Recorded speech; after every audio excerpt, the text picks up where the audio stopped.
I am sorry. Are you okay? Podcast is intended for mature audiences. The views and opinions expressed are those of the panelists and do not reflect in any way those of the podcast partners, sponsors, or affiliates. Enjoy. Hi, this is Michael Buffer, and you're listening to the Voice of the People. Let's get ready for Boxing Voice. Every day I'm hustling, hustling, hustling, hustling, hustling, hustling, hustling, hustling, hustling, hustling, hustling. Every day I'm hustling, every day I'm hustling, every day I'm hustling, every day I'm hustling, every day I'm hustling, every day I'm hustling, every day I'm Canelo, are you ready? I was born ready. Considered by many to be, pound for pound, the best fighter in the world today. 4-division, 5-time world champion. Oh, look at this guy. He is now boxing's first ever undisputed super middleweight champion of the world. Damas y caballeros de Guadalajara, Jalisco, Mexico. ¡Viva México, cabrones! You know my level, and you will see, because I'm gonna fuck out everybody. You know, I mean, I would love to fight Canelo. I would love to show the world that I'm the best. I want to get Canelo out here to Houston. Oh, Canelo, where your cojones at? Let's get it. Payday, payday, you want payday. I know that. Then you fight with nobody. TheBoxingVoice.com. Listos, pelos, chingazos. He smacked the shit out of Canelo in Get person. the fuck out of here, man. Please. I'm gonna knock out this guy.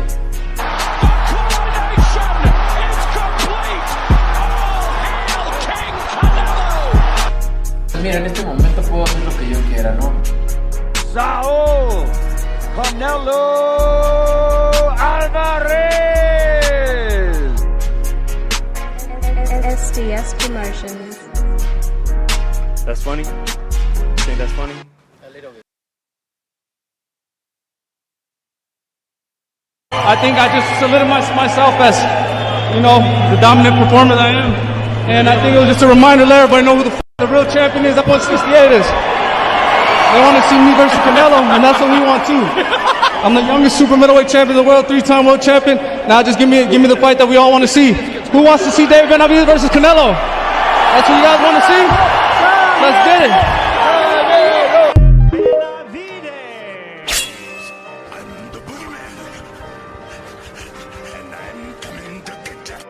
Everybody that's in 168, I'm coming for everybody. It doesn't matter who it is. Charlo, Caleb Plant, Canelo, I'm coming for all of them. Canelo, hell of a fighter. But it's my personal opinion, he's ducking Benavidez. I think everybody wants to see me against Canelo, right? David Benavidez. Yo, he's a beast. This brother right here, I'd like to see Canelo against somebody like that. I definitely like punishing and hurting individuals. That's what I love to do. And now Benavidez unloading. I got a lot of power too, and I throw punches and bunches, and I don't get tired. The jab leads with the right, and there's that hand speed. I'm ready to fight whoever, whenever. I can beat Canelo tomorrow, and I can beat Charlo tomorrow too. The big Charlo want to get it too? So Charlo would be the alternative. He don't want to get in the ring with me because he's a pussy, that's why. TheBoxingVoice.com. I've never liked Caleb Plant. It's never been a secret. I never liked Caleb Plant. At the end of the day, I'm not nobody's friend right here. I don't want to be nobody's friend. I'm here to knock people out. And if you don't want to get knocked out, don't mention my name. In this game, it really is kill or be killed. It's either you or me, and I pick me all the time. Finish him. SDS Promotions.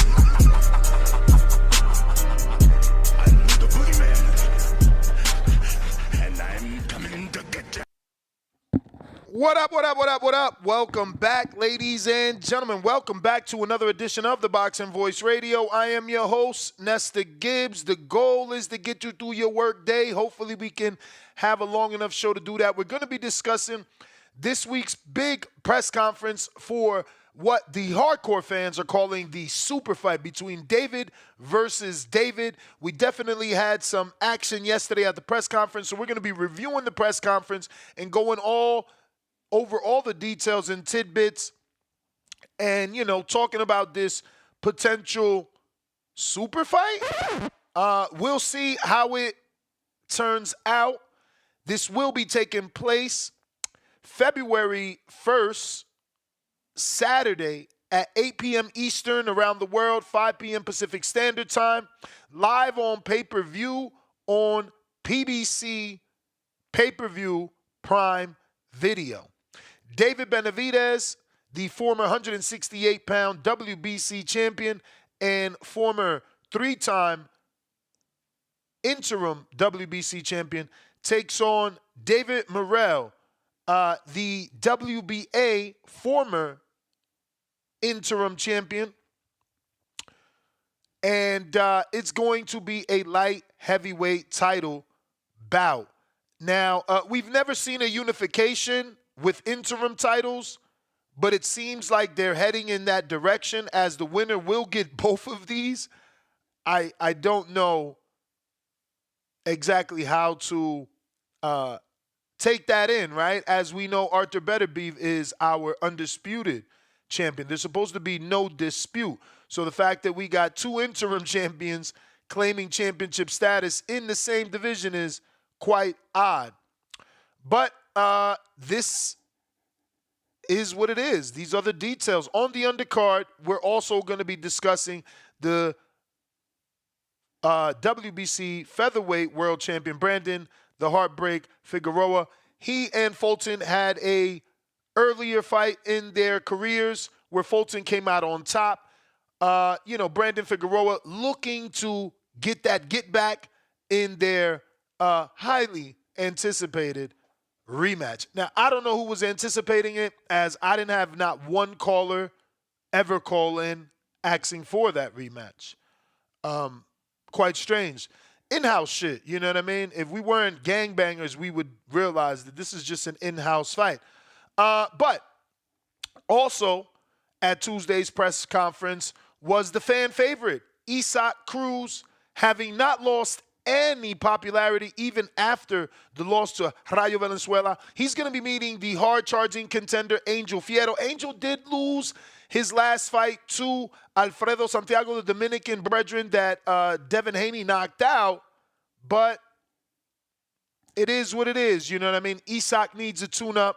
He's one of their money guys, and by money guy, I don't mean he's a pay-per-view star. We obviously know he's a draw, so he represents some sort of, money for them, and they need to get him back in the win column. Speaking of the win column, Jesus Ramos picked up a win after his loss on the Canelo card versus Erickson Lubin. He's back in the win column, and since then he's going to be facing former unified Jason Rosario, who will also square up in the pay-per-view as the opening bout. Rosario last seen on Pro Box put in a hell of an effort versus Jarrett Hurd, and that effort has obviously brought him back to the major leagues, you know what I mean? No disrespect to Pro Box, but, the bigger promoters definitely are the big three, and, they are doing their thing, developing guys and giving them second chances, just like they did Leo and others. Also, I think that's about it. We haven't had any prelim fight card information be revealed just yet. So there still could be some prelims added to this. Right now, it is a 4-fight card pay-per-view with David versus David, Fulton versus Figueroa, or should I say Brandon Figueroa versus Stephen Fulton, Isaac Pitbull Cruz versus Angel Fierro, and Jesus Ramos versus Jason Rosario on a stacked PBC card and event that's going to be taking place on Prime Video on Saturday, February 1st at the T-Mobile Arena. A good arena, a nice arena. You guys should be able to see the fights clearly from any seat in the house. Once again, no information on prelim streams, but this is promoted by Samson Boxing and Warriors Boxing. Warriors Boxing is the promoter of David Morrell. He is Louis DeCubas Sr., and he took to the podium yesterday. And Samson Lewickovich is the promoter of David Benavidez, and he also took to the podium. But this is I don't want to say a first, but this is a first in a long time that we see a Samson or a Louis DeCubas play lead, let alone co-promoters. Usually there's a TGB, a Lou DiBella, someone who's been doing it for some time. Not to say that, obviously Louis DeCooper Sr. has been at it for a while, but his promotional stable, Warriors Boxing, hasn't really ever had a television deal that I can remember in the last 14 years. Maybe they were on Showbox here and there, but they never had their own television deal the way the television deal exists with PBC, and that there is a television deal with DAZN and Matchroom and DAZN and others, right? That particular deal I don't recall ever seeing, but hey, I could be wrong. But this is what we're talking about. If you're interested in this hardcore topic, call in or don't. Prove me wrong. Show the community that you really don't like hardcore shit and you prefer to continue to talk about Jake, who was called out by a bunch of more fighters. Again, just saying. The internet is out of control too with this whole the fight was rigged. I'm watching videos on YouTube getting millions of views, lying in the title, talking about Tyson says the fight was rigged. It's like, bro, cut the shit. Tyson will get his whole underwear suit off if he ever made a mistake like that. You know how much I told y'all it was historical. They broke records on the amount of bets made on this fight. If Tyson or Jake had it rigged, they gonna get so sued, it's gonna be ridiculous. That shit ain't rigged, man. Y'all just in y'all feelings. What up, Two-Tone? What it do? Happy Wednesday. The circus is over. It's time for real squabbles. Chillaquillas. Time for squabbles, B. David, he breaking mouths out there. Seemed like a circus yesterday. They couldn't even understand each other. One dude talking shit, the other dude can't even understand. He's like, I don't even know what he's saying. This is why Mexicans don't really fuck with you. How you gonna say you don't understand him? But I get him. I guess he was trying to make a joke. I don't think it was about him not knowing English. I think he was trying to make a joke on Morrell and basically say he has some mumble rap type of Spanish because they did ask for a translator. And he's like, man, he ain't going to understand him neither. He don't know what the fuck he's saying. So he was just trying to make it seem like, Morrell was not audible. But I don't know. We ain't getting no shoves. We ain't getting no push. You've been talking about my daddy. Man, you spoke ill about my pappy, my little brother. Nah, man. I mean, my little big brother, because I'm the little brother. But technically, I'm the big brother. So you really the little brother. And I'm the one, winning all the fights. So I'm really the big brother. You know what I'm saying? So he out here, I don't know, man. I wanted a little bit more. David definitely showed maturity, so I'll give him credit. I got some screen shares to give you some video and show you what I'm saying. Like, it was a point where the people around them thought they was going to get it in and do what Tone likes to say, squabble. That wasn't the case. You heard David right away like, nah, we professionals. He ain't going to touch me. I ain't going to touch him. And, a part of me was like, okay, I like that. A common respect. But there was a part of me that like, yo, Morrell talks too much shit. Fucker ain't even done nothing to be here. Talking about you gonna see and all that broken-ass English. David trying to talk, he being disrespectful like a little kid, just repeating the same dumbass Spanish noise. I'm like, bruh, he needed to get slapped. Let's be real. And Caesar, you disgusting. Running around chasing David all around. Why you wasn't recording David Morrell? Why was you in Team Benavidez like that? I got your videos. We gonna screen share them. You all on Team Benavidez. Can we get some video of your mans you picking Morrell? I went to your channel thinking I was gonna get some videos of Morrell. You over there with my guy. I thought you was picking Morrell. I'm on your ass, man. I'm on your ass. I see everything. Yeah, we saw him with Morrell. Not more than we see him with David. He ain't get more. I mean, and if he got more content with David Morrell than he did with David Benavidez, he ain't released it yet. Because I went straight there. That's the David Morrell guy. I went straight there to get what we could get for today's program. But we do got a bunch of stuff to screen share. Little moments from the press conference that I guess got heated, made it exciting. And this is one of them. I'm not playing when I say I'm going to break his mouth because that's exactly what I'm going to do. Yeah. David Morrell, Really? when he says, Man, you don't have power for this. You don't have. I don't have power for this. I don't have power. No, I don't have power. Not for this. I'm gonna show you. To break my mouth? I'm gonna show you. I'm gonna show you. I'm gonna break your fucking mouth. I'm gonna break your fucking mouth. You're not power to break my mouth. Talking all that shit. When you have a fucking job. See what I'm saying? Like, he started off good. He's like, yo, you don't have power for this. You don't have power for this. You don't have power to break my mouth. Hell no. And then he goes into the repeat. Like, everything was good until the hell no. Now he ran out of English, and he's just on his broken record shit. Hell no. Hell no. Like, let David talk. If you can't think of something else to say, Y'all brace on. You don't have that's power. Gonna be. That's Man, my but gift to you. You boys, that's my gift to more you. better, man. Like, shut the fuck up, bitch. What the fuck do you mean? What are you saying? I'm with David. What is he saying? Latinos, yo, y'all got to do better. Y'all got to do better. Y'all got to do better. Your parents got to do better. Like, teach these children English and Spanish, man. He out here sounding crazy on the biggest stage of his life. We need him to sound good. People might, oh, Ness, you're overreacting. I don't care. I don't even care about the ring until these motherfuckers fail on pay-per-view, and we never see him again because these fucking numbers were so garbage. It does matter what you say and how you say shit, bruh. You got to get people interested. You know, man, you're the stupid shit. I'm going to beat the fuck out of you. No, man, okay. I'm going to beat the fuck out of you. Okay, baby, what do you do? Look, I ain't got nothing wrong with it, bro. My dad had broken English. But it's like, bro, he not making sense. He just on his little kid. I'm in the 5th grade. Nana boo-boo shit. He like, I'm going to break the fuck out your face. Okay, baby, whatever you do. Whatever you do, baby. Whatever you do, baby. Like, bro, stop repeating shit. He ain't trying to sell. He ain't never been on this level before. It's levels. David's been here. David's motivated.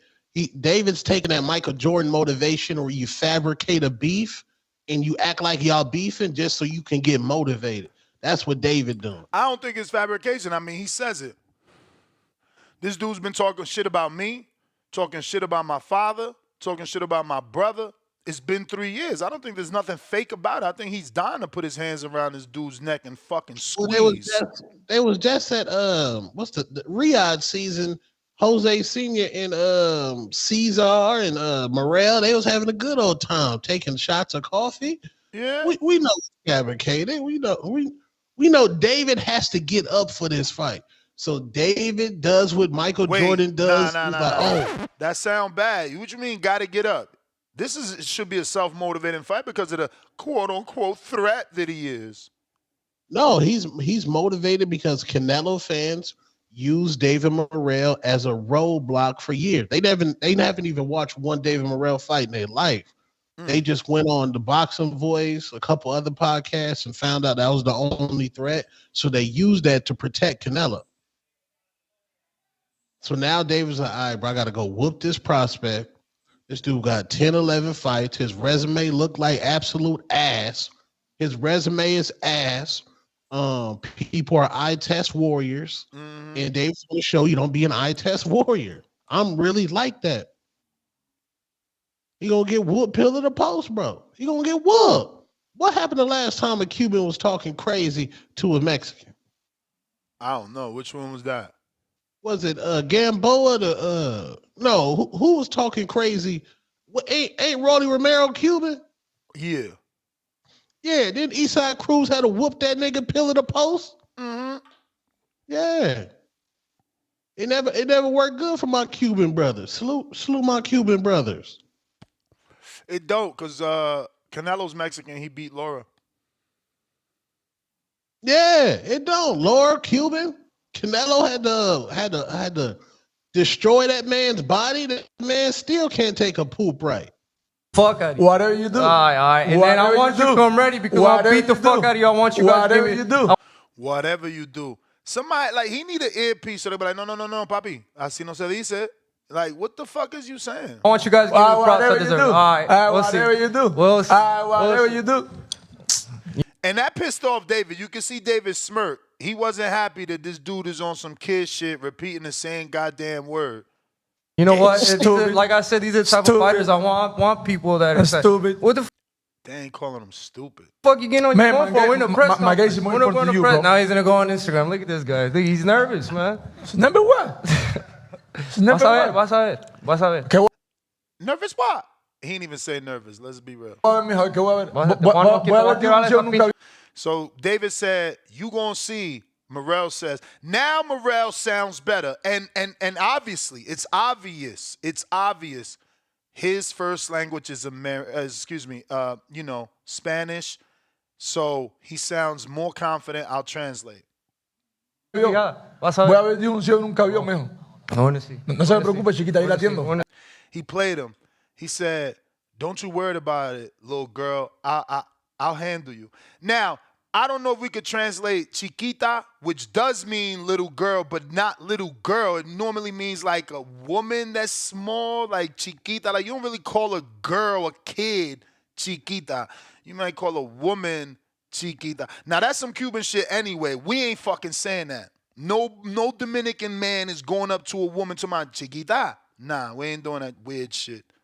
Ahí la atiendo cuando quiera. Okay. No se me preocupe, chiquita, que ahí la atiendo.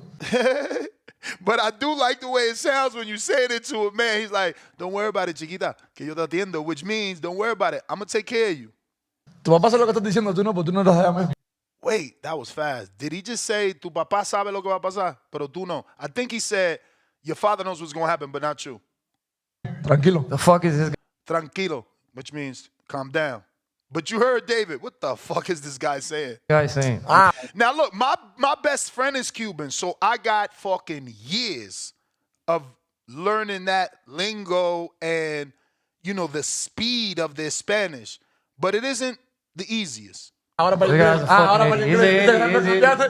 So, Morrell, again, this is his shining, but it goes unnoticed because y'all don't know Spanish. So he's like, oh, now you want to talk English again. You see, because Morrell knows David can't defend himself in Spanish just like David can't defend himself in English. And you know what David's I'm talking about. Where is he? This is what I want. I want somebody that's confident. I want him to think he's going to come beat me. I want him to think he's going to come knock me out. He said, I'm going to talk in my language. I'm going to beat the fuck out of him. He said, say what you want. I'm going to talk in my language. Ain't you Mexican? Ain't you Mexican? Because I don't understand you. Shots fired. Damn. Okay. No que mi mexicano, no que mi carita.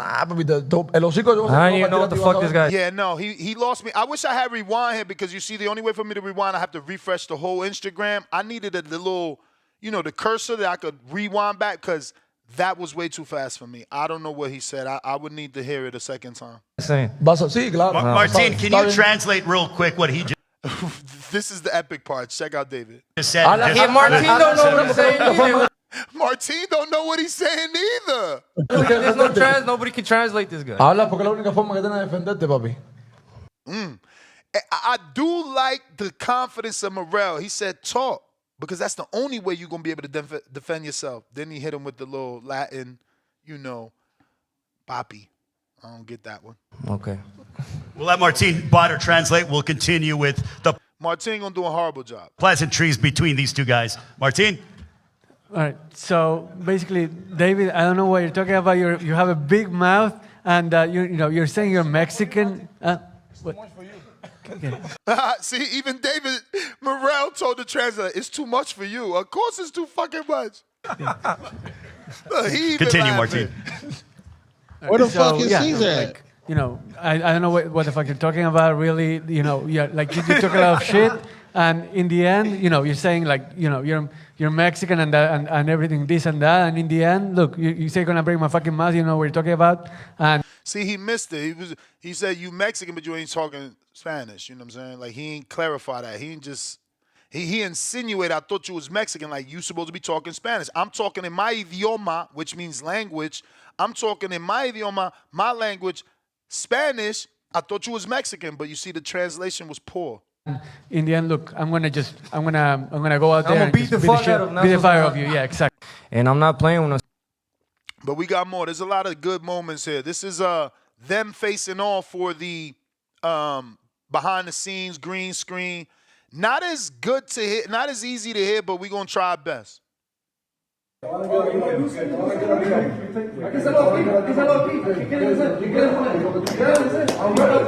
So David is basically saying, let's do it right here. What you want to say? What you want to do? What you want to do?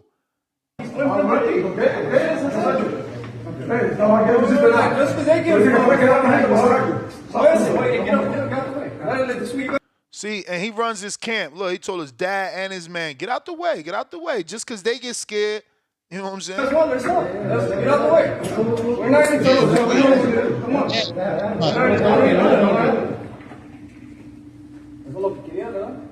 This is what you wanted, right? What you wanted. Hey, yo, Morrell shag is nasty. That's nasty work. What the hell? He got the mat hat in there going on too. The mat hair.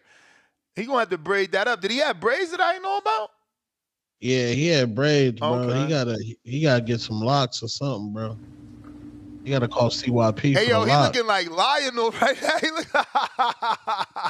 Yeah. He look like he got a lion's mane on. We're good. We're good. Yo, look at that sinister laugh on my man David, boy.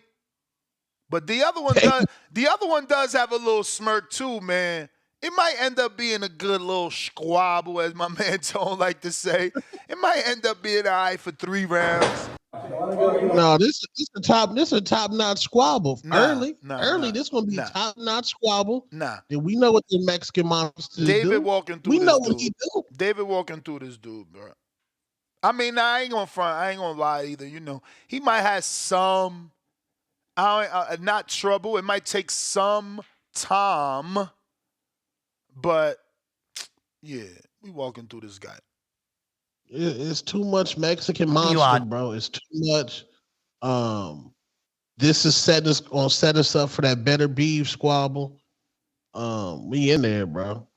I mean, we should have been fighting better beef now. This little bullshit fight wasn't on the cards. He didn't tell us that when he moved up, man. But let me screen share this next one.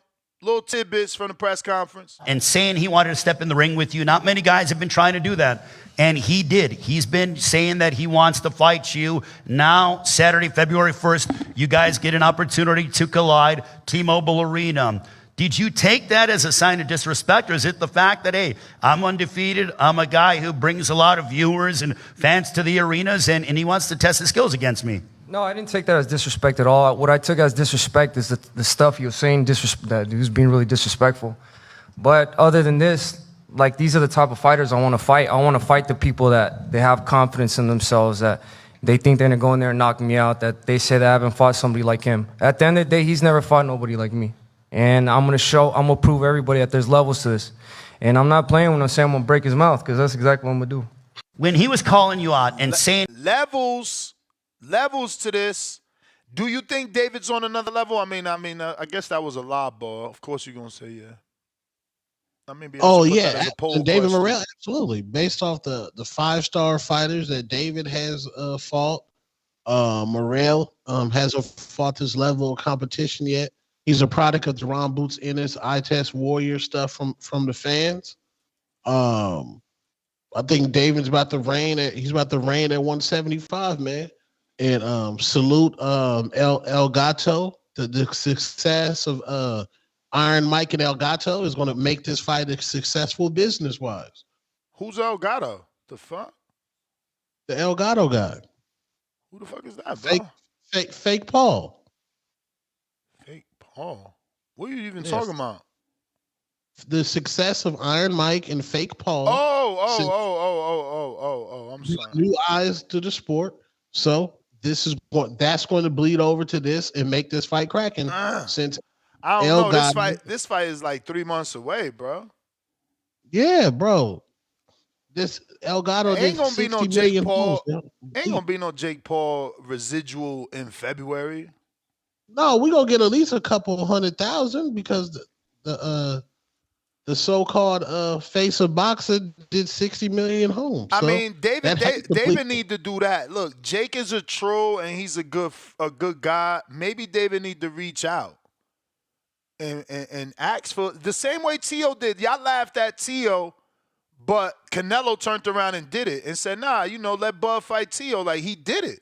He ain't do it with the animation and the animosity and the aggression we would have needed it to believe it.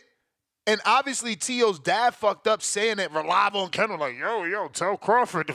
Like, if he would have said it in a dark room or on phone and made Canelo say it on his own without being present, it would have hit harder.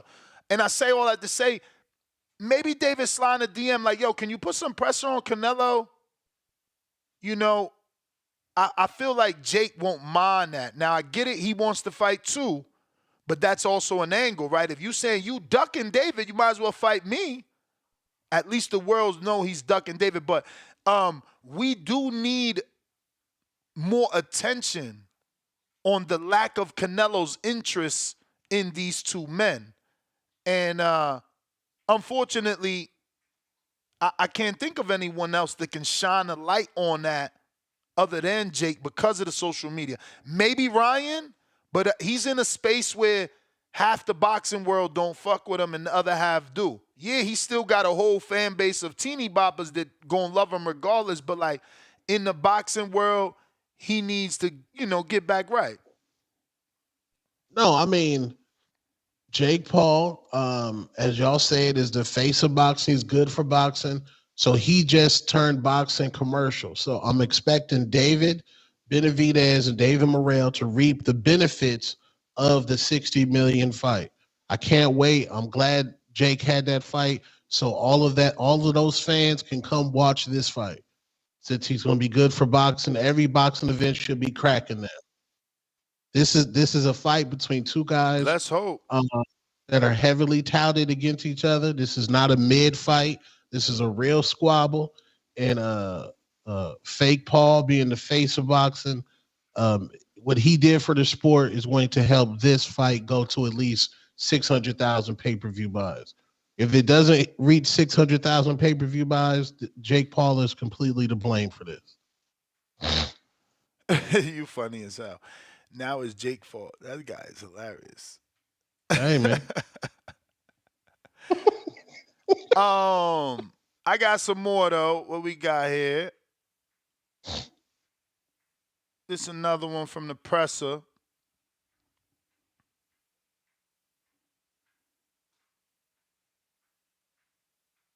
Been wanting this matchup for the past several years. Why so? David, has querido esta pelea desde hace mucho tiempo. Le has venido reclamando pelear básicamente desde que empezaste a ser profesional. ¿Por qué? ¿Por qué tantas ganas de enfrentarte a David Benavidez? Simple. Everybody say they have the boogeyman, like I want to fight the best division. The best division is him. So after me, but it's him. It was tough to understand, but the question was, since you became a professional, you've been talking about Benavidez, asking for this fight. Why? Why is it that you want to fight him? So he basically, in his broken English, said, it's simple. They say he's the best in the division, so I want to fight him. He's the best after me. It's simple. You have been wanting this matchup for the past. So that's one. Let me get this other one. This is Caesar's work. This is Caesar with David, not the other David, which was strange. But this some behind the scenes. Shout out to Boxeo Urbano Network and Caesar Seda. Acuérdate de toda la gente. Morrell, nos vamos a llevar el cinturón de Morrell. Número 1, ¿eh? So Jose says, remember everybody, we're going to take that strap from Morrell. We're going to take that from him. David, se calentó la cosa. Cesar says, David, things heated up. And David says, yeah, they heated up. Todo, pero así es. Tenía mucho tiempo. But that's the way it is, we had a lot of time. Hablando un chingo de chingaderas y yo que lo tengo enfrente aquí. Talking a whole bunch of shit. Exactly now he's in my face. ¿Cómo lo sentiste frente a ti cuando le dijiste todo eso? So Caesar says, how did you feel when you said everything you said? No, how did you, he said, ¿cómo lo sentiste? So he's basically saying, like, how did you think David felt when you said all that to him? Pues, la verdad, yo no sentí nada. Yo estoy enfocado ahorita en lo que yo voy a hacer. Estoy enfocado en mi campamento. So he said, I ain't feel nothing. I'm focused. I'm focused on training in my camp. Entrenar duro para ganar. Train hard y cuando te dijo que sostuviera. Train hard and win. Lo que dijiste. No, pues no voy a pasar nada. Lo vamos a sostener y nos vamos a llevar su cinturón también. Un saludo para todos los cubanos, pero el cinturón se queda, se va para México. Jose said, yo, shout out to all the Cubans, but the belt staying is going to Mexico. Salud. So we got one more from Caesar. This is after the green screen situation that I showed y'all. No te estoy hablando a ti, no te estoy hablando a ti. I'm talking to these people. So they knew what they was going to do when they put us in front of each other. Tú nomás estás hablando por pendejo. So basically, David's telling Morrell, I'm not talking to you. I'm talking about the people that got in between each other. They knew what they was going to do. Aquí estoy. ¿Qué? So you heard David say, what? What you say? Now the other David turns around, Benavidez, and says, I'm right here. What? What you want to do?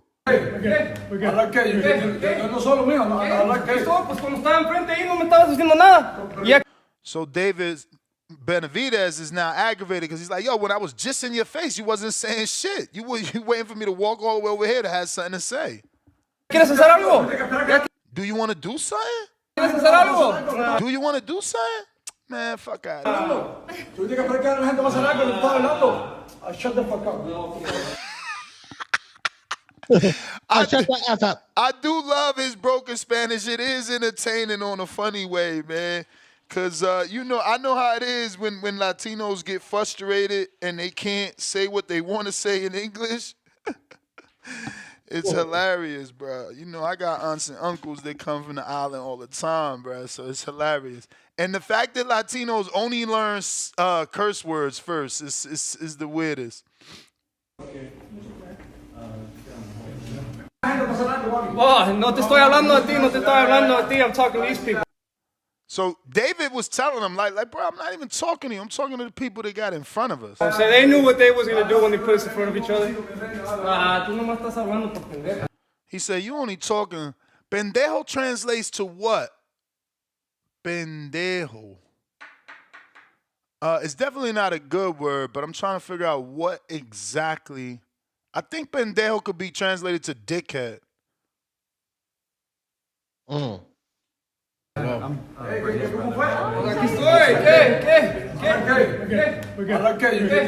Yo, I ain't gonna front. Baby Joker and all the Benavidez haters, I know y'all impressed. I didn't think David's Spanish was that good.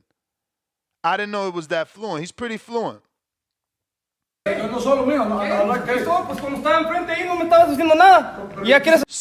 That was pretty fluent. No, sounds good.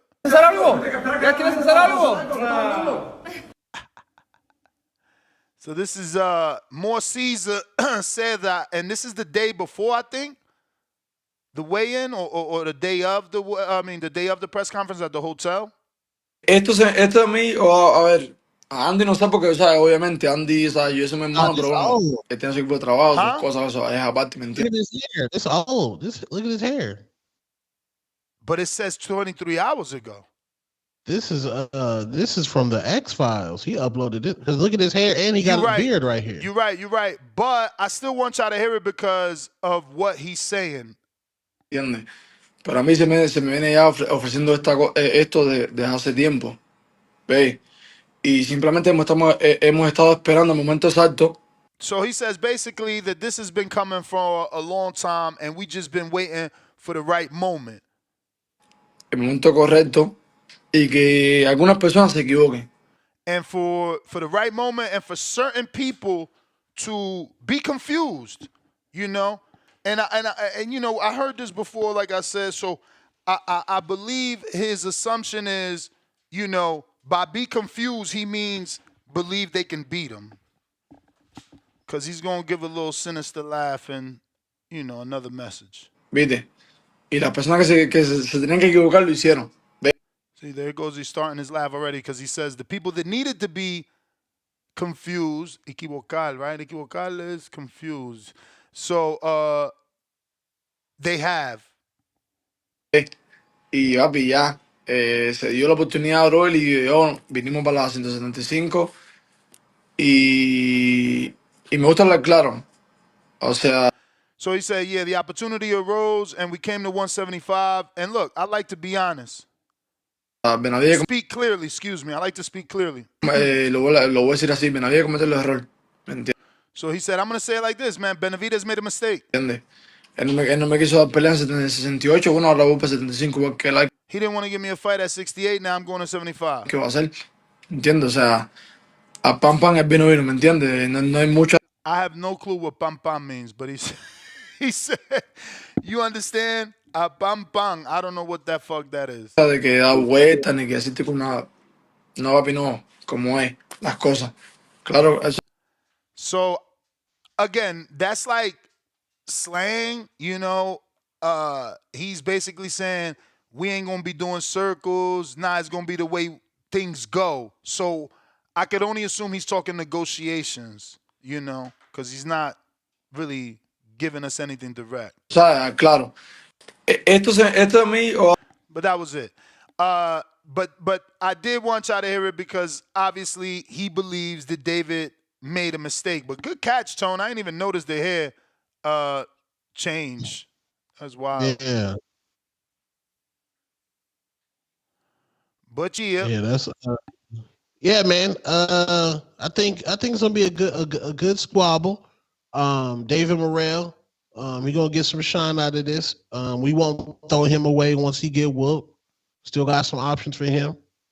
But David's walking away with that WBA nasty interim strap, man. He's walking away with that interim strap, the first unified interim titles in the history of boxing. I'm hyped, man. February 1st. I will be in Vegas for this one. That's gonna be lit, man. Phoenix, Arizona, we shining. Pistol Pete DTX. Yo, Ness, did you see Benavidez say he's with PBC for now? It's about time he smartened up. You can't, listen, you could be loyal all you want, but you can't be stupid. You can't be stupid, you know. If things ain't going the way they supposed to be going, they ain't going the way they supposed to be going, you know. You're going to have to figure that out. You can't just stick around waiting and waiting and waiting. They didn't get him the big fight, bro. It don't make sense, bro. It don't make sense. Like, come on, bro. You didn't even, like, you got everybody the big fight. Like, Laura didn't even know English and he got the Canelo fight, bro. Like, where's the effort? Where's the effort to get David the fight? And then, you know, the excuses running around by the PBC gangbangers are, oh, you know, Al ain't around.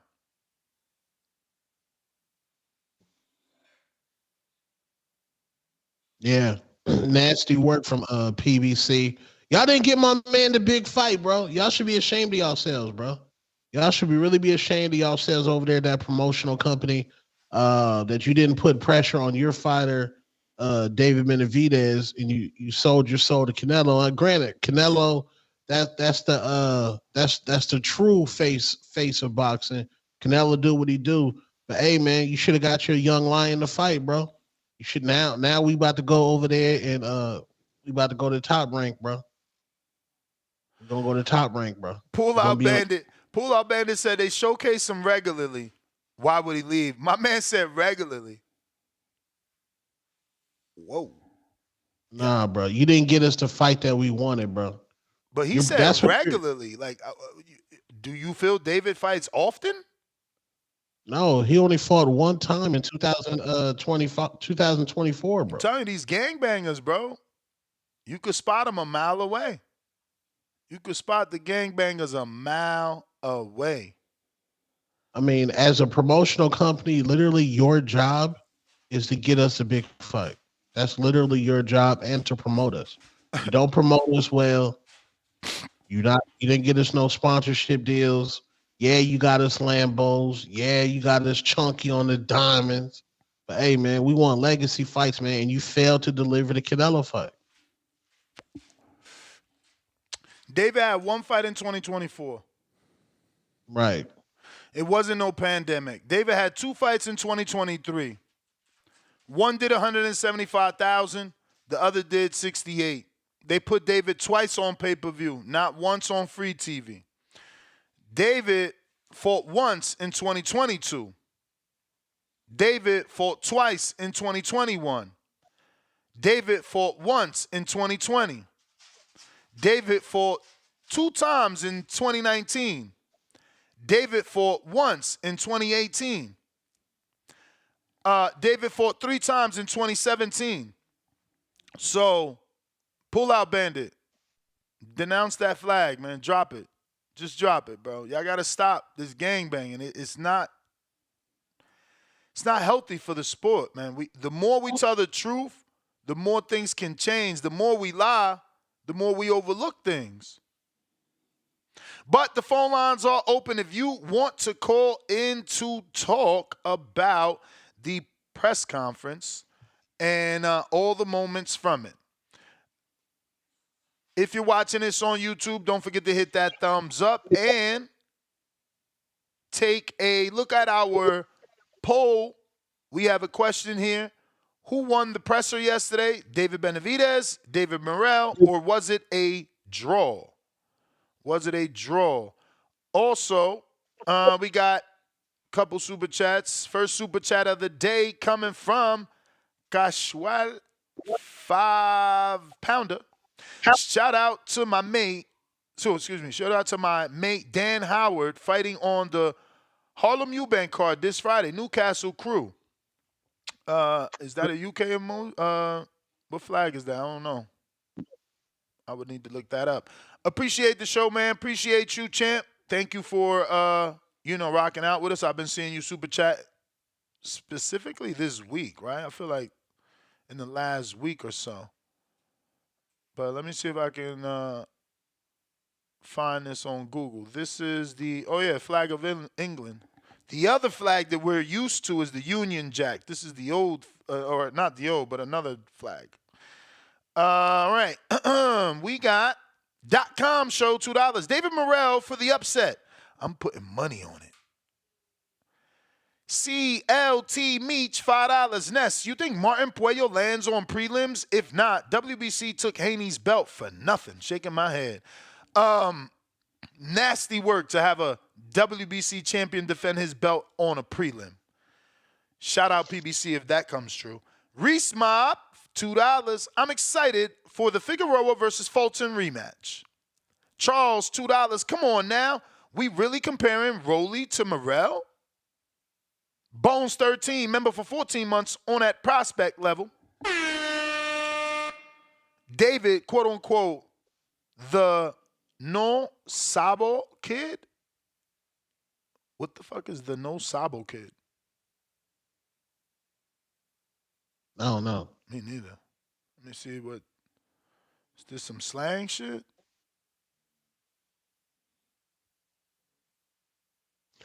Oh yeah, Canelo shared blame. Is that a character? That's a character. No Sabo kid is a character on. He's some sort of Sabo is a hero from One Piece anime. I guess. I don't know. I guess he said David the No Sabo kid Benavidez monster. So I guess, and he put a Colombian flag. Matt Vieta, $2. Ness, you pissing off Caesar. I hope he calls in. Laugh out loud. Capo, $5. Hot Rod beat Morrell. Maybe he can get his rematch after Benavidez stops Morrell. Facts. They said No Sabo, a Hispanic kid that can't speak Spanish. Oh, I never heard of that. But David does speak Spanish. I mean, we heard his Spanish sound fucking more fluent than the Cuban David. The Cuban David, he's got a heavy Cuban accent. It's hard. Charles, $2. Morrell sounds like a Cuban version of Canelo, laugh out loud. Capo, $2. He actually is doing better than Canelo, right? Like, cause he's only 11 fights in, and his English is you got to give him credit. His English is better than Canelo at this point. Not today. I mean, like when Canelo was where he's at in his career, not in number of fights, because that is impossible. But like when he was in, first pay-per-view realm, he wasn't speaking good English, and the English that he was speaking wasn't like Benavidez. Capo, $2. David with Eddie would be fire. Yeah, no, David with Eddie, maybe he could get the Canelo fight. Because, Eddie and Canelo, They seem to have a good relationship. I know. But Canelo does share some blame in this too. He showed no energy to fight David the Mexican Monster Benavidez because Canelo's in his soft guy era. So I mean, it's all PBC about and Canelo. it's all about offers, man. You know, what package you put together for them. That's how I look at it, man. I don't think, Morrell. I mean, David is different from Edgar in terms of danger, but it's no different. You know, Edgar does bring Puerto Rico, but at this point, Benavidez is your nemesis, right? So he's got that to build the fight. That people think he can beat you. He doesn't need anything else. Canelo knew that's his biggest payday. And what Canelo fans is going to say that Canelo's going to wait to the end of his career to give David a shot. But the fact is that he's never going to give David a shot because he's absolutely terrified. And That he's would not be trying worse to take on him. punches. David's younger than him. He can't wait David out. That would be worse on him. And I mean, what Canelo's had mad rounds box. He's been boxing since he was 15. He ain't trying to take them punches from the Mexican Monster right now, bro. That's why he did all the roadblocks, the PBC in on it, and David Benavidez management in on it. David Benavidez has been sabotaged. We've been robbed of a next Mexican, Ecuadorian, American superstar, and Canelo fans are weaponized against David Benavidez. I got Pac in the Bay Area. What up?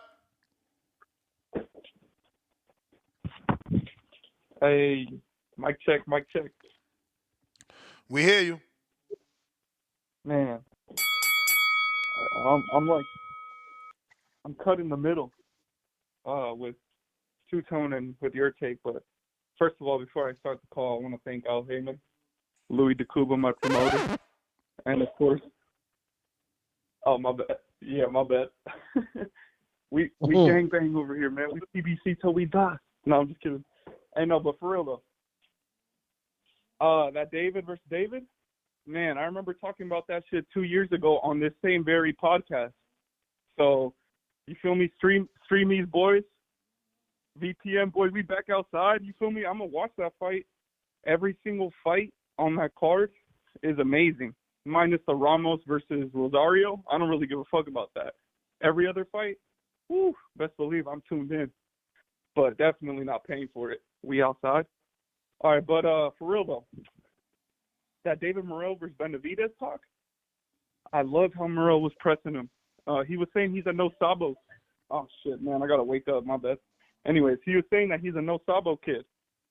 He needs to emphasize that more because it seems like that was really getting under Benavidez's skin, and it was hella funny. Ness, right now you just said Benavidez speaks better Spanish. I'm gonna have to disagree, bro. Benavidez sounds like a no sabo kid. He sounds like me, like a fucking American Latino boy trying to speak Spanish. Nah, that was fluent, man. Get out of here. No, bro. I'm calling a spade a spade. It's not fluent. Like if you were to go send Benavidez to a homegrown Mexicano, they're gonna call him out for the same shit Morrell was calling out Benavidez. Like it is what it is. There's no disrespect, bro. It's a spade is a spade. Morrell, he has that thick-ass Cuban accent, so it's hard to understand him. However, his Spanish is perfect. It's like on but Spanish. we saying the same thing. I said that. I said he's Cuban. His first language is Spanish, so he speaks it better, but his accent is so heavy no one can understand him. I said that. No, for sure, but that's how you gonna say he sound better? He can't sound better than David if he's not audible. You can't understand him. But I'm saying that Latin demographic, those Canelo fans are probably loving this right now because like this is all they've been preaching is this guy is not our true Mexican, and finally a Latin boy, a Cuban boy, is calling him out saying. In Spanish, he said, "What's your idioma? Like, what language do you speak?" Calling him out, and it was hella funny that David Benavidez couldn't respond with confidence, because a true confident Mexicano would have responded in Espanol right then and there for being pressed on not knowing his home language. But instead, he You misinterpreted that. You need to rewind it. I even played it. You know, he didn't say. He said that's his idioma. David Morrell said that ese es mi idioma. You know what I'm saying? He's speaking in Spanish. He didn't say what's your idioma to David. David was already speaking to him in Spanish. But I get you. Maybe we both right, or maybe you right and I'm wrong. And he was challenging him because he certainly challenged him. I did bring that up, but I don't know. I didn't interpret it the way that you did. But I know someone that will be on your side. El Tanque. Yo, what up, bro? Good morning. Buenos dias. Damn, I was highly entertained. I can't believe David Morrell swayed my damn pick. God damn, bro. How you get cooked up there with the moniker Mexican Monster? He did him dirty, Ness. And then he did his dad fucking dirty at the end. When his dad said, I'm Mexican and I don't know what you're talking about. And then fucking Morrell tells him, you know what I'm talking about? You know 1 times 1 is 1, 2 times 2 is 4. And he said in Cuba we call it something else. And then David's dad is like, I still don't know what you're talking about. And then Morrell hits him with like, man, you just went to school to eat lunch. You stupid. Well, that shit was David Morrell did him dirty. He was shooting out Mexican slangs that I understood. He hit him with the no que muy carita, bro. I was like, damn, you doing this kid dirty. He don't even know what you're talking about. He pretty much told him, bro, I thought you want to rock that Mexican moniker, but you can't fucking talk Spanish with me. Man, he picked up that Houston Mexican slang, bro, hardcore. He's like, no mames, güey, no que muy mexicano. Then he tells him, I thought you was Mexican, bitch. God damn. I feel ashamed that this dude is representing Mexico like that. It's pathetic. You ain't feel ashamed. You never was fucking with David. Stop capping. Yo, I was really entertained, bro. I couldn't believe he did him like that. Cause what did he tell him? Martin, he won't. Man, Martin couldn't even translate Canelo. Canelo had to fire the motherfucker on stage when he was gonna fight Charlo and told him, you know what? I'm just gonna talk for myself. You keep fucking you keep saying stuff that I don't say. Shout out Martin, the Argentinian translator that can't translate for shit. They need to fire that dude and hire someone else, bro. For reals. No, but I'm entertained, bro. I'm thinking about buying the pay-per-view now. Just cause. My pick is reserved right now, but man, that shit is a 50-50 fight, Ness. I know I thought David was gonna run dude over, but I highly doubt it. This dude is big, bro. I did not know he was bigger than David. We streaming. Fire Stick Boys back outside. We streaming. Why you streaming that two-tone? Ain't that your boy? Oh, I'm gonna be in Vegas. You gonna be in Vegas? At Hardin? Midi What's the fire mid. What's the fire stick? Hell yeah. That shit don't, he could get it through TSI in his pocket. Yo, what's up with fucking Fulton and Figueroa look like 2 Harry Potter characters? Yeah, Fulton looking like fucking Harry Potter. I mean, Fig looked like Harry Potter, and then Fulton looked like he belonged to Slytherin or some shit like that. Hey, but yo, he had the Harry Potter sweater, bro. What's up with Fulton was like, yeah, this is gonna be round 13.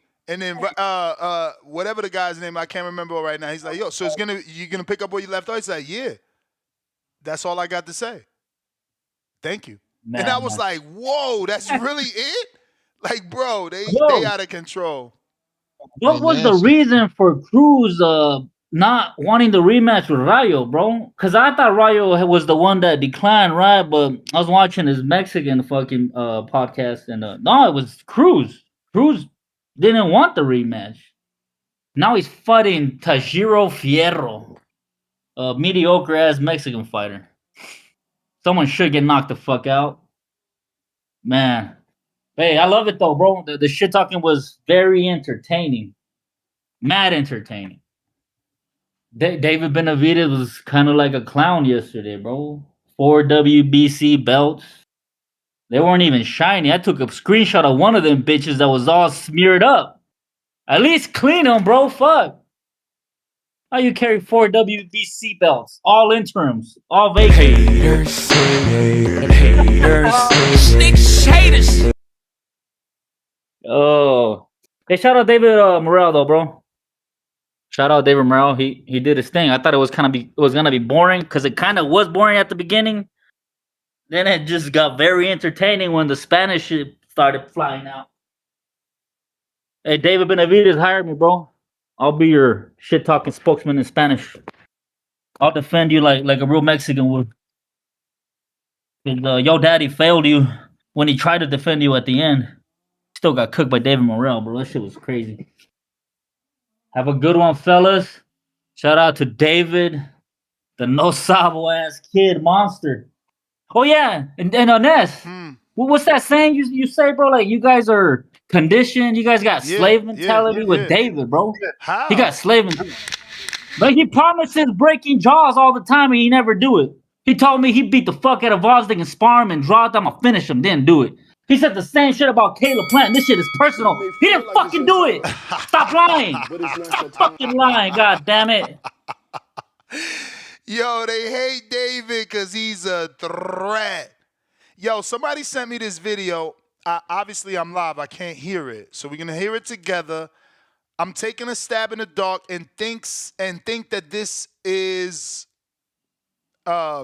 like a funny joke in reference to what happened yesterday, right? I want to believe someone is hearing us talk about Morrell and David in the no English and the no Spanish and sent me this video, I guess, for us to laugh about the situation. I don't know. We're going to see it together, though. You know what I mean? This is on Facebook.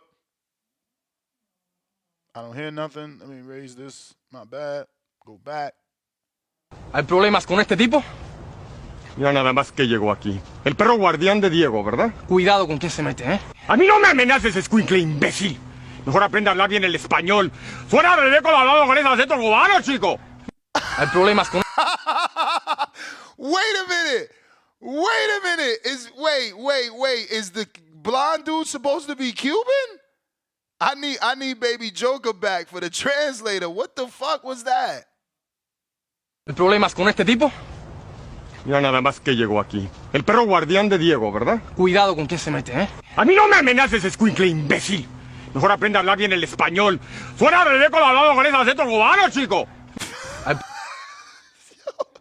But I don't think my man is supposed to represent a Cuban, but he's certainly taking shots at Cuban in the way they speak. Oh, man. I should have translated, right? But I think it had it in the subtitles. Did it have subtitles? That is, no. Oh, it didn't have subtitles. Well, whatever, man. It was essentially the press conference, you know. Like the dude with the open shirt walks up like, yo, you got a problem with this dude? And he's like, what? Essentially, I'm paraphrasing, you know what I'm saying? He's like, what? Man, before you talk shit to me, first learn how to speak Spanish. Then he goes into mocking his alleged Cuban Spanish. I don't know. We got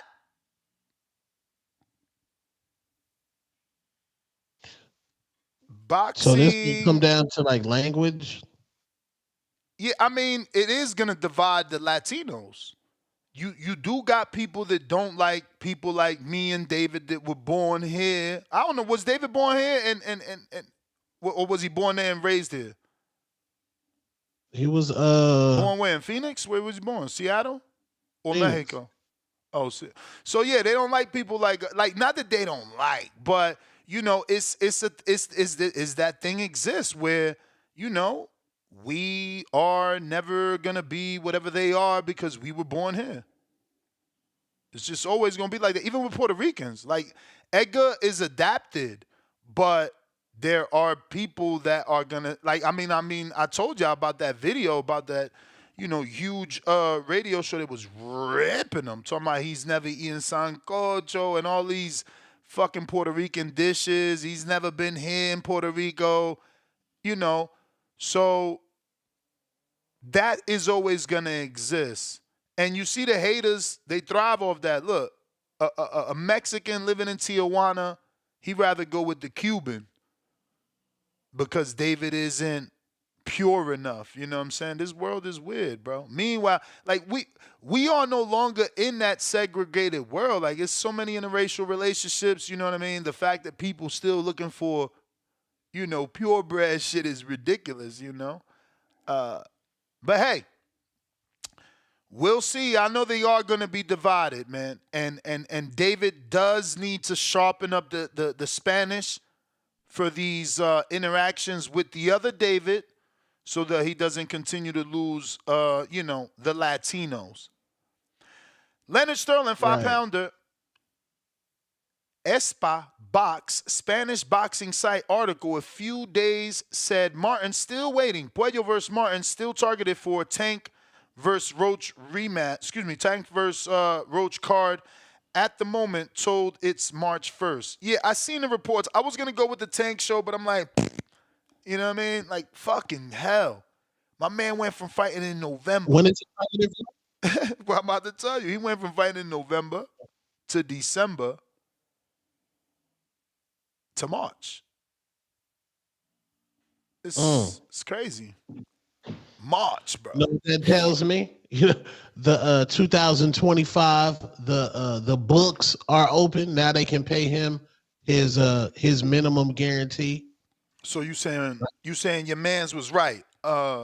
Rick Glazier. That said the money wasn't there. Was right. They but you ain't agreeing with Dan. Dan made it seem like it was a venue issue. And by this fight being in March, can they now do it in DC somewhere? Because I thought that's what Tip said yesterday. Hold on, what day are they saying? March 1st? Yeah. Let me check. I'm gonna check the NBA schedule to see if Houston Rockets play on that day. Go ahead, real quick, while I go ahead and shout out Hardin. They're about to open in another 45 minutes. Right here, I have some train wreck. You know this is a legacy strain. Come on, man. Train wreck. Come on, man. Yo, don't forget to hit up Hardin. The dispensary's about to be open in another 45 minutes. Make sure you get that 15% off. They already got great deals, but you're going to get that extra 15% off because you rock out with me and TBV. You know, just make sure you sell them. Always look for Kiki or Stephanie. You know what I mean? I ain't hating on nobody else. I just know that they will take care of you the way you need to be taken care of. There is one other person, but I haven't never remembered her name. I'm so sorry. I think it's Ashley. I'm not sure. But don't quote me. You feel me? But it is open another 45.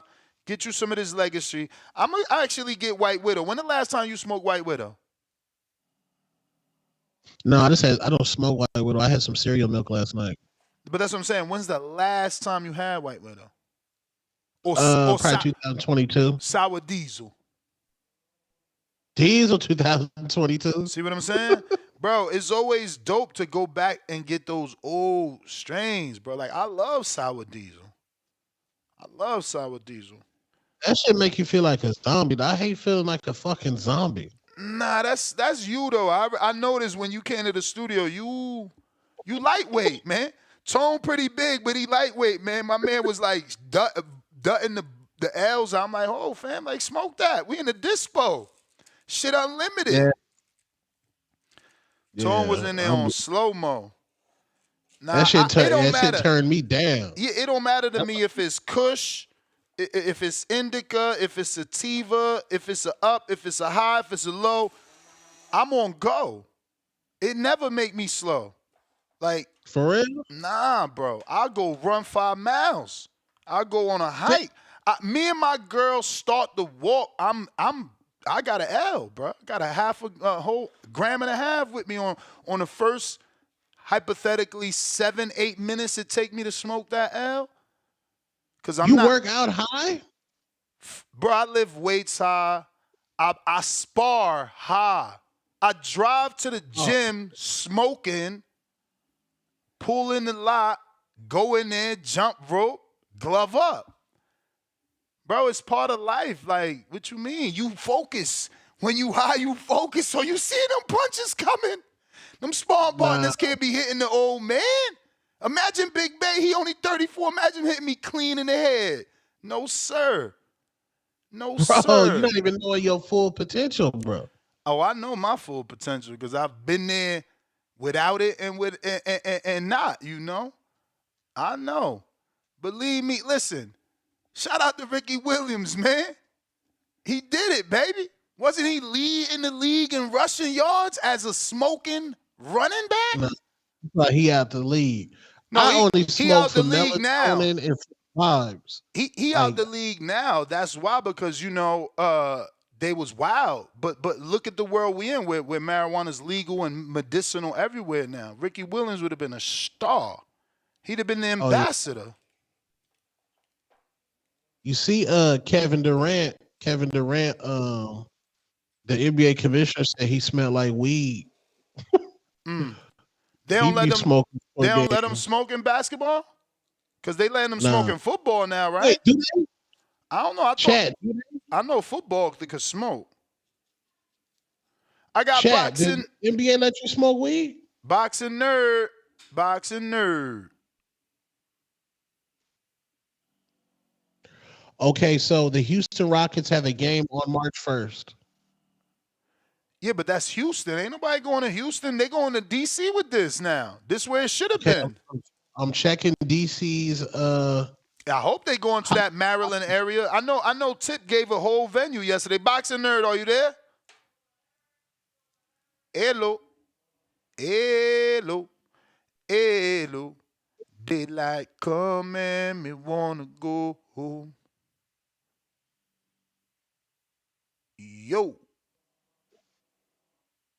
Yo, the Washington D.C. hockey team got a home game. You hear us? At the Capital One. No, they don't. You don't hear us. Don't. What is going on here? Yeah, Capital One Arena. What arena they gonna fight at? Because the hockey team got a home game that day. I don't know. Well, the game started 12:30 p.m. You think they could? No, but they gotta have prelims, right? Okay, that's working. So it was old boy. Big Nick, what up?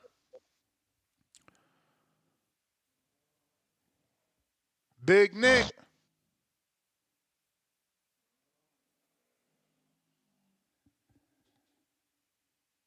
All right. Juan Houston.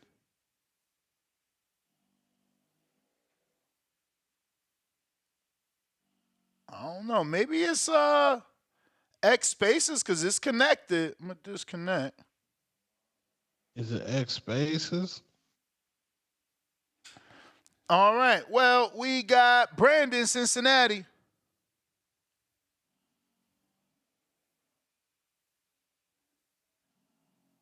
Yo, Ness, how's my audio, bro? Clear. Hey, good morning, Two-Tone. Good morning to the community. Hey, Hey, I ain't Spade. Latino or none of that, bro. I'm full-fledged nigga. So that whole little 30-minute soliloquy you and Baby Joker and people went on about who speak the better Spanish, I don't give a fuck about none of that. This is boxing. This ain't Rosetta Stone. This ain't Reading fucking Rainbow. We got a fade. That's the only thing I care about. We got a competitive fade. And I just want to salute to both guys for deciding to take this fight because they didn't have to take it.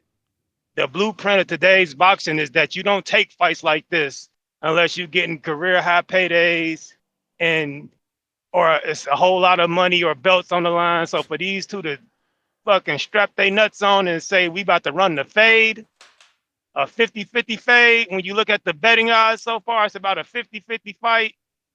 I'm fucking with that. So salute to David Benavidez for taking this, man, for running that fade against another young beast. Brandon Figueroa versus Stephen Fulton is another competitively matched fight. The first fight was a classic, awesome fade. You got Isaac Cruz and Fierro. It's an all action-packed Mexican affair, awesome fade. And then, well, you know, the Rosario and Ramos, it's a little more one-sided than the other three fights, but hell, if it's going to be a showcase fight for Ramos, at least it's just the opener.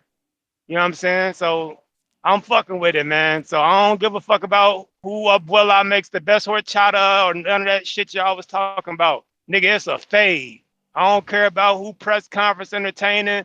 We've seen entertaining press conferences here in the recent past, and the press conferences be fire and the fights be trash. So whoever won the press conference, that shit don't matter. I guarantee you there's gonna be an awesome fade. So that's the only thing I'm worried about. Salute to Benavidez, man. Him and Tyson Fury always defy all odds with the dad bods. Like, the nigga looks disgusting. Like, but that shit don't matter when it comes to Benavidez. You know he's a monster. Only thing I want to see David Benavidez do, I want to see if Morrell can make adjustments. He relies solely on his explosiveness, athletic ability, and skill, and that shit. He showed flaws against Hot Rod, and I didn't like the fact that Benavidez moved up to 175 and tried to box. Where was this ferocious Mexican monster against Vosdik? You fought on the back foot. You didn't throw a whole bunch of combinations. You can take that two ways. He showed some boxing skill and versatility. Or I took it as when it was time to fight somebody your size, you didn't want to be ferocious in the Mexican monster no more. So he's in there with a guy his size, a guy that's young and athletic, skilled southpaw. Let me see if you still the Mexican monster. But that's my call, man. We got to fucking fade. Protect your mental health at all times. I'm out. You know, coming in and saying that it don't matter, that they don't speak English, and talking about you don't care about their moms or chata is the equivalent of us saying, oh, we don't care about your grandma's chicken or your grandma's Sunday dinner. Telling people that two Latinos not being able to speak doesn't matter when the Latino fan base is the most prominent in the sport is just idiotic. So please, next time, just shut up.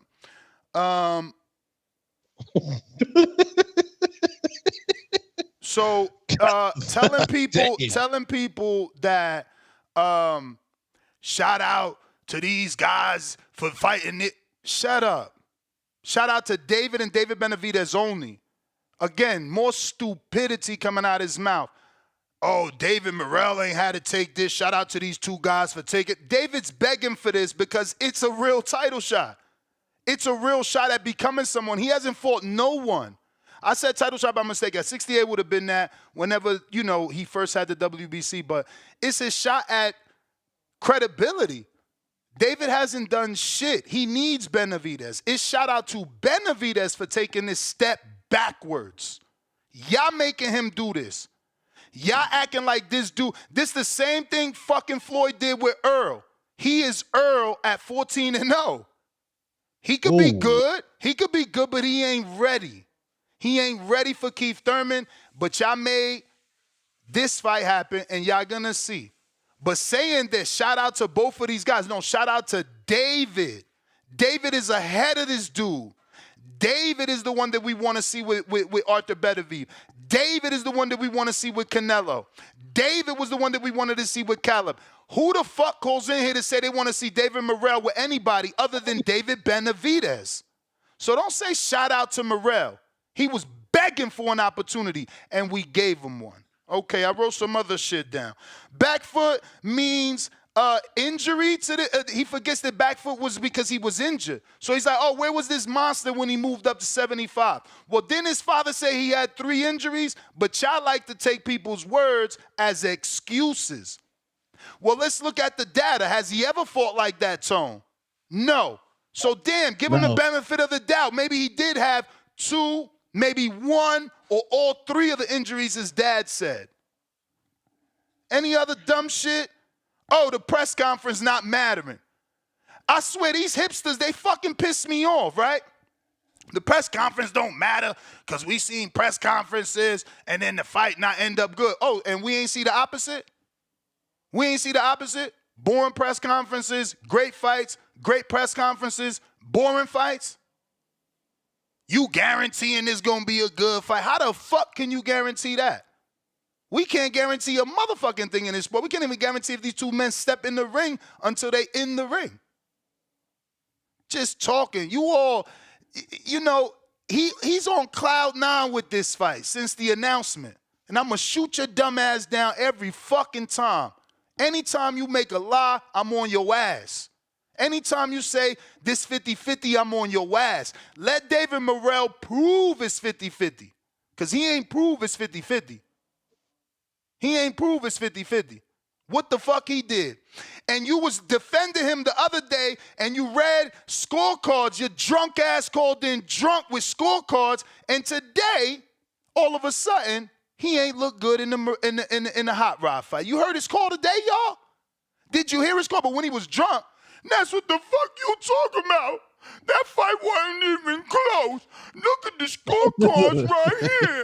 Fuck out of here, man. I'm on your fucking head, man. Play with me. Jay Billy, what up? I wrote that shit down not to interrupt your ass. Yo. Yo, got me? Yep. Yes, sir. So, shout out the whole panel putting in that mofo work. This is disgusting. What you're doing right now is disgusting, but I know what you're doing. So, like I said, I'm a feed into it, no Diddy.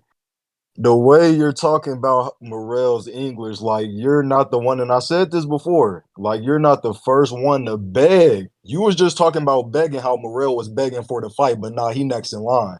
You to be the first one to beg these Latino fighters to speak English. Please speak English. You're trying to sell the fight. Now you're saying, why aren't these Latinos in their home country teaching their kids how to speak English? Why the fuck would they do that, Ness? Why would a family in Cuba teach their kids how to speak English? You think they're thinking about going to America? And even if they are, they probably gonna get it there. Hey, yo. That's probably not even in their mind. Hey, yo, His parents, that probably wasn't even in his parents' mind to go to America. So why would they teach their kids how to speak English when they're just trying to get the basic necessities of life? They don't have that luxury to teach their kids a second language, most of them. You know what I'm saying?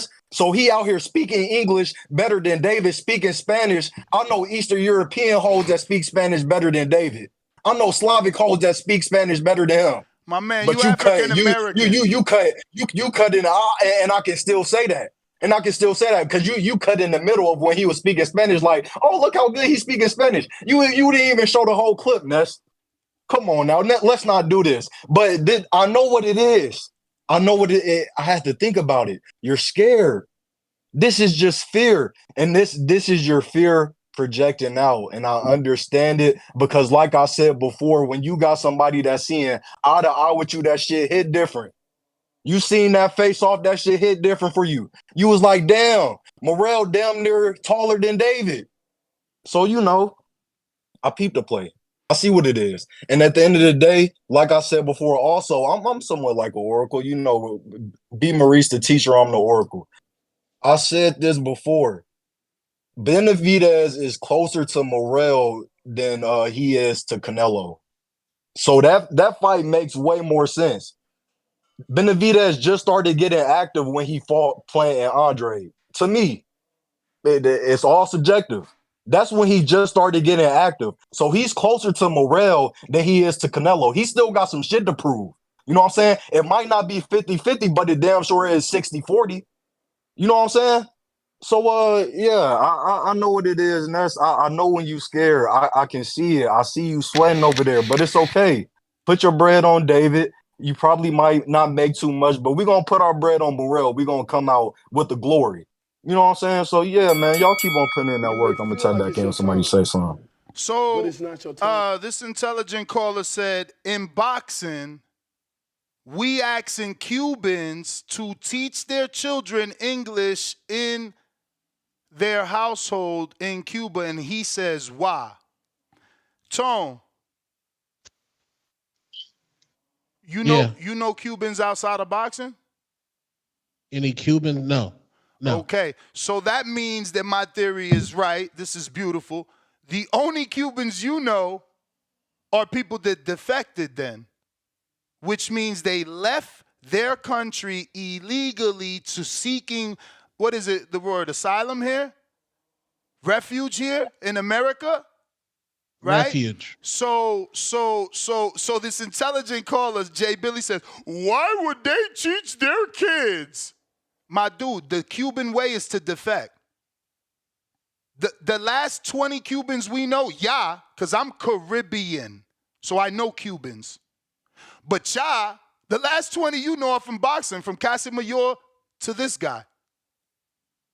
They all defected. So I think it would have been smart for their parents to teach them some English. They all defected. Almost every boxer in Cuba defects. I think it would be smart to learn English since you're going to go to a country that speaks English. Your whole goal as a Cuban boxer is to defect and go to America. But don't learn English because Jay Billy's intelligent. Better Spanish than David, and this is coming from an African American. You can't make this shit up. The dick riding has to stop. You don't even know fucking Spanish. Ness, you didn't let it play. You didn't let it play. You stopped it in the... My bro, what does it fucking matter? I got to translate for you. Call back in and show me your high school Spanish or your college Spanish. Prove me wrong. Prove me wrong that you knew what the fuck he was saying without me translating for you. Because you didn't want me to pause. No. What was the other caller? What was the other caller that said, this ain't Rosetta Stone? I guess Jay Billy got one.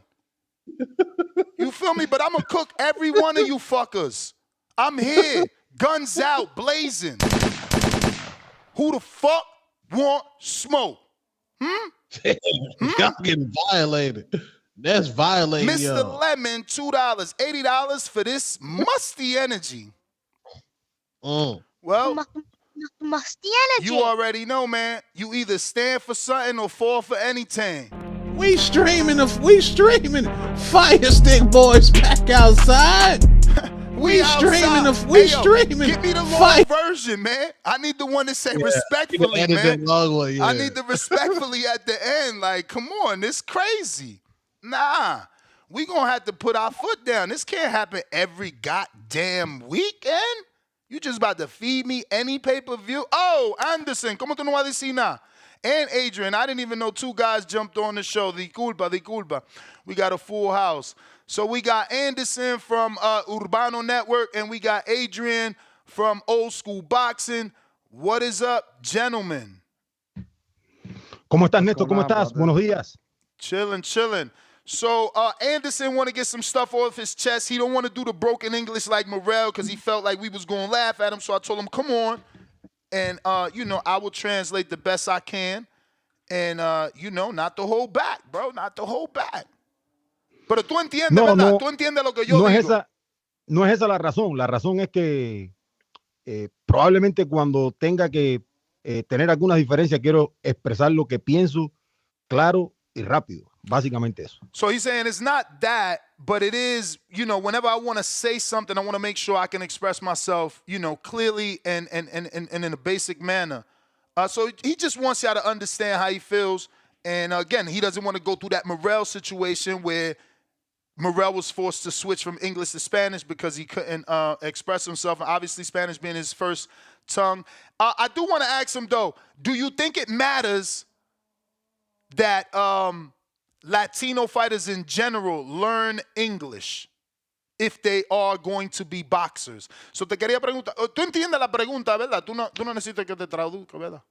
Totalmente. All right. So he does understand. I'll just be translating for him.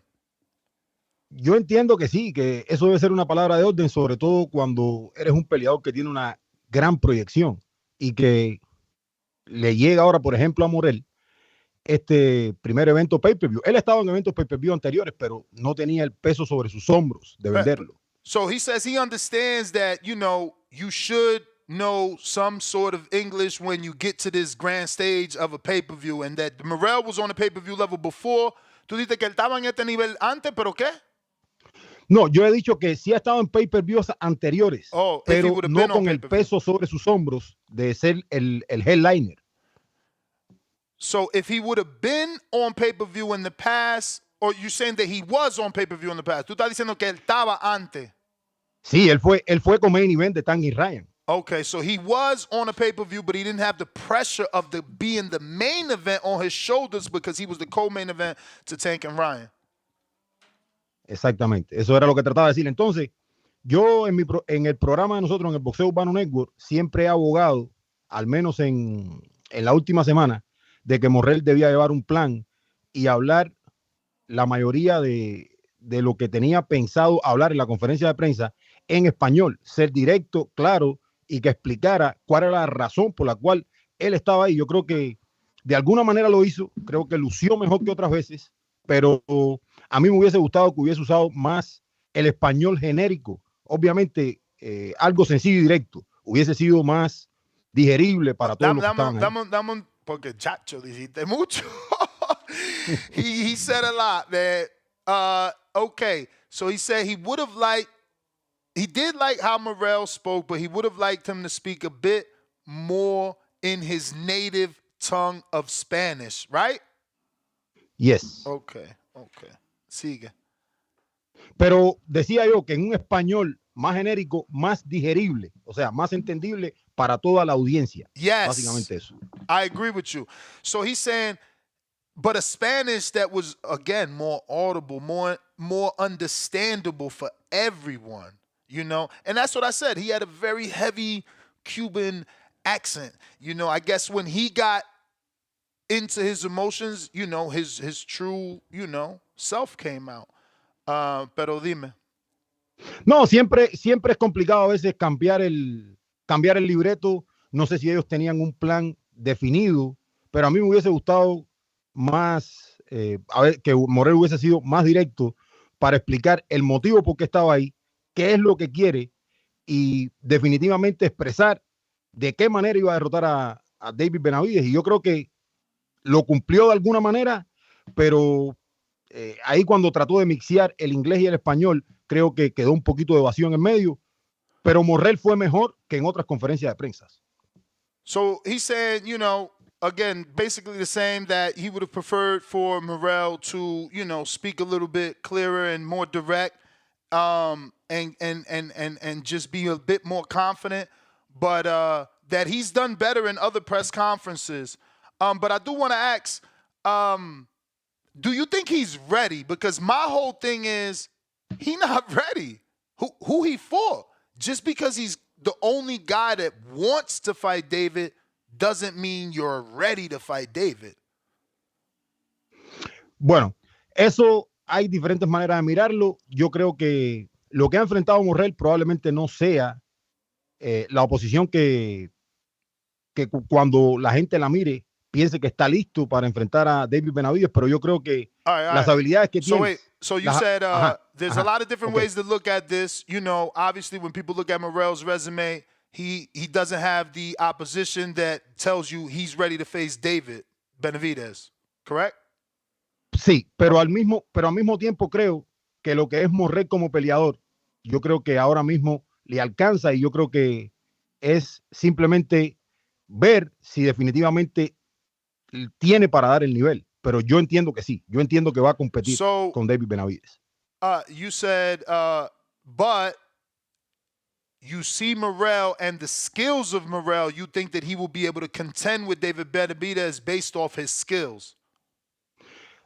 Exactamente. Y obviamente a sus capacidades físicas, a su fuerza mental y a su background amateur. And his physical capabilities and his amateur background. But I thought he didn't have the same amateur background as deep as normal Cubans. Lo puedes mirar de esa manera, pero Morrell fue un amateur de un talento extremadamente alto hasta que se fue de Cuba. Yo creo que como se fue joven, all right, let me translate. So he said you can look at it that way, that he didn't have a deep amateur career, but he was still an extreme amateur talent until he left Cuba. He left Cuba. Exactamente. O sea, cuando él deja Cuba, ya se veía un talento generacional, si por alguna manera uno lo puede decir. Ahora, so when he left Cuba, he was already being known as a generational talent. Exactamente. Y por los peleadores que enfrentó en Cuba también. Ahora, and for the opposition he faced in Cuba as well. Ahora, yo entiendo la parte de la oposición de David Morrell, pero al mismo tiempo creo que tiene para competir con David Benavidez. Solo tengo un interrogante. ¿Cuál es? Cómo Morrell pueda aguantar las manos de Benavidez y cómo sienta cuando le peguen al cuerpo. All right. Porque yo creo que esa puede ser la clave. So he said, I do believe that Morrell can contend with David, but I want to see how Morrell takes the hands of David. Repíteme el final otra vez. Sí, cómo puede aguantar las manos de Benavidez, sobre todo cuando le peguen al cuerpo. Oh, so he wants to see how he takes the punches of Benavidez, specifically when Benavidez goes to his body, to Morrell's body. Exactamente eso. Yo creo que una vez pueda yo interpretar lo que está pasando en el ring, probablemente tenga claro cuál puede ser el trámite de la pelea. Pero sí creo que la pelea va a la distancia y yo creo que gana Benavidez por decisión. No creo que termina por knockout. Oh, wow. So he does think the fight is going to distance, but he does think that Benavidez is going to win by decision. He don't think Benavidez will win by knockout. So wait. Can I ask a question, Ness? Yeah. Yeah. So do you feel like that if Morrell loses in a competitive fight, that it's worth it because it raises his stock by going the distance and being competitive with David if he can get maybe even a split decision, even if it's a loss? Yo creo que, y siempre lo he mirado así, creo que esto es una pelea ganar para David Morrell. Yo creo que si gana David Morrell, obviamente se disparan sus acciones y yo creo que teniendo una buena actuación, de igual manera va a ganar David Morrell porque todos creen que con la oposición que ha enfrentado no tenía para competir con David Benavidez. Repítamelo de nuevo, Anderson. Yo creo que esto es una pelea ganar para David Morrell. Okay, so he says this is a win-win for David Morrell. Porque creo que si la pelea va a la distancia, obviamente sus acciones se van a disparar y si le gana a David Benavidez, obviamente va a poner en despliegue. ¿Cómo que sus acciones van a disparar? ¿Qué quiere decir eso? O sea, cuando yo me refiero a que sus acciones se van a disparar, es que va a materializar o a capitalizar lo que todos en teoría pensamos que David Morrell tenía, que era la habilidad y la capacidad de competir con alguien como David Benavidez por 12 rounds. Gane o pierda, es ganar para Morrell. So he's saying it's a win-win situation because regardless, Morrell's going to go 12 rounds and he's going to demonstrate that he is on this level, whether he wins or he doesn't. So it's a win-win situation for Morrell. And that's what I'm saying, that it's David giving Morrell the shot. So I just want to ask him that. ¿Tú crees que esto es una situación como uno de mis llamadores, ellos llamaron y dijeron que él le está dando la gracia a los dos por coger esta pelea, pero yo siento como que es Benavidez que le está dando la oportunidad a Morrell, porque Benavidez es que el mundo quiere ver con Canelo, es Benavidez que parte del mundo quiere ver con Benavidez, nadie quiere ver nadie con Morrell, nada más con Benavidez, porque él es el único que está llamando para una pelea con Benavidez. Probablemente muchos fanáticos cubanos piensen diferente a mí. Y yo no estoy diciendo esto por quedar bien o por ser diferente. Yo siempre he pensado de esta manera. Yo creo que wait. es una... So he said, probably a lot of Cubans are going to have a different opinion from me. And I don't say this... repita, que tú dices que tú no estás diciendo esto, ¿por qué? Por quedar bien con nadie. Solamente estoy quedando bien con mi opinión. Con I'm lo not que trying pienso. to say this to, you know, be friends with anybody. I'm just, you know, saying my opinion. Ajá. Y en ese sentido, yo lo veo, yo creo que Morrell siempre ha querido la pelea y esto era algo que yo quería que Morrell dijera en la conferencia de prensa. Esta es mi oportunidad, esto era lo que yo quería y hacer énfasis en eso porque eso es lo que ha estado pidiendo Morrell por 3 años y al final tiene la oportunidad que llega David Benavidez, que obviamente no necesariamente tenía que pelear con él en este momento. Exactly. So he agrees with me. He's like, you know, David Benavidez didn't necessarily need to fight with Morrell in this moment. So he also would have liked for Morrell to say that this is his opportunity and that he's grateful that he's getting this opportunity and put emphasis on that because this is a shot that he's been asking for since he got into the sport.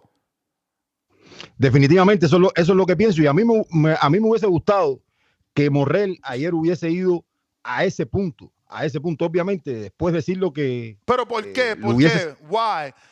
And let me translate. So he's saying, honestly, I would have liked for Morrell to get to that point to say those things, but I'm asking him why. Like, why does it matter? Did he want to show, I guess, humility in front of the Cuban public to get more? I don't know why. No solamente por eso, Néstor, no solamente por eso. Yo creo que eso demuestra no solamente humildad, sino el hambre de Morrell y demostrar que había llegado su momento. Básicamente eso, o sea, demuestra humildad, pero al mismo tiempo demuestra hambre. Llegó lo que yo quería, voy a trabajar duro y esto es lo que yo quiero para mi carrera porque sé que después de esta pelea voy al siguiente nivel. Yo creo que ese hubiese sido un camino espectacular para haber disparado hoy en la conferencia de prensa. Totalmente. I need you to repeat that. Yo creo que el target de Morrell hubiese sido, para mí, o sea, la necesidad de él de decir, este era el momento que yo quería, porque lo que ha estado pidiendo por 3 años se le dio, que fue esta pelea con David Benavidez. Yeah, no, I said that. He's saying that he wanted David to say that this was his moment and this is what he'd been asking for. And, you know, it came true. This is what he'd been asking for, David Benavidez shot, since he came into the sport. Nah, definitely, yo ya le dije eso. I don't know. You got anything else, Adrian? Yeah. So what direction does David Morrell go if he loses to Benavidez? What would be the next 2 or 3 fights he would be looking for if he takes a loss? I think that's difficult. Anderson, I'm sure you heard the question, but I think it's difficult because we got to see how he loses. If he loses and he look good, you know, the opponents change. If you lose and you look bad, like if you get hurt, we're going to want to give you time off. We're going to want you to rebuild. It all really depends on how you lose, in my opinion. Pero de igual manera, Néstor, yo creo que hay que esperar, pero al mismo tiempo yo creo que Morrell tiene la juventud y yo creo que Morrell va a seguir teniendo oportunidades independientemente de lo que pase, a no ser que sea una derrota catastrófica. Repite el principio. Creo que Morrell es joven, que independientemente de lo que pase, al no ser que sea una derrota catastrófica, Morrell va a tener tiempo para regresar, pero yo lo veo compitiendo a más alto nivel. Yeah, he said Morrell's still young, so unless it's a catastrophic loss, you know, he's young. He's going to get opportunities, and I agree with that too. It's just he's running out of divisions, though, right? Like he's already up there at 75. He's going to have to make it happen there because next jump up is big. It's cruiserweight.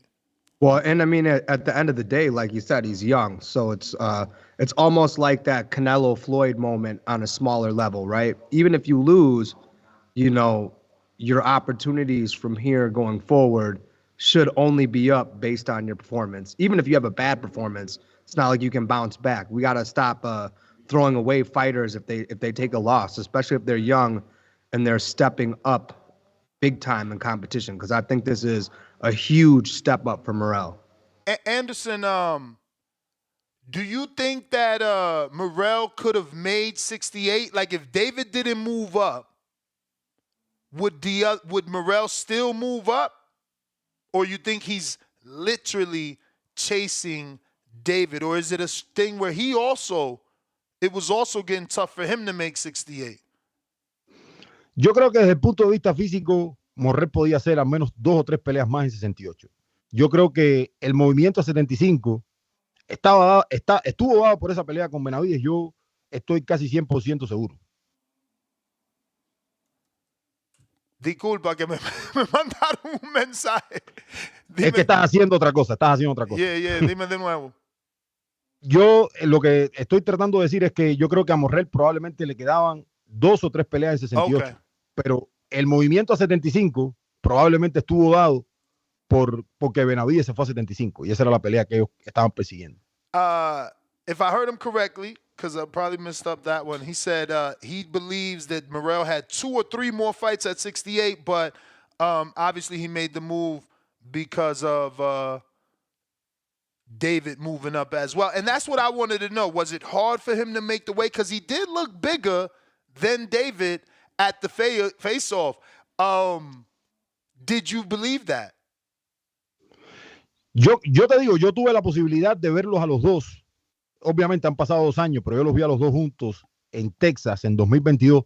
Y la verdad me parecían bastante parejos en cuanto a estatura, pero ayer sí vi a Morrell un poco más grande. Pero creo que Morrell tiene el físico y yo creo que su cuerpo le permite desdoblarse bien y todavía dar 68.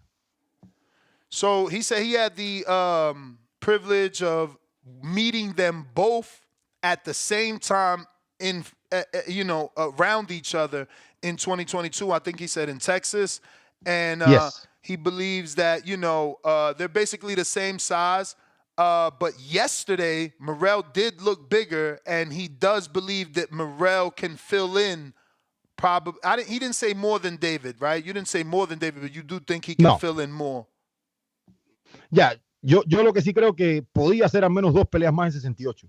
Es lo que yo creo. Yeah, yo creo que but he does want to emphasize that he does believe Morrell could have made at least 2 more fights at 68. But Anderson, anything else you want to get off your chest before I go back to the callers? No, yo creo que estoy bien. Solamente quería pasar por aquí un ratico, darle las gracias a Adrian, darte las gracias a ti y darle las gracias a todos los lectores de Boxing Boys. Nosotros estamos por acá en español en el Boxeo Urbano Network, así que 1,000,000 de gracias, Néstor. Ahí estamos. Appreciate you. He said, nah, man, he just wanted to come through, give thanks to everybody, talk a little bit, and you can find him on Boxeo Urbano Network. What time do y'all go live? Nosotros usualmente salimos 6 de la tarde hora del este de los Estados Unidos y usualmente los miércoles nosotros salimos también a golpe de la 1 de la tarde hora del este de los Estados Unidos. Así que en un ratico voy a seguir hablando boxeo por acá. All right, so he goes live 1 Eastern and 6 p.m. Eastern. 1 Eastern is on Wednesdays only, right? Yes. And then every day at 6 p.m. Exacto, y también hacemos comentarios en vivo y a mí me encanta narrar boxeo y ahí le metemos siempre bien duro. Cuídate mucho, Néstor. All right, gracias, Anderson. They do live fight chats as well in Spanish. So, yeah, man, check out my peoples over there, Boxeo Urbano Network. We're going back to the callers. Who we got? Iron Mike.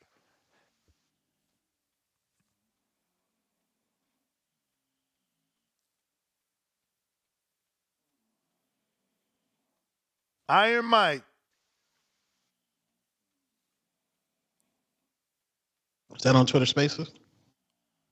No, that is actually Discord. You there, Mike? Marco, what up? Marco Boxing. What the dilly? Yo. She depressed like a queen at a BBL clinic. She's depressed. Wait, what? She depressed like a queen at a BBL clinic. Wouldn't that make her happy because she's about to get her BBL? No, you see that recovery? Bro, it's like death in there. Nah, is it? That's some goofy shit to me. Bro, research BBL recovery clinics. It's like, hey, yo, shout out to Crawford. He just chilling in that. Wait, he chilling out there. I don't know. I think he in Africa, man. Oh, this nigga in Lord child. This man post. Oh, hell yeah, he in Africa. Them hippopotamuses, bro. That's crazy. Oh, he was playing ball. He was like shooting around on the dirt floor with the Africans. He said you have to see it in person. Look at this fucking alligator. That's probably a croc. I don't know. Which is the bigger one? Alligators or crocodiles? Which one's bigger? I don't know. Fuck them both. Uh-oh, they got Bud fishing out there? Oh, you know he in heaven, boy. He loves some fishing. God damn, that's a big one. Oh, Yo, no, I gotta Adrian, show I know you I've said that. this before, but you look just like John Starks, and I fucking love it. That was my favorite player. You ever get that? You ever smile like him too. Nah, man. I've gotten a lot of other things, but never John Starks. You never heard John Starks? Nah. Okay, you know what that is, right? Because you look a little younger. Yeah. He played for the Knicks, right? Yeah. You look just like him to me, so I love it. That was my favorite, literally my favorite player growing up. Shit, I'm old too, Marco. Don't worry about it. I know about that. I'll be 41. Okay, close enough. All right, dope. We got Punch up in this bitch. Punch jumped in? Yo, you missed him, Punch. He just jumped off, but yeah, Punch wanted to jump in. Que venga para atrás, coño, que venga para atrás. Hacernos tan humilde. Anderson, si tú estás por ahí, que venga para atrás, que quieren hablar contigo. You guys gotta stop that shit. No, I was telling Anderson that if you still listening, come on back because my man's Punch want to talk to him. But Punch, you had an opinion. You said fuck that humility shit. Yeah, I think that's what's I think the issue with the Caribbean Latinos is this humbleness, man. What happened to the Ricardo Mayorga, the machismo, and I think that's what David Morrell brought. He spoke in a way that the dudes in the streets, whether you Dominican, Puerto Rican, Dominicans understood that type of Spanish. I don't know. That shit went over my head. Some of it was too. His accent is heavy, champ. You ain't. You understood all of it. Yeah, I understood basically all of it. Yeah, you know what I'm saying? Yeah, basically what I like is that he added that Spanish, that English, like trying to speak English. That's what makes it funny, but that's what makes it more relatable. I think. I don't know. It was a little. To me, it was annoying. Like, why he gets stuck on the same words? Like, he wasn't letting David talk. He got like a kid and would just stick on one word, like, you stupid, or you crazy, bro. You whatever. I played the audio, but did you notice that? Like, he would stay stuck on a word for too long.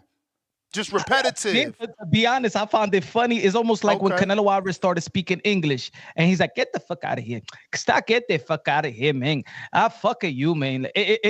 It brought another life to Canelo Alvarez. It added a personality to Canelo Alvarez that he didn't have. For sure. I agree with that. Do you think it's just nervous energy too, Ness? I mean, come on. He getting stuck on his words, repeating stuff. I mean, he's taking a big step up. Certainly that's what David took it as. David took it as nervous energy for sure. Oh, Morrell and Benavidez' little altercation. Yes. Ish. Yo, I won't front Tone. You on my, because I'm going for Benavidez, but I got a little shook when I saw how tall Morrell is. That dude is big. He is. Fuck. He looks big. We gotta understand that Benavidez was taking injections in his hands before that last fight. Like, he was really seriously injured. Like, obviously, Daniel Blancas trains out here in Milwaukee. I know those guys. He's David Benavidez' main sparring partner.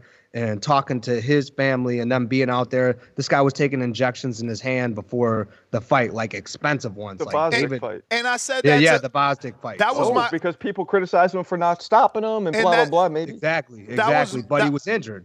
That was my counter to Brandon. Like, we talking about he didn't look like a monster in his last fight, but his father said he had 3 injuries. Cool, I get it. In boxing, we like to believe everyone is lying, but we could also choose to give the benefit of the doubt. You don't have to fully believe, but you can, hey, maybe he's right. Maybe he was injured, and maybe that's why that performance looked that way. So, listen, I got it on good authority from people in his camp. They had to keep it quiet. I mean, he was taking injections in his hands, and he was telling me some ridiculous amount of money it was. So, I mean, I give Benavidez credit for going in there with that type of injury. You're boxing, you're going to go in with a hand injury. And considering the amount and the volume of punches that he throws, I mean, that's ballsy, and he still went in there and got the win. So I think it's going to be a really good fight because now, hopefully, we're going to see a healthy Benavidez with his hands healthy and see how it really goes at 175. If he can stay healthy, if no other injury pops up. Why do we think that somebody with 11 fights can fuck with somebody with 30? I mean, why are they even on the same level? Bro, they're not on the same level. That's my freaking point. Okay, so we're on the same page here, but why does a lot of people think that Morrell's gonna? I don't get it. Because everybody wants to be a hipster. Everybody wants to say that guy is the man before everyone else. That's all. Yeah. That's true. They want to be the Nostradamus of this shit. Listen, we all want to do it. Look at 175 though. Like, who do you have there? You got the undisputed Arthur Beterbiev that we talk about, right? Mm-hmm. So we got undisputed. Bivol. We got Bivol, right? We talk about him because that fight just happened. David moved up there, and now Morrell's up there. Who else are we talking about at 175? Anthony Yard. Anthony Yard. They trying to ignore Anthony Yard. Anthony Yard. So 2 other names? Buatsi, Callum Smith. Callum Smith just is making there. a point. He's undefeated. We're looking for stars. Neither one of them fought Callum Smith. Callum Smith shared the ring with Bivol and with fucking Canelo. No, didn't he fight But what Bivol I'm too? saying is, or like, Better Beef. He fought Better Beef. I mean, we I need think more stars at all these weight classes, which is be honest with what boxing is. We're looking for guys to pick up that mantle. Oh you no, know? I mean there's no stars. That's not this. That's what I'm saying, though. There's no stars at that weight class, so there's not a whole ton to talk about. That's why we were so. I mean, some people were not happy that David moved up because they feel like, you know, Hold he up, screwed himself breaking out of a news, Canelo man. fight. You know, and then some Breaking people are news. happy he moved up because he brought some more blood to that division. Breaking news, man, because last time 2 young guys made a fight, then 2 older guys made a fight.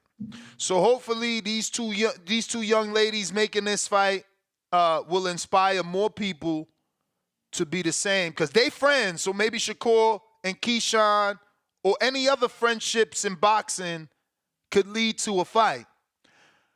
Because this is Clarissa quote tweeting Michaela Mayer asking Serrano to fight her at 40. And Serrano's like, nah, I'm only fighting Katie. We already talked about it. We shook on it. We should be doing it. She's the only fight I want at that weight. So Clarissa comes back and quote tweets Michaela and is like, yo, laugh out loud. We should make a fight at 54 then. And you see my girl Michaela said, let's go. Say when.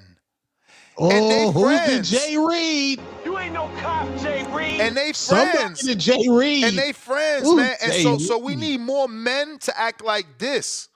Like, yeah, he's your man. That's why you want to get the bag with your boy. I want my boy to have money. Tony and Shakur. I want my boy to have money. I want my boy to be able to have fancy cars and dope houses too. That's my man's in you them. have different kind of opinions. Like, you have fighters being like, nah, I can never fight him. It's like my brother. But then you got dudes like, nah, we'll break bread together. We'll both make money. That's the best gift you can give a friend. Well, we ain't really seeing dudes say that in this era, and that's what we trying to promote. Sometimes that's ego, though. That's ego. Like, you don't want your best friend or someone you're good friends with to be the guy that's better than you. I mean, every man friends. has an ego. Yeah. You know, a big one, little one, medium one. Like, you got to understand. I think a lot of the men in the sport are worried about taking that loss to their so-called friend, and that changes their friendship. Gotta get this money, man, while you can. Everybody that got a sibling, they fought their brother for free. Hell yeah, we fought our brothers for free. I ain't denying that. But I'm saying some of these dudes up here don't want to, on a public social forum, get memed out by their friend. Who you going for? I'm going for Benavidez. Sound like you got the Caribbean punch. No. Say it again. Sounds like you got the Caribbean. You're not going for Morrell, are you, Punch? Nah, I'm going for David Benavidez. Nah, Punch knows boxing. He's not. Come on. Nah, man. This is more of a hype fight to me.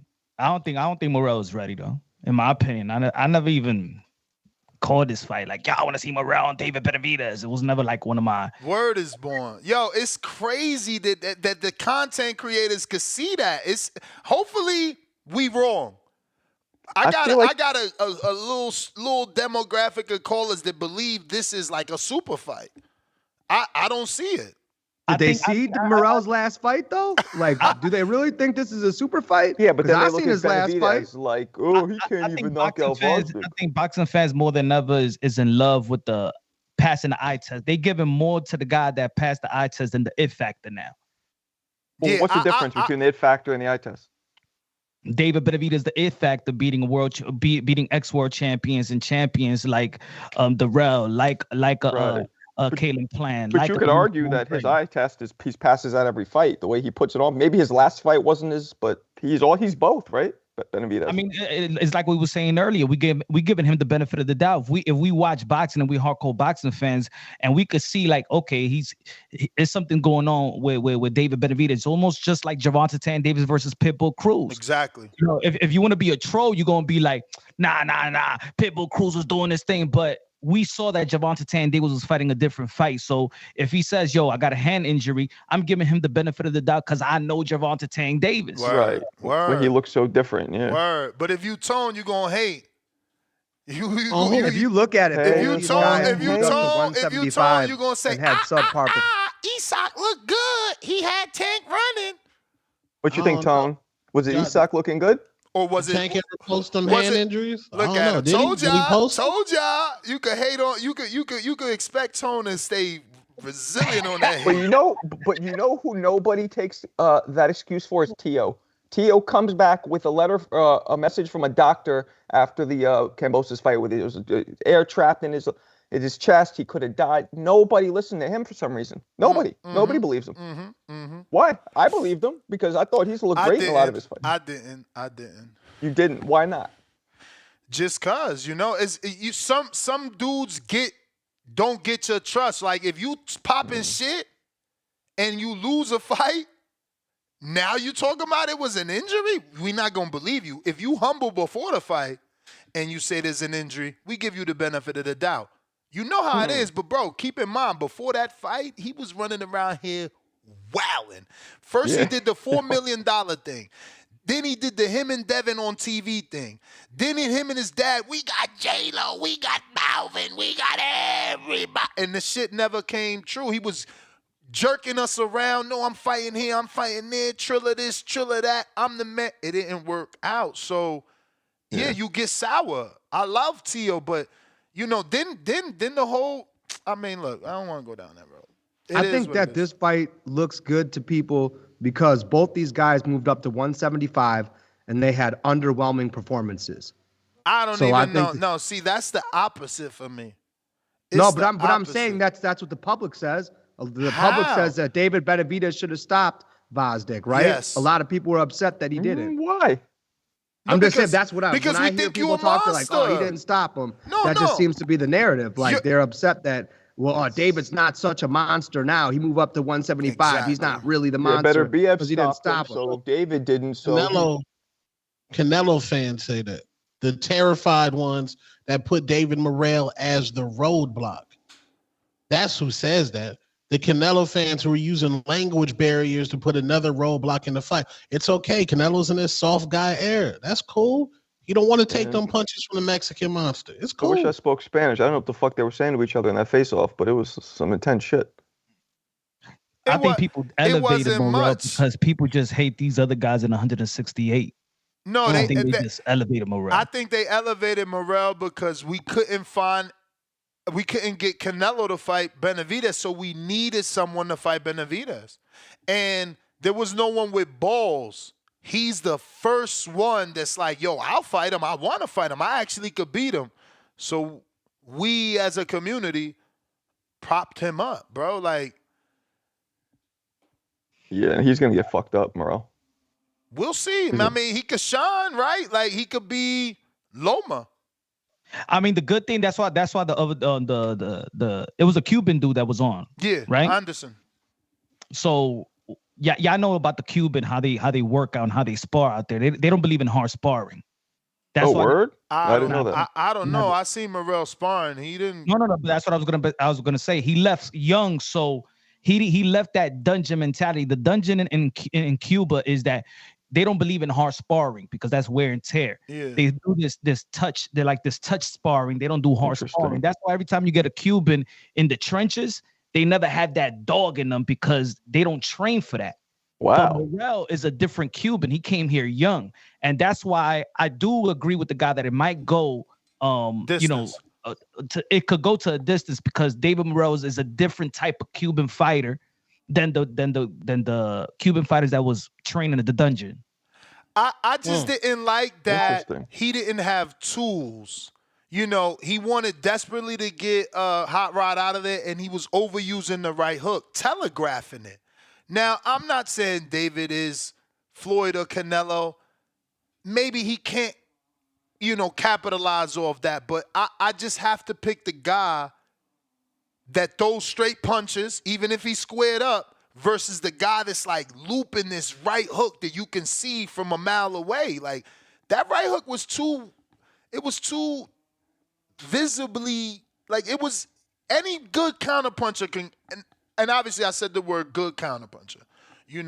Any good counterpuncher will have a field day with this dude. That right hook is out of control. And maybe granted, they gonna tighten it up for this fight. He got a good trainer. He got a good trainer with Ronnie Shields. Shout out to He's Ronnie. developing. I mean, let's be honest. He's 11 pro fights in. He's not 25 in. He's not 30 in. He's 11 in. You know, it's a good development. He's gonna learn. But that's all I gotta say. He's gonna learn. But that's the point. Soon as he lose this fight, if he lose, if he lose, I'm not saying I'm right. Then they gonna be like, oh, it was too young. He wasn't ready. But he gonna be good.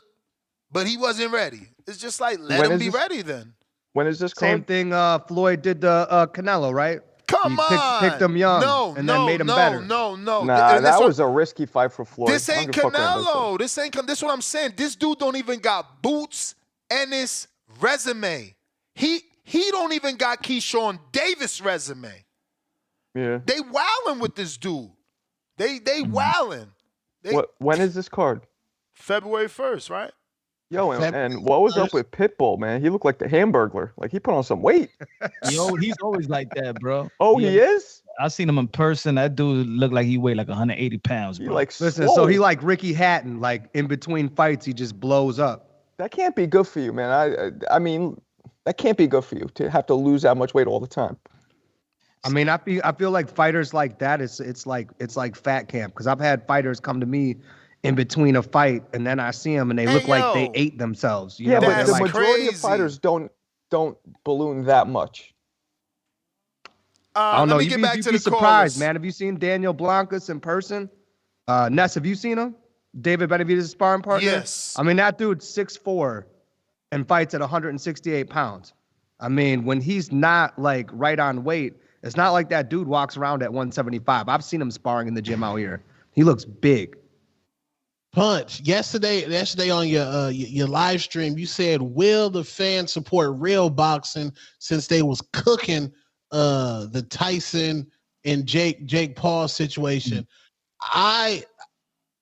Jake Paul, if this fight flops, bro, I'm 100% blaming Jake Paul, because Jake Paul is supposed to.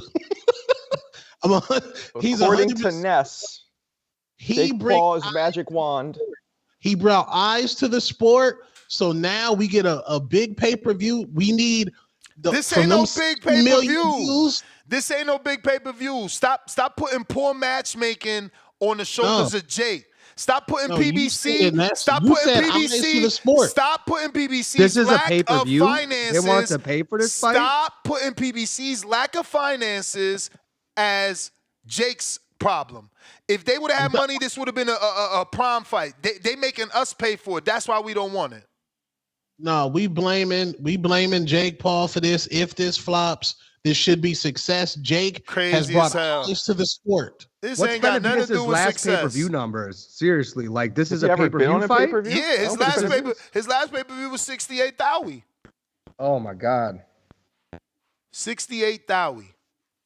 I don't understand why the boxing is that shitty that no networks can make. We streaming Fire Stick Boys back outside. We not respectfully. We not paying for that. That's not how this goes. That's not how it goes. We don't pay for prospect pay-per-views. That's not how this advertising goes. dollars, and boxing can't generate the advertising dollars to get networks to just put this shit on for free like they used to. It just can't. Yo, it don't bother you at all, Punch, that you got to pay for a prospect pay-per-view? It don't bother me as much. I felt like I'm just numb to it. Like this is the numb to it. Damn, numb to it. It's almost like you know what I call it? I say we condition. That's it. Say it again. It's almost like what? Like tennis. Like tennis in the hood, you got to pay for it. It's like it's not a basketball court. That's it. You got to pay for it. You want to play? You want to play tennis? You got to get the membership. You got to pay. So now that's what it is. Where the tennis courts at in the hood? Because I didn't see any. Man, you can go to Harlem, 135th Street, right across the street from Kennedy Center. Oh. I don't know. Anything is pay-per-view now. That's how I look at it. Anything is pay-per-view. Anything with somewhat of a name is pay-per-view. We got to pay for it. Nah, but that's the point. We should not be conditioned. He said he numb. I like to call us conditioned, and we just got to put our foot down. We can't just keep paying for whatever. And just because 10 hardcore say that this is a good fight, don't mean it's worth your $80 Yeah, but like, fucking dollars. Ness, all of us are content creators, right? We have to watch these fights, so we got no choice, especially us. No, for We have sure, to. for sure. It's for our sure. job, is what we do. But it's also our job to tell our audience what's value and what's not value. True, but then we're kind of biting ourselves in the foot doing that. How? Don't watch this shit, but then they don't watch it, then we don't benefit, and then we don't, you know what I'm saying? Like, we all need to be in a synergy. We gonna benefit regardless because we got a community. We have to lead. I like to lead my community in the right direction. I don't like lying to them. You know, if this shit ain't worth it, it ain't worth it. You know, No, it's not. Boxing is a some niche of my sport. audience, You got to It support is. everything at some point because there's not that many of us watching. I used to be that. I used to be that No. guy. Remember, Adrian? I used to be the guy shaming you. Where that got us? Where it got us? Me telling you, no, don't steal. Buy. We keep buying, and they keep giving us even worse pay-per-views. I ain't gonna lie. Now we I getting don't even know interim how to steal. unifications. Now we getting interim unifications. They like, yo, they stupid. What you mean, boss? They ain't stupid. No, I bro, don't even know they how to steal. stupid. Ness. Look, like look, my they son about to knows give us- how to steal, but I don't know how to steal. I gotta pay for that shit. I'm too fucking old and don't want to learn how to Full steal. Tone, That's Adrian, you. That's That's will you. put you on. That's what I mean. We elevated Morrell like if he was something. The community elevated Morrell. Yep. You know what I'm saying? To the Something point about- that, oh, he's better than Berlanga. He's better than Jaime Munguia. He's better than Demise Andre. He's better than Kalen Plant. So he hopped all that. Since they on pay-per-view, they might as well. Dave Morrell is a pay-per-view guy. Match them up with David Benavidez. How? Wait, did Morrell have the like 300 Andre- amateur fights? No, hell no. Because, you know, Cubans be having a lot of... No. he didn't even go that route? No. So what's the fucking infatuation with him? That's the hype that he's Cuban, but he's trained here. So he's got a different style. He's not touch and go. He's more aggressive. You've seen him. He tried to get Hot Rod out of there. He's different. I mean, Morrell's smart though to go up to that division because how long is Better Beef gonna stay there? Once he leaves, all them belts are gonna scatter. Better 2-3 Beef's years what, tops. 39, 40? He's got maybe a few more fights. Yeah, He'll I don't collect know. a few more I don't know. bags. He's going to be 40 in January. I don't know February. how Right. So smart. I the don't know how realistic smart thing if is you're those belts losing. are getting spread out. Yeah, but how smart are you if you lose this fight? You got to restart.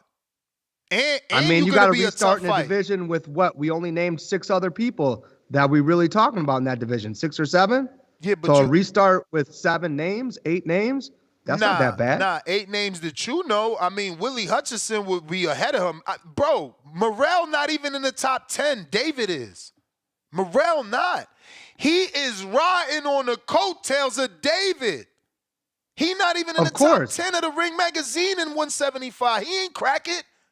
He's How the number fuck you gonna crack the 4. top He's 10 for number being Hot 4 Rod? on That Box Netflix Rec. event, Jake, Bro, he capitalized Box on Rec Mike is a- Tyson. is a- I mean, Morrell's trying to capitalize on Benavidez. I mean, that's just how it works, right? But Box Rec has him the number 4 My in the brother, world. you need to research. Box Rec is a point system. I'm not saying that they're right. I'm just saying that's what they got. And I'm explaining to you and the audience that just because BoxRec has it, that's not a ranking system. That's a point system. They go off How's of, that work? They go off of the stars and the event. If it's a big event, you get more stars. Like it's all points. That has nothing to do with ranking or skill. Ooh. Nothing at all. No, BoxRec is more of a reference, not a ranking system. But the Ring doesn't have him as the top 10. Willie Hutchinson is in the top 10, you know. And there's guys, you know, again, if he doesn't win this fight,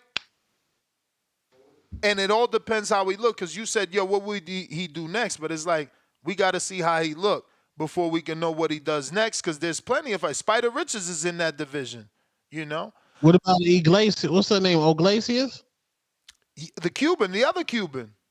Yeah. Yeah, he's in that division too. Hey, Ness, No, would he's you in- say he's that in the you one care below. more about the 175-pound division now that David's moved up there? Because before, I feel like you didn't really care about Bivol. You don't really care about Better Beef because he's old and he's whatever. Would you say that you care more about the division now that David's moved up there? Is there more interest for you there now? I think Personally. I don't think I ever didn't care for it. I mean, it was a decent division. Better Beef was always doing his thing. You know, Bivol got the Canelo win. They just not entertainers outside of the ring. You know, I think what's gonna happen to Morrell is what happened to Danny Dubois when he faced Joe Joyce. Too soon. Too soon. But wait, why does Jake Paul only have a 1.5 stars then if it's about popularity on BoxRec? No, popularity of the event. Yeah, he just had the biggest event in fucking history or whatever. How come he only has a 1.5 stars? I don't know. Read the points. It's in there. Oh, it says why? Yeah, hell yeah. They tell you Okay. how their rules are based. Okay. I got Slick Nick, $5. Take note of all these Benavidez haters now. Because as soon as Canelo retires, they going to be right on the bandwagon, making David the new face of Mexico. Best dad ever, member for 17 months. If it was venue issues for Tank, fight will more than likely be in the Barclays Center at the Boxing Voice. Stop the cap, Tone. I did see that. Someone hit me up and said that the reports are saying he's going to fight in the Barclay. I guess that's neutral territory, but it's a drive for both Baltimore and Maryland, right? So it works. Leonard, It's far though. yeah, I don't know. I mean, I guess Like they 6 hours or something. No. Well, To Baltimore, yeah, Baltimore's yeah, like 5-6 hours. Yeah. No. 6 hours is Virginia, New Jersey to Virginia. It's 4 hours. So the PBC who's booked venues for umpteen years had a venue issue? Nah, man, stop the cap, bro. Books is open 2025. venue Man, issue- got the bag. No, I get you. And I'm not saying you're wrong. I'm saying benefit of the doubt, venue issue, meaning exactly what you said, that there's someone else in the venue and they can't get the date they want. Not money issue, venue issue. Oh, for March? Yeah, for March 1st, they got the hockey team playing in DC. And then there's Houston. They got the Houston Rockets got a game on March 1st. They probably gonna have to move to Brooklyn or shit, bring it to Arizona. We'd love to have that fight. We'll sell that shit out. And you got March Madness. And it is March. Damn. Yeah, man. Tank, they opened up the books for 2025. Tank getting his bag. But hey, man, Tank, there's a lot of good guys out there, bro. T.O., Shakur, Devin. It's time for legacy, bro. He's postponing his career for Lamont Roach. That's the sad part about it. Word. But Like, if he's I don't not- want to go if- down if- that route, man, because those Tank shows get toxic. Let's give David, because again, people, no, they're gonna get mad. They're gonna get mad that we're somehow playing Tank out, and they're gonna call in. Well, we offered Loma. I don't want to hear that shit, bro. We offered Loma, but Ness, Shakur signed the 2-fight deal. Bro, I don't want to hear that shit. When you the A side, you can fight whoever you want, bro. And people just don't want to live in reality when it comes to Tank and Canelo. They don't want to live in reality. Those dudes do what they want. We just have to leave it alone. Jake, too. They do what they want. Leave them alone. Just leave them alone. We can't control them. Ain't nobody begging for that fight to come to Arizona, bro. Which fight? Y'all Tank, y'all need to take off y'all Tank draws, bro. See? Y'all Tank G-strings. See, I'm nigga. telling you, you can't Like, say nothing about that, man. And they start Yeah. attacking you. It's not worth it. We're begging for Tank to come to. No, we ain't begging for none of that shit. We good. We got Bam. We got Jaime. We got David. We good. Hey, people just want to see Tank knock somebody out. That's what he does. I mean, we just got to leave it at that. That's what it is. It's No, he's the entertainment. black. He's a black Jake Paul with boxing skill. Ooh, I don't. You can't I call don't him know if Jake I'd Paul go- with that go there resume. with that. We got Come Leonard on, Sterling, Tone. 5-pounder. Texas Commission site, TGB, had December 14th in Houston on hold. Venue was available. Now Houston, D.C. venues not available March 1st. Probably Barclays Center, New York, March 1st. Yeah. Boxing Nerd, $2 Canadian. Yo, Ness, your Twitter Spaces isn't working. I don't know. I just restarted the phone. I'm going to try and do a new one. El Roby in the 619. Welcome to the prospect level. We got Alan Day, $5. Early betting show, Morrell, unanimous decision, 12 rounds. Figueroa by stoppage, Pitbull early stoppage, oh and yes. PBC rely on Latin fans. The Spanish is important. Thank you. Saquon Jones, $2. So Loma can do it, but David can't? Y'all goofy. First of all, you comparing Loma to David. David is getting a title shot in 11 fights. Loma had a title shot in 2 fights. You goofy. You comparing David to Loma. Loma had 300 amateur fights and a gold medal. David doesn't have none. Saquon's goofy. Modern King Boxing, $2. Original Tiafimo Glazer on the panel. Y'all hating on my man Punch, man. Anybody that got a relationship with anybody is a Glazer. Like, I hate that right fucking away, word. right away, Tone is a Glazer. Tone, you a Glazer of Ryan.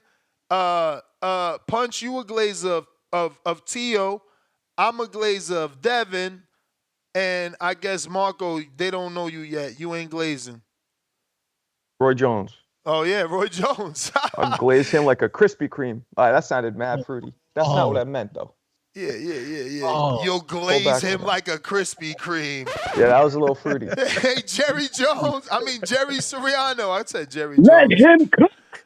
Oh, shit. Let him cook. What the? He's like a ninja.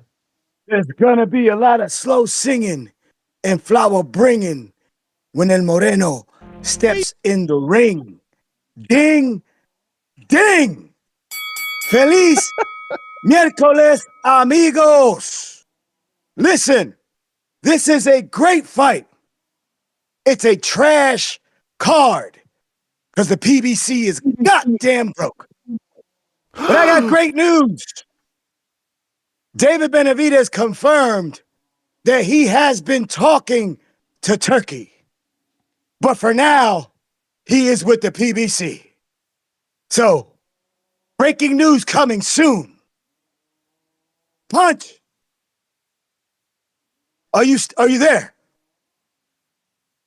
Yeah, yep. Listen. We need my boy Julius. We need the Dominicanos to take over the panel right now. This is going to be the first time that a fight is going to slow cook on the internet. And by the time February 1st comes aboard, we are going to be ready to see goddamn fireworks. You know, we're talking about Morrell like he had options. Nobody wanted to fight Morrell. Nobody wanted to fight Benavidez. Those are the true facts. You know, I called in the other day and I said, Morrell is the toughest fight for Benavidez at 175.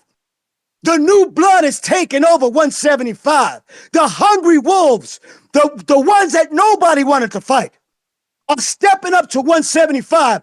And I guarantee you, when they step up and fight the winner of Benavidez and Bivol, they're going to smoke his ass. You know, Morrell is 6'2". He's got a arm length of 78.5 inches. Marco, that is longer than Muhammad Ali. People think Benavidez has an arm reach. He's got 4.5 inches shorter than Morrell. Damn.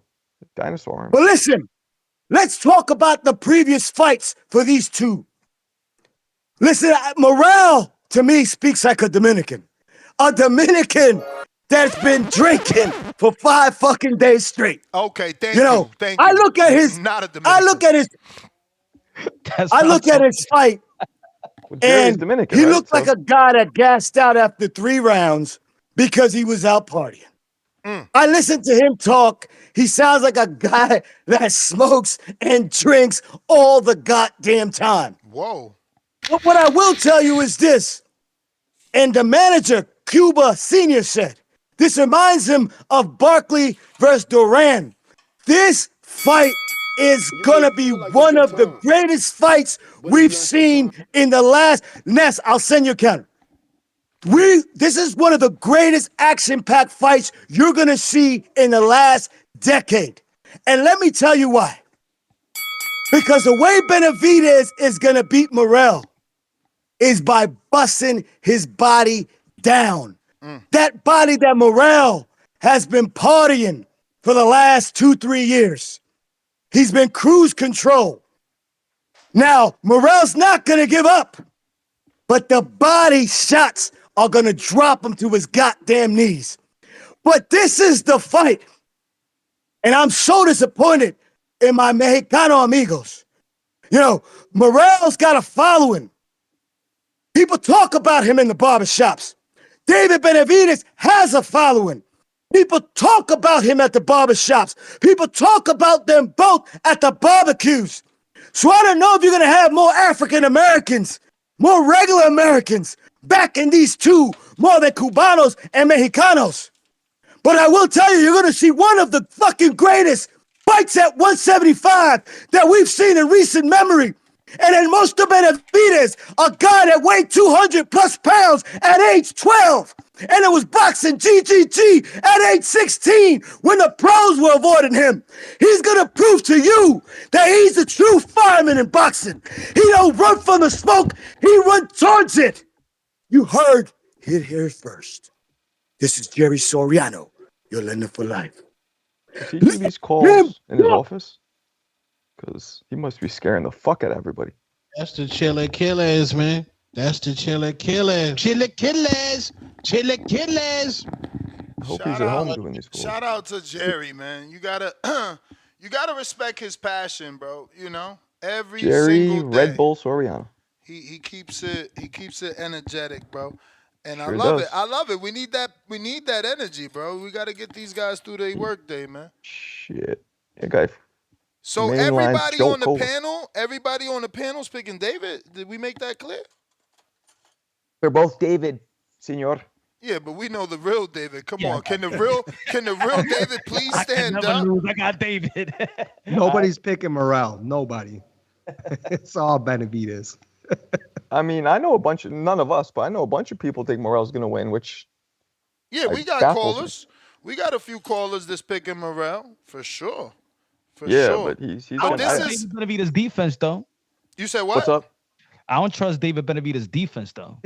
I disagree with that, man. I think, to be honest, his head movement is underrated. Like he moves his head well. Especially so if you see him even when he's spar in and there shit. throwing all them shots, And he be his dipping and parrying. slipping on the inside. I mean, Yeah, don't give especially him when you credit see for him that. spar. He don't get hit as much as you think he does. Yo, but what about his parrying ability? I think that's underrated. My man be His what? parrying. Yeah, his parrying that's ability. all defense, though. That's part of defense. No, yeah. I know. I'm just being specific at what he does. Like that's underrated too. I don't think people respect him for some. He Yeah. parries a lot of those shots and then he smiles at you like, "Motherfucker, I'm still right here."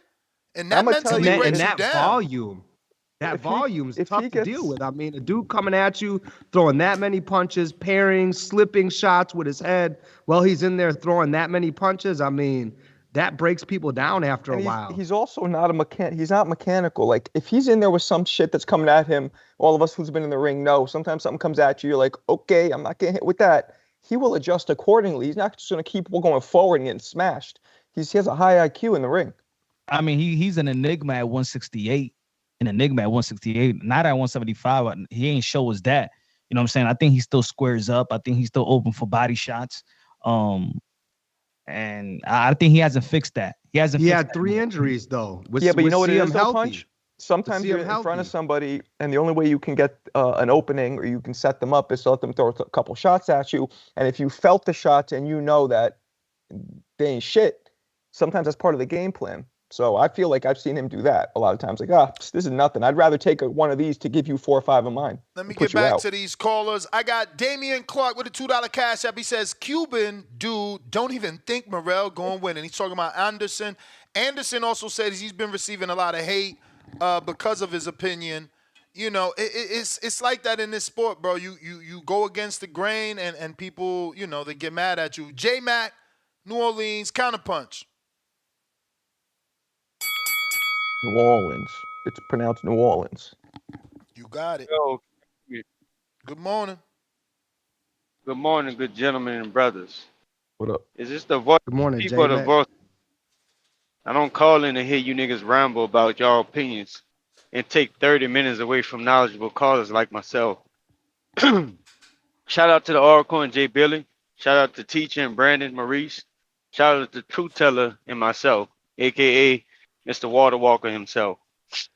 Look, man, look.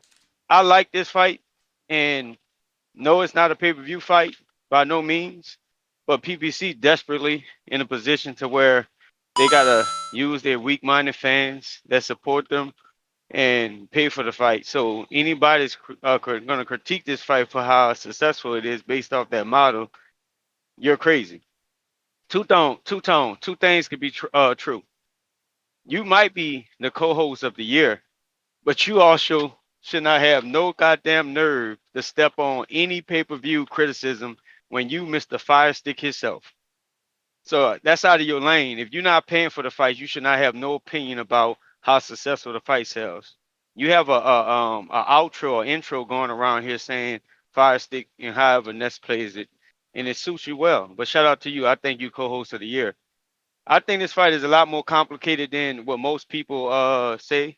Shout out to the trainers on a platform who breaking it down, but I think they missing some key elements. Style makes fights, and Jerry just pointed out something I did not know. With David Morrell having a longer reach, that means that jab and that stab jab that David Morrell can use against David high guard might be able to be very effective.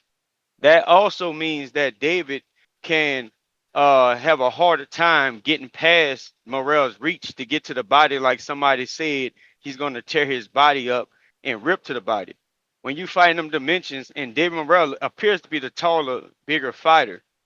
What I want to see is how well David Benavidez can use his size at 175 to dominate the guys that's equal in size to him or possibly bigger. I think them days of mowing people down at 160, but they eight may be over because David is fighting guys similar in size, similar in frame, or possibly bigger. For stopping guys, David Benavidez, and I'm a fan of David. I'm just being very critical. All up. I don't have David beating Bevo or Better Beef. I have Better Beef knocking David Benavidez out. I have Bevo beating David Benavidez in a 12-round decision. This Morrell, and that's if I go over. Let me add a counter punch.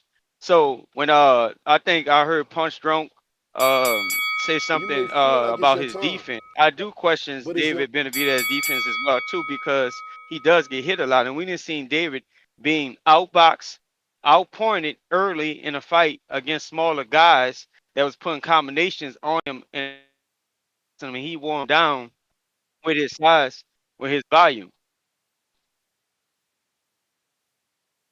Power, in my opinion, goes to David Morrell. We don't know what David Morrell presents.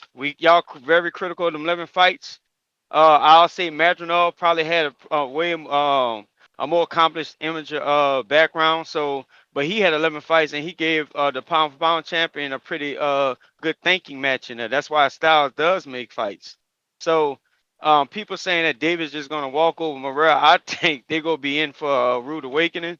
I think this has the potentially to do a trilogy, and I do agree with Jerry that they can make fight after fight if that's the point he's making. But I don't know who to pick with this one. I'm gonna say it like this: my opinion resides in David Benavidez, giving him the experience, giving him the edge, due to the fact that we seen David beat a smaller Andrade. We seen David walk through guys at 168. We still learning what David is at 175.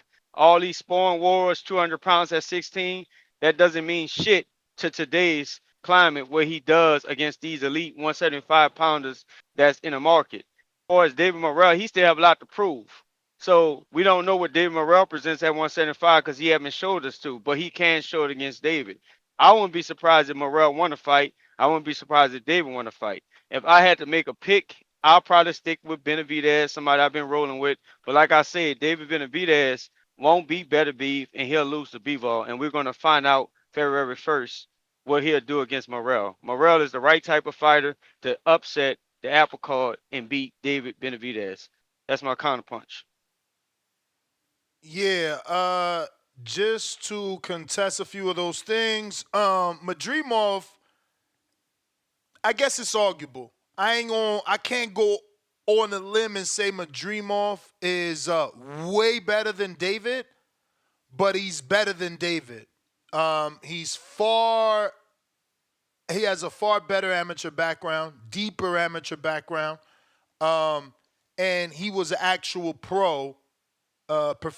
An actual champion. He won the real belt, not a different version of it. And his first fight was Vladimir Hernandez. The guy that Troy Isley just fought a couple fights ago. The guy that upset Truck Simpson.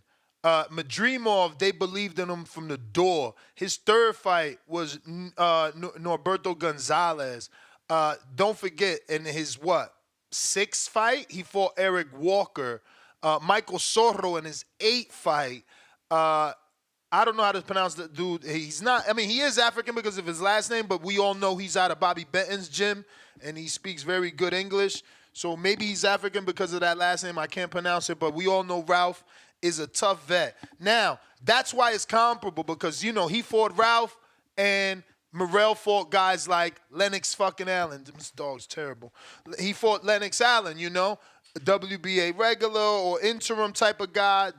Definitely a durable dude, but he was like 38 at the time. So their resumes is a little bit comparable, but obviously the edge goes to Madrimov in professional experience because Morrell has not faced anybody like Magomedov Kurbanov. Nobody that Morrell beat was undefeated, coming off of a win over a Liam Smith type of fighter, which is a former world champion. Nobody that he beat had the experience of Kurbanov, not only internationally but professionally. It's my belief that Madrimov is, on a different level compared to a David Morrell. But we got Saquon, PBC dead, but name one press conference from another promotional company you spend all day talking about. Matchroom, Queensberry, Golden Boy, Boxer, I'll wait. These PBC shells, did anyone say PBC's dead today? What's with Saquon and PBC? I don't get it. I'm telling you, he probably's Al's nephew and doesn't want to tell us the truth. It's weird. Saquon, what's up, man? Super weird. I thought it was just me. Bro, no, you don't even know. Like the fourth or fifth time. No, but you don't even know, Marcos. He embarrassed himself on the Porterway podcast. What'd he do? Bro, like he just had this crazy debate, straight bias with Porter. And yeah, he got famous for it. I don't know if that's what he wanted. Fat Swag TV, welcome to the Prospect Level. Pristine Sports Network, $2. Thanksgiving. Tank Christmas?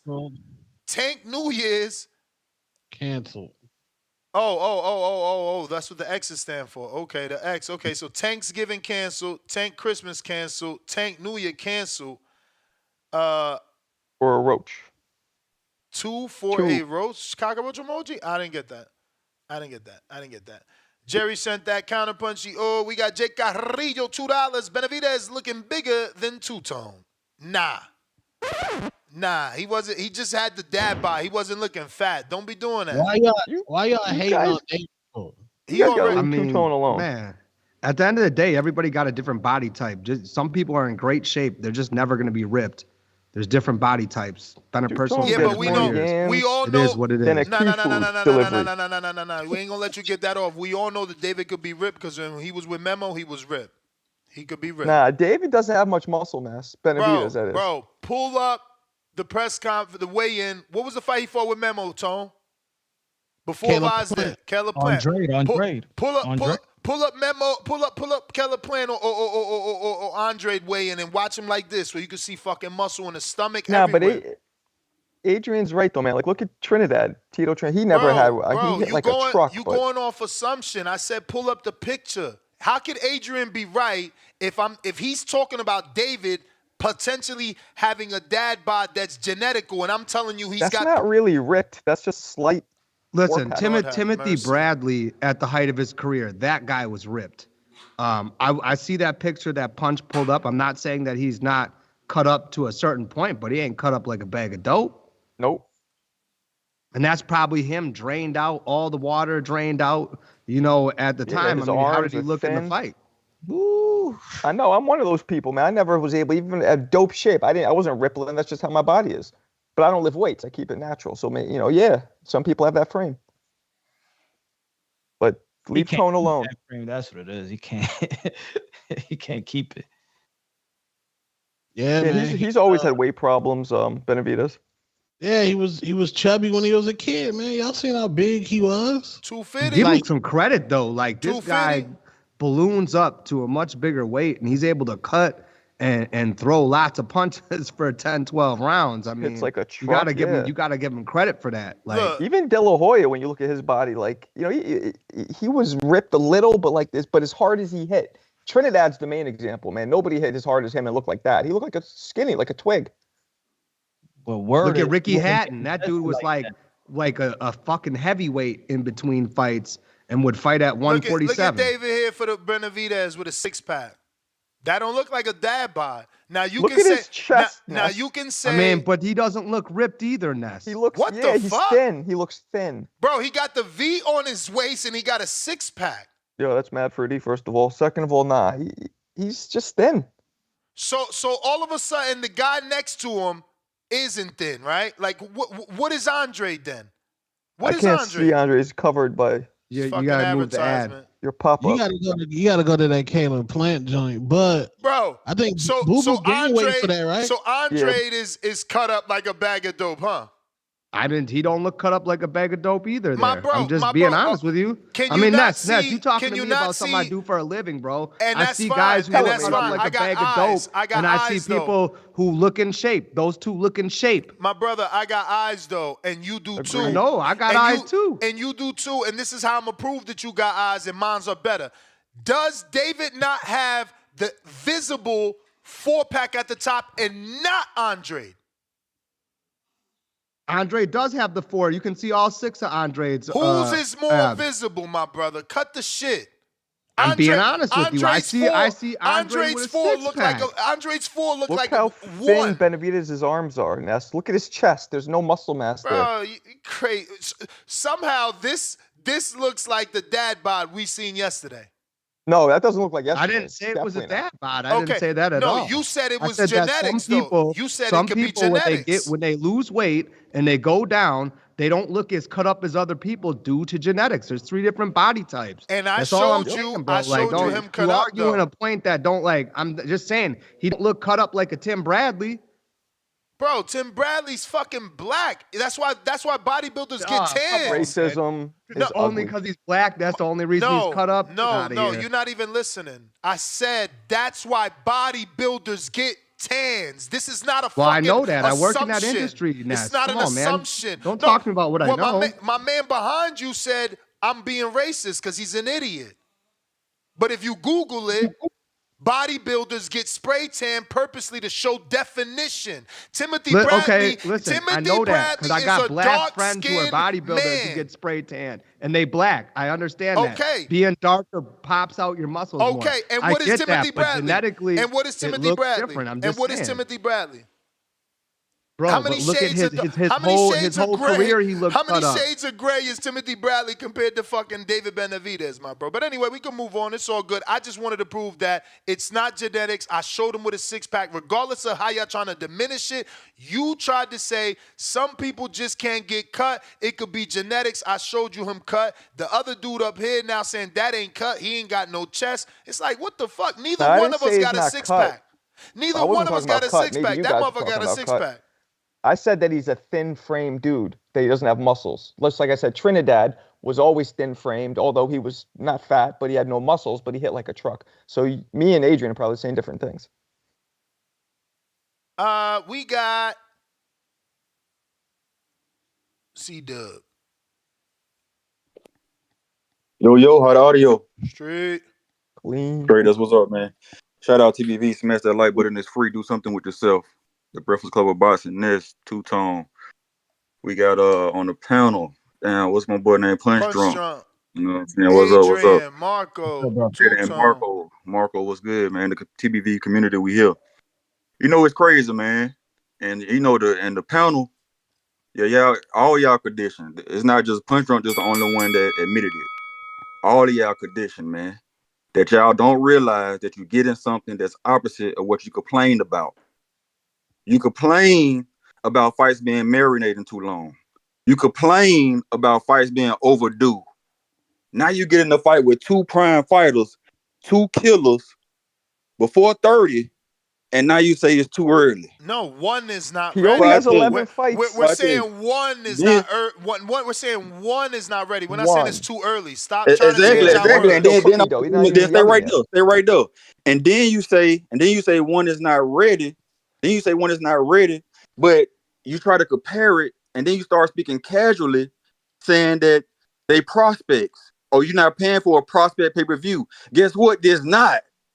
Guess what? There's not. You crazy. David is a two-time champion, WBC. How they not prospects and they got a Morrell worse is a WBA resume? champion at the other weight at 168. These are champions. You get got a the champion hell in outta you got a champion in Fulton. You got a contender you in ain't no Figueroa. interim.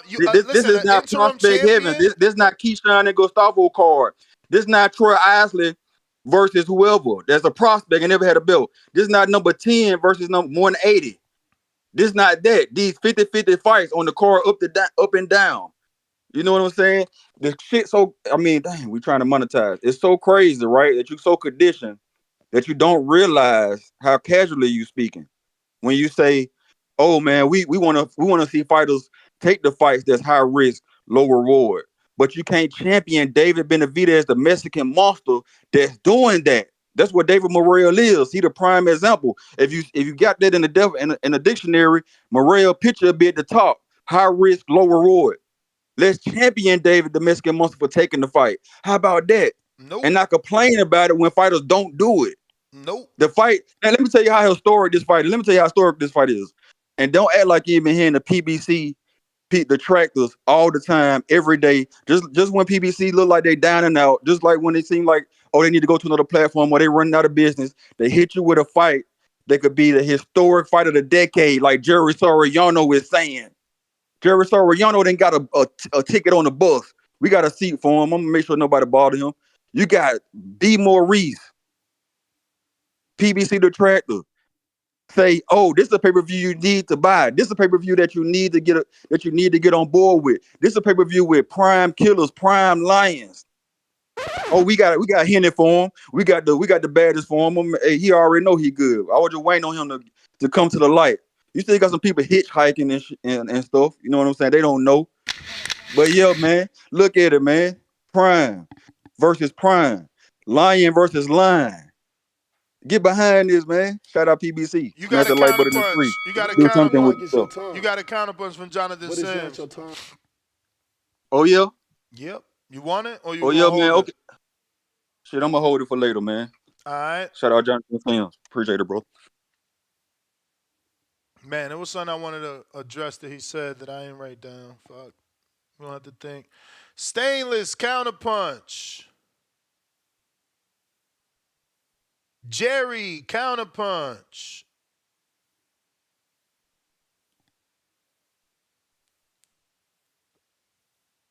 Let him cook.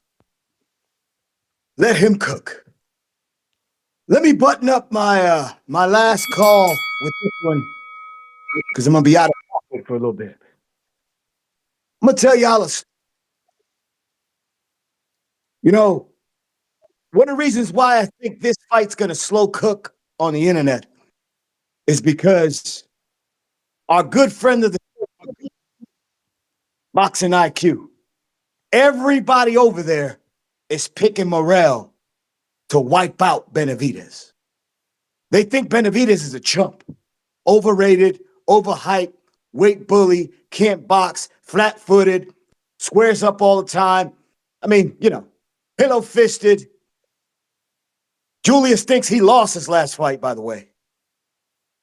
I saw Benavidez pushing back the big man until his fist could no longer have an impact. So I don't know what people are talking about, that he was backpedaling.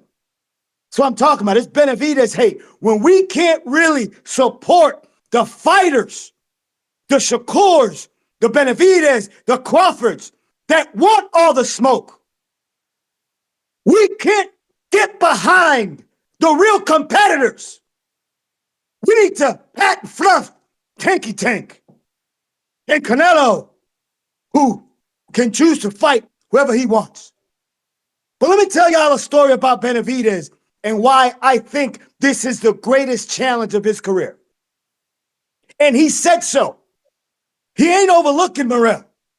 He does feel he's going to break his face, but he knows he's got to put on the greatest performance of his life. When I say Benavidez weighed over 200 pounds when he was 12 years old, that's actually true. David Benavidez was the fat guy. His brother was the star of the family. And the only way he could gain respect was to go in the gym and fight grown-ass men because he was 200 pounds at 12 years old. You got tape of Kelly Pavlik saying that Benavidez is going to be a world champ one day. 15-year-old fat kid. But here is where Morrell has brought something out of David I hadn't seen. He brought him back to his childhood. David Morrell is a real street bully. This dude can really fight. He said, David Benavidez reminds me of those kids I used to beat up and take their money.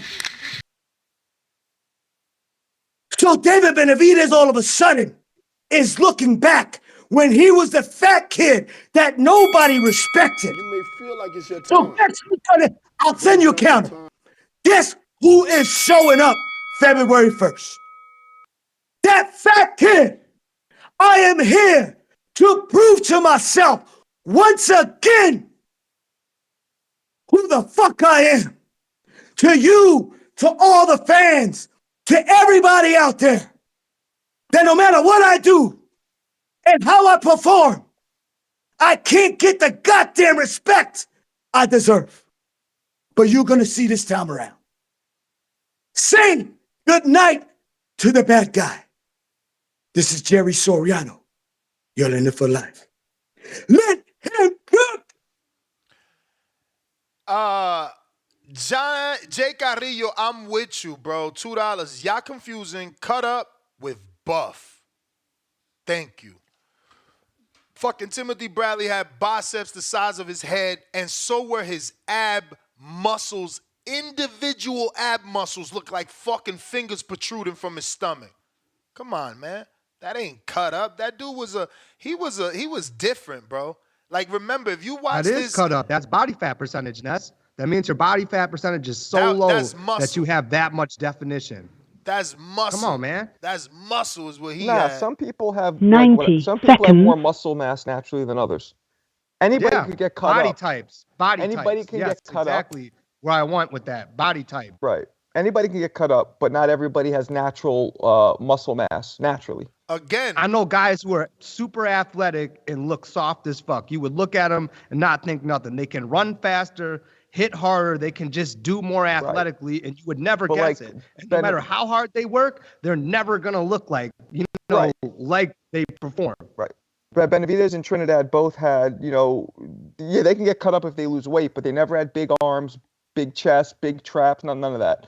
Yeah, So, but they're not buff. They're not No, buff. they're not anything, buff. But- anything big is weight gain. When you cut, it's leaning out. So it's weight loss. It's just obvious. You want somebody to look big, they're gonna have to put on weight. Like Andre in his but picture. Bradley was what? He fought at 147. I wouldn't consider that a big man. 147 to be a big man. Like he was that at 147. No, he looked. He was big. He would walk around at 180. And David walks around at 2-something. Earl Spence walked around at almost 200 pounds. That's a lot of boxing. A lot of these guys are masters at cutting weight to fit into their division. Toe Def, $2. Troy, 8-0 versus Marco, 8-0. Who wins? Marco, I thought you was 5-0. You may feel like it's your time. Don't be letting them add Look, wins. I'm retired. Don't be letting them add I'm wins to retired. your resume, bro. Wasn't you 5-0? Troy's my man. We're not fighting. I wouldn't let. Because you're friends, right? I Because you're wouldn't. friends. Because we're friends, don't fight right? each other. I Yeah, we're wouldn't too close to sanction it. fight. I wouldn't sanction that fight because you don't coil back, and I wouldn't want you to get hurt by Troy. I'll coil back on you. I watch you do your bag work, and you're like, you know what I'm saying? I'll fuck you up. You never come back here And Troy is a master. I'll have some barbecue Dominican ribs. No disrespect, Punch. I'm Nessa's old. ribs, not yours. I'm old. Troy is the one on Tangkat Root and Ashwagandha. You know, I'm nobody. Troy is the one that's ready for all you the remember smoke. Hey, Ness, don't sell yourself short. Last time I checked, what are you, 4-0? Don't call yourself nobody now. A long time ago. That don't even exist. We USA Boxing now. We got Stainless counterpunch. Yo, what up? What up? What up, Stainless? Adrian, Punch, Marco, man. Don't take that fight. They're trying to have you fight a blind guy, man. That don't even make sense. When that fight, all they got to do is hit him in the head one time to fight over. So, Marco, hands down. Bet me, I'm taking Marco. Yo, man, I sent a counter punch for C-Dub too, because he finally get the shine as far as I'm concerned, man. Look, it might be a little too early for Morrell, but we've been asking for Benavidez versus Morrell for a couple years now. So just the fact that they both willing to step up to the plate for that fight, I gotta applaud. Plus, you know what I'm saying?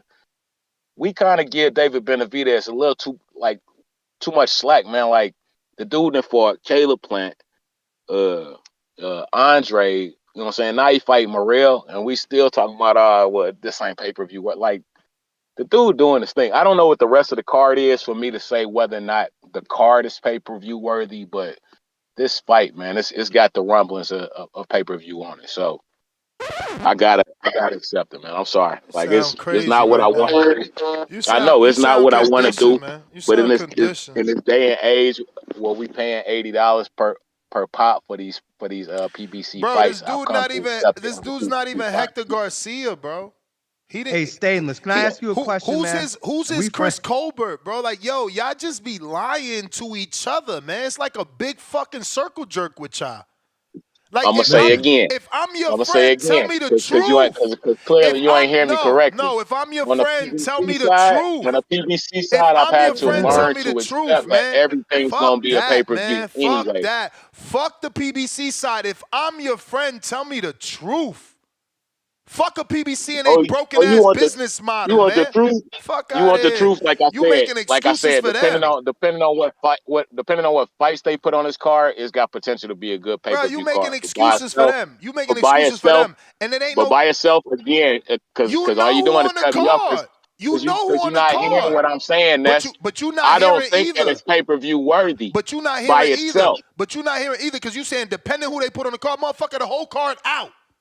So give a solid answer. Is it worth it or not? I don't know the whole card. Who the whole card? Fulton, Figueroa rematch from 3 years ago after Fulton looked not great.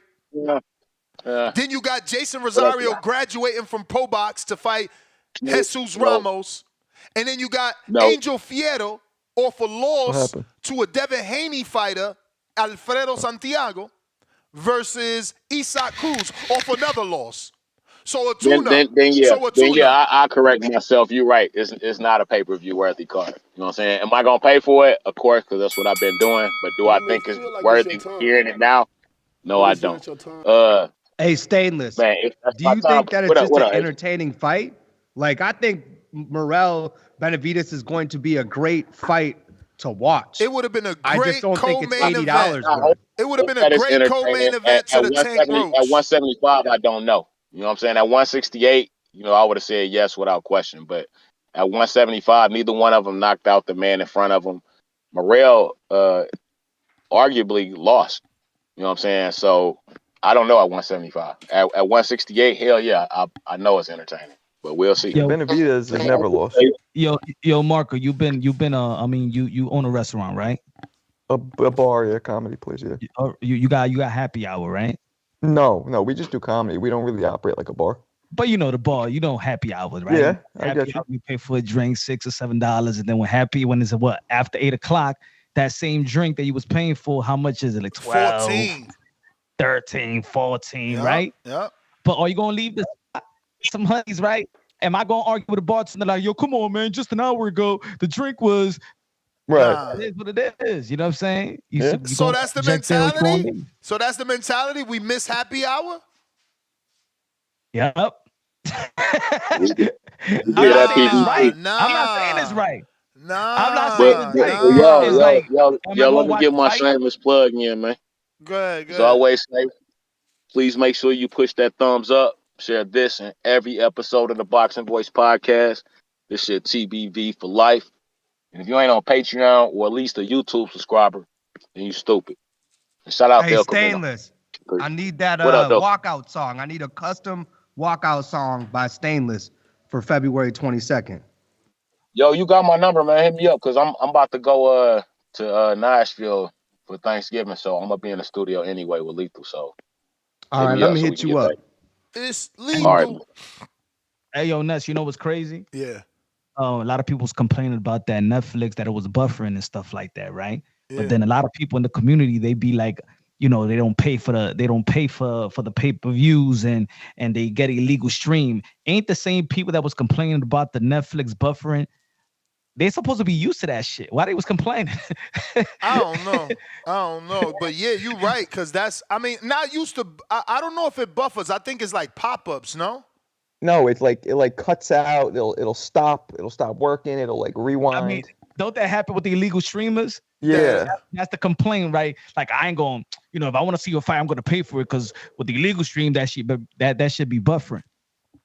I mean, you should be used to it then. Why y'all I complaining? mean, to be honest be with real. you, bro, there's gonna be so many people fined for that fight. So many bars showed that fight. I was DJing and I was at every bar in the town was showing the fight, and you have to have like a commercial Netflix account. Yeah. And I Yeah. know none of them people had a commercial who's gonna Netflix enforce account. that? Well, It's gonna be like a Netflix- They were watching though. No, like no, I no, talked no, to no, a no, bar no. owner, like they're Adrian, watching that. They're Adrian, gonna no. go around and do that. No, you don't need a commercial Netflix account. You had to order the fight through Johan. But Well, yeah, well, that's what I'm saying. but There let me is just- such thing as a commercial Netflix account, though. Like bars and businesses, actually, there is a Netflix commercial account. If you do not have the commercial account, you would have to order the fight specifically from Johan. But I can tell you right now, a lot of bars are about to get fined. I had Johan try to come at me for some shit that I didn't even really do, man. They talk about $26,000 fine. What's Johan?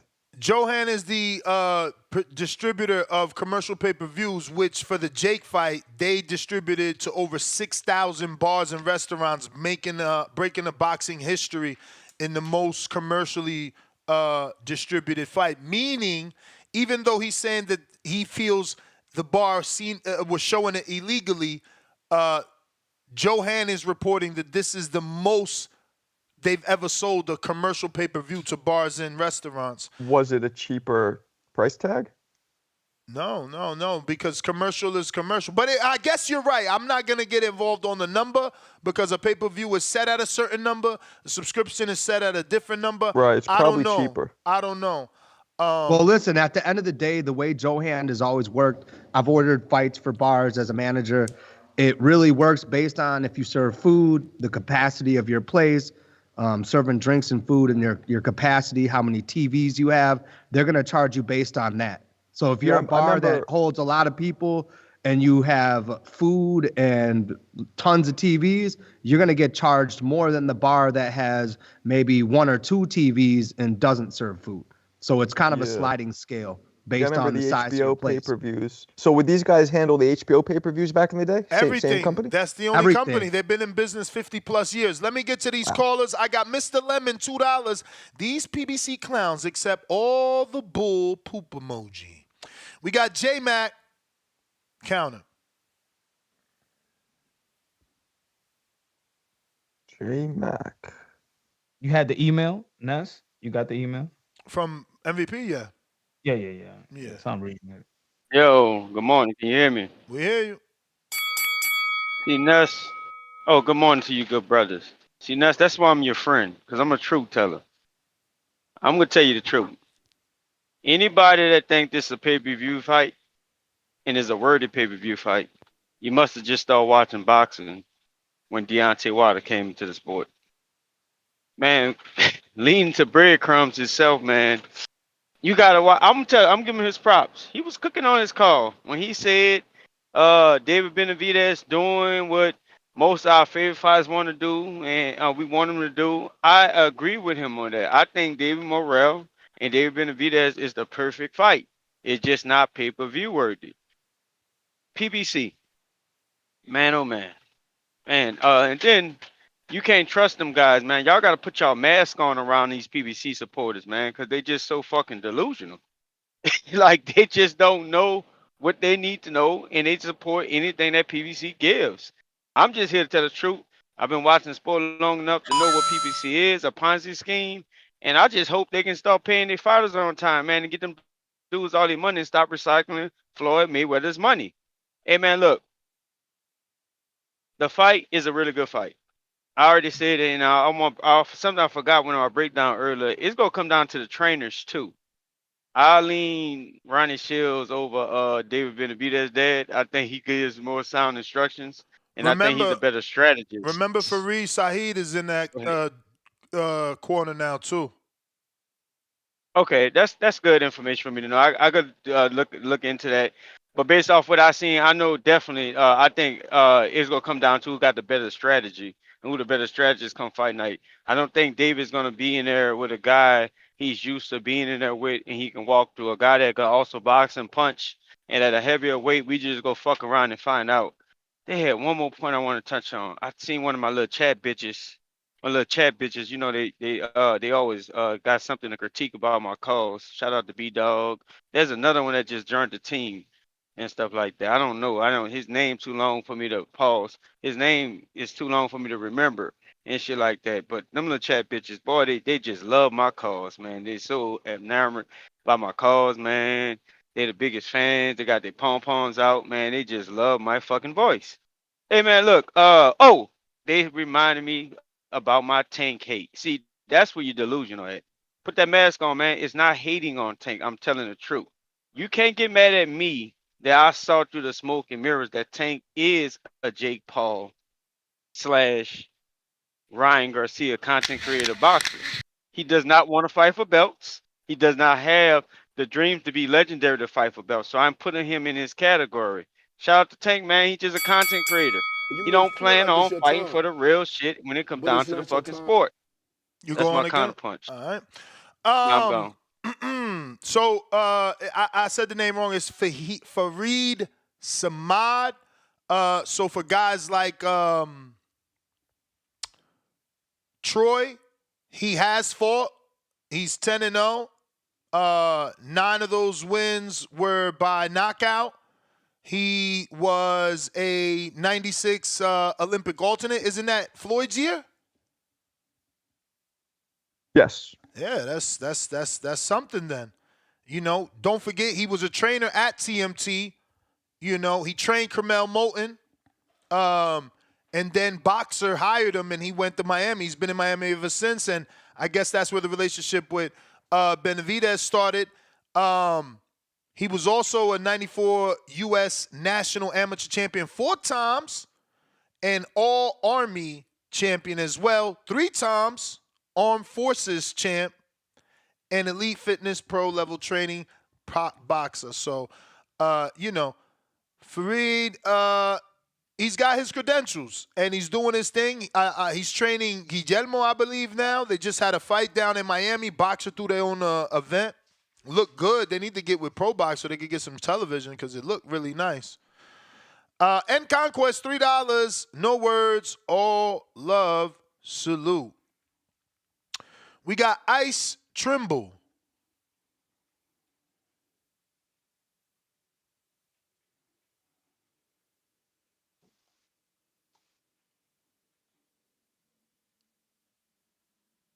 Ice Trimble.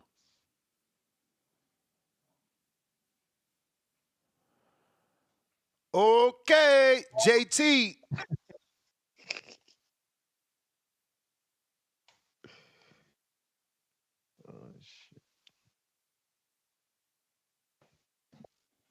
JT. Huang out of Houston.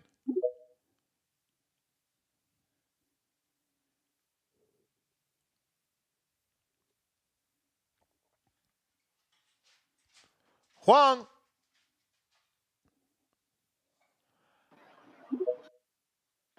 Yo, you got me? I got you.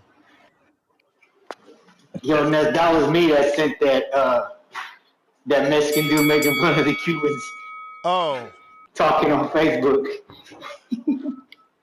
appreciate Yeah, when you that. see that Vito, when you see that Vito, that's me. My dad, when I was a kid, named me after Vito Antofermo. If you know any history, you know who that is. But that's Yeah, why man. that's what my mama called me. That's my Instagram. Vito's what my mama called me because that's what they've been calling me since I came out the Nina. But man, look, I'm gonna tell you like this. I don't think it's pay-per-view worthy, but I would pay for that card. That card's not bad if it was like $20 or $39.99. It ain't worth no $80. $80 is reserved for, undisputed fights. What do you call it? Big championship, like, unification bouts. Like, ooh, we've been waiting for this. All this is, and I appreciate both Davids for this. Because this is what I've been wanting to see. I like when someone give the guy the shot. You know what I mean? Give a guy a shot, and when the guy takes the challenge, I'm not going to throw Dave Morrell away after I know he's going to get mollywopped, because that's what's going to happen. He really should have a loss on his record. Shout out to Hot Rod. Hopefully they give you a fight because you deserve it. You know what I'm saying? But anyways, but yeah, man, I like the back and forth. We need more of that in boxing. Like, I ain't gonna lie, man. Like, I was loving that shit. I was laughing my ass off because that video I sent you, that popped into my head right away when I heard that. I had a roommate, this Honduran guy, right? For a long time, he always be talking to me, and I'd be like, what the F is this guy saying, right? And I tell him sometimes, man, I don't understand you. No te entiendo. He'd be like, ¿tú no hablas español? And I'd be like, nací en Panamá, mi primer idioma, pero tú no hablas español, pendejo. You know what I'm saying? Get the fuck out of here. What are you speaking? Castellan? Spanish? You know what I'm saying? So, yeah, I liked it there, man. It was fun. I'm kind of excited about this fight. And you know what? I'm more excited about Fulton and Figueroa because that last one was, man, wow. I still remember that fight.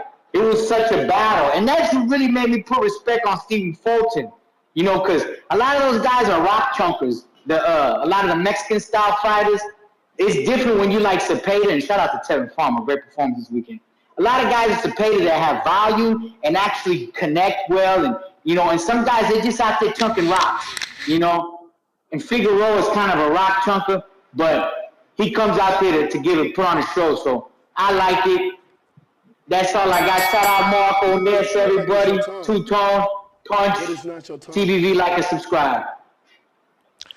All right, champ. Ahmed, what up? Yes, man. It's been a while. How's it going? Straight. Yo, I got a couple of things. Regarding the Benavidez Morrell fight, I don't think is a bad card. And even if it's on pay-per-view, the only problem is the price. And I do think it'll probably be on pay-per-view in the UK. I'm being serious. If it's a choice between that and Bivol Beterbiev rematch, I would probably pay for this because I've already seen Bivol and Beterbiev, and I rewatched that fight like I think a week or two after the fight live. I thought it was a bit fascinating, like to see what was going on, but I don't think it was the most entertaining fight. I think after what was it, round 4 or something, Bivol was literally, I thought, backpedaling a bit too much. Whether or not you think he won or not, that's not the point. I don't think it was that entertaining of a fight. And I think Benavidez Morrell is bound to be a good fight. Whether or not London or knockout, that's another argument. But I think the problem with the probably pay-per-view is the price point. If they structure it, say, for 30 or 40 in America, I think that probably might do better than some of the other Benavidez fights. But I think it'll probably be like 20, I think, what was it, 20 pounds in the UK. If they put it on for that, I don't think it's a bad card. Maybe it won't do as many buys because of the time zone and the fact that, they're not really big names in the UK. But what do you think about if Beterbiev does manage to rematch Bivol? Do you think Benavidez Morrell, the winner, will still be able to fight that winner of that, or do you think they'll go down a different route? Yeah, as long as their fight isn't close. Yeah, but I'm saying that fight could be like turned into a trilogy. Benavidez and Morrell. Do you think they got any other options at 75 with the PBC? Because I don't know who else they could fight. Watsy, maybe? What about, do you guys reckon some of the guys from super middleweight could move up? Like who? Plant. I don't know who else have they got. Plant and I don't know about Boatsy because he's, I think, with Boxer, he's probably not going to be, I don't think, willing to fight in the States.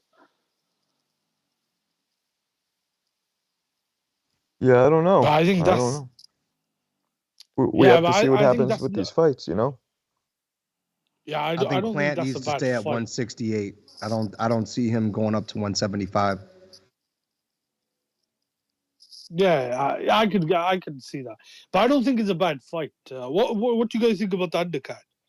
Do you think that's a good undercard or no, compared to some of the previous PBC pay-per-views? I mean, it's decent. It's just not a pay-per-view fight.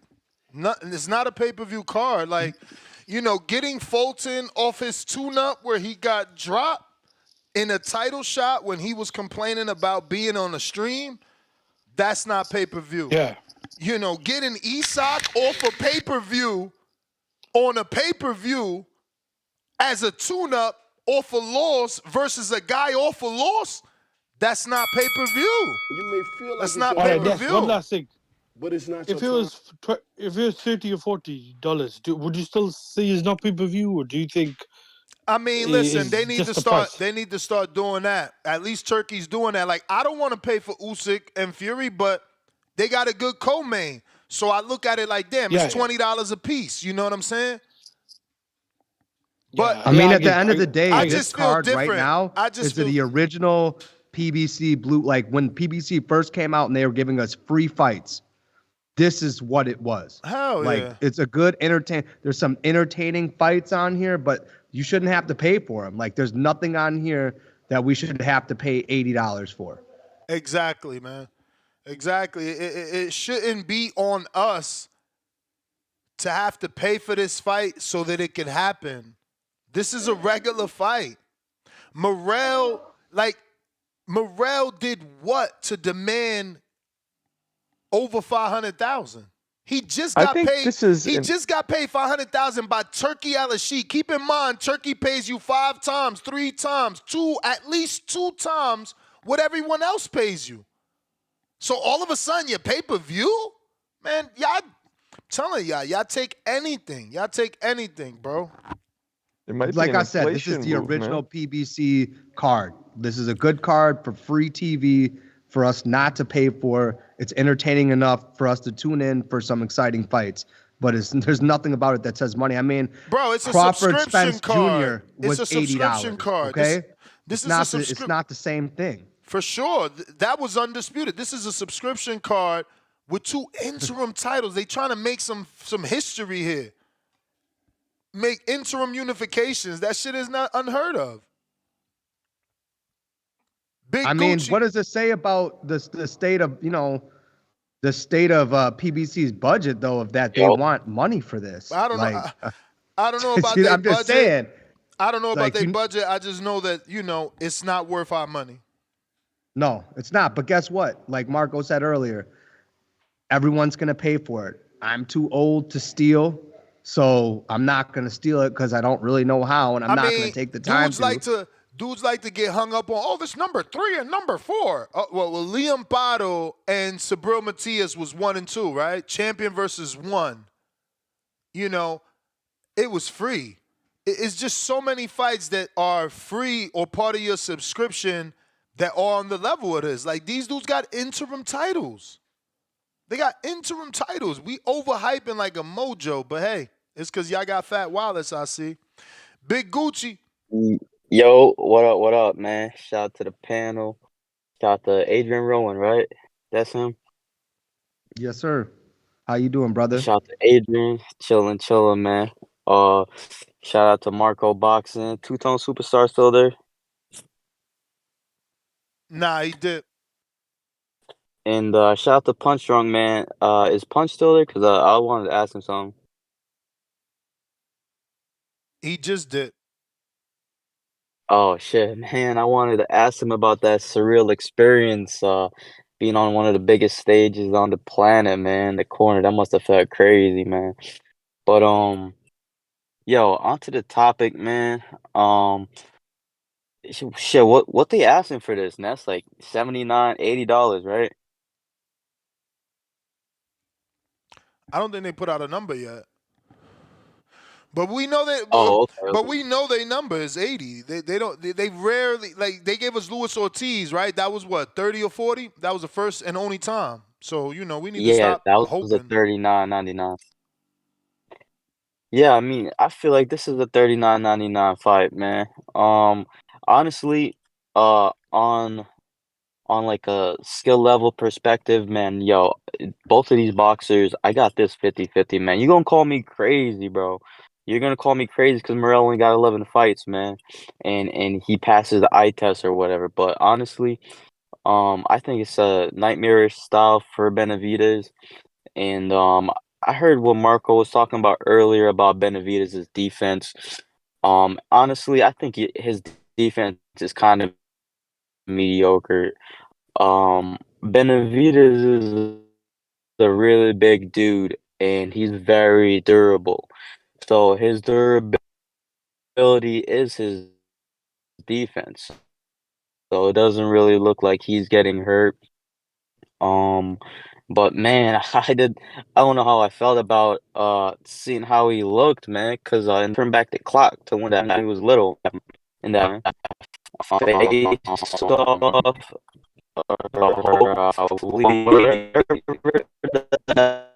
off. Some real problems with this call. Yeah, that was bad service wherever he's at. Tip Bellis.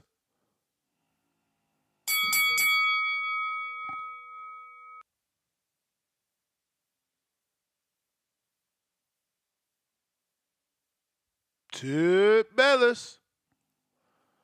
You got to unmute. Yo. Yeah, man. You know, a lot of complaining going on, man. A lot of complaining going on for this great pay-per-view card at the PBC. Matter of fact, let me restart. Let me restart my call, man. Let me restart my call. Nothing great First of about all, this. I like to thank Al Heyman, Louis DeCubas, you know what I'm saying, the PBC for giving me this call. Shout out to the panel, Marcos, Punch, Ness, Adrian. You know what I'm saying?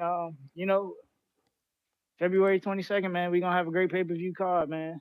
You know, star-studded event as usual. You know, a lot of you guys, y'all like to complain about price points, but you sit here, you pay $30 for DAZN monthly to watch UK fighters that you never heard of. It's basically the same as paying pay-per-view. You know what I'm saying? You're paying a monthly subscription. It's not. About It's damn near not the $30 same. every It's month, not the but you same. complaining about an It's $80 not the same. $80 pay-per-view once every 3 months. You know what I'm saying? Shout out to y'all though, man. Shout out to y'all.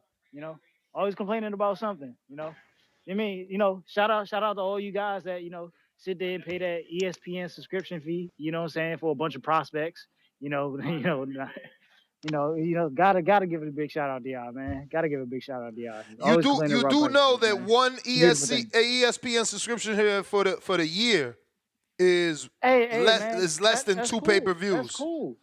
That's cool, Oh, man. That's cool. At the end of the day, you paying a monthly subscription. You know what I'm saying? Unlike you, how you are with the PPC, because your girl, we all know all y'all girls is paying the Amazon subscription. So let's stop it. Like y'all really paying for Amazon? Y'all not. It's your girl. You got her account. We know it's the truth. But yeah, man, y'all just like to complain, man.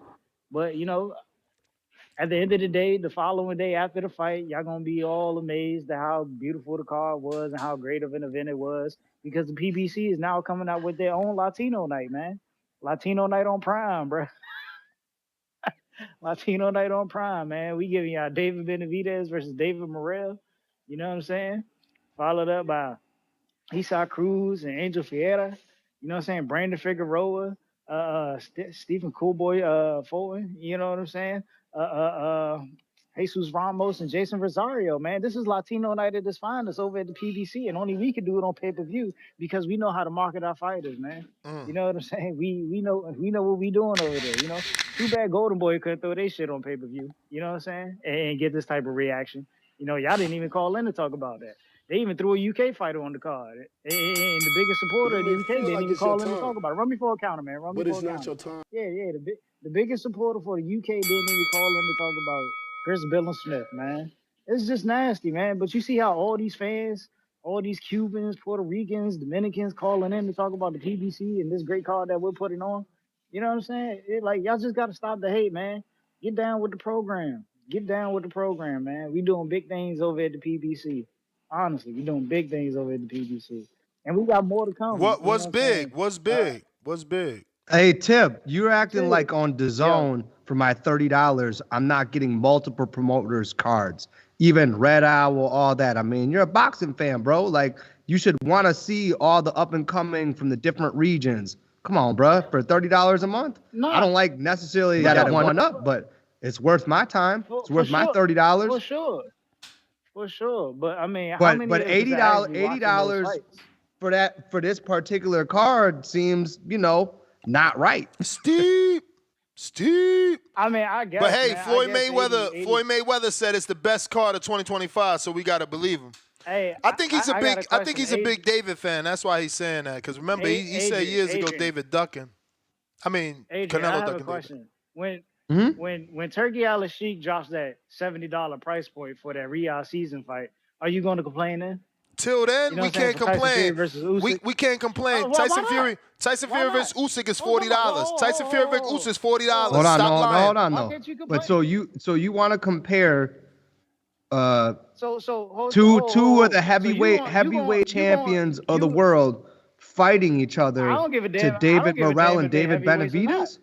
No, listen, he was trying to lie. He was trying to lie on Al Sheik and say that Usyk Fury was $70, but he got misconfused. But even if it was, those are the two best heavyweights right now. Hold on. It's $40, right? Who's on the undercard? Isaac Lowe.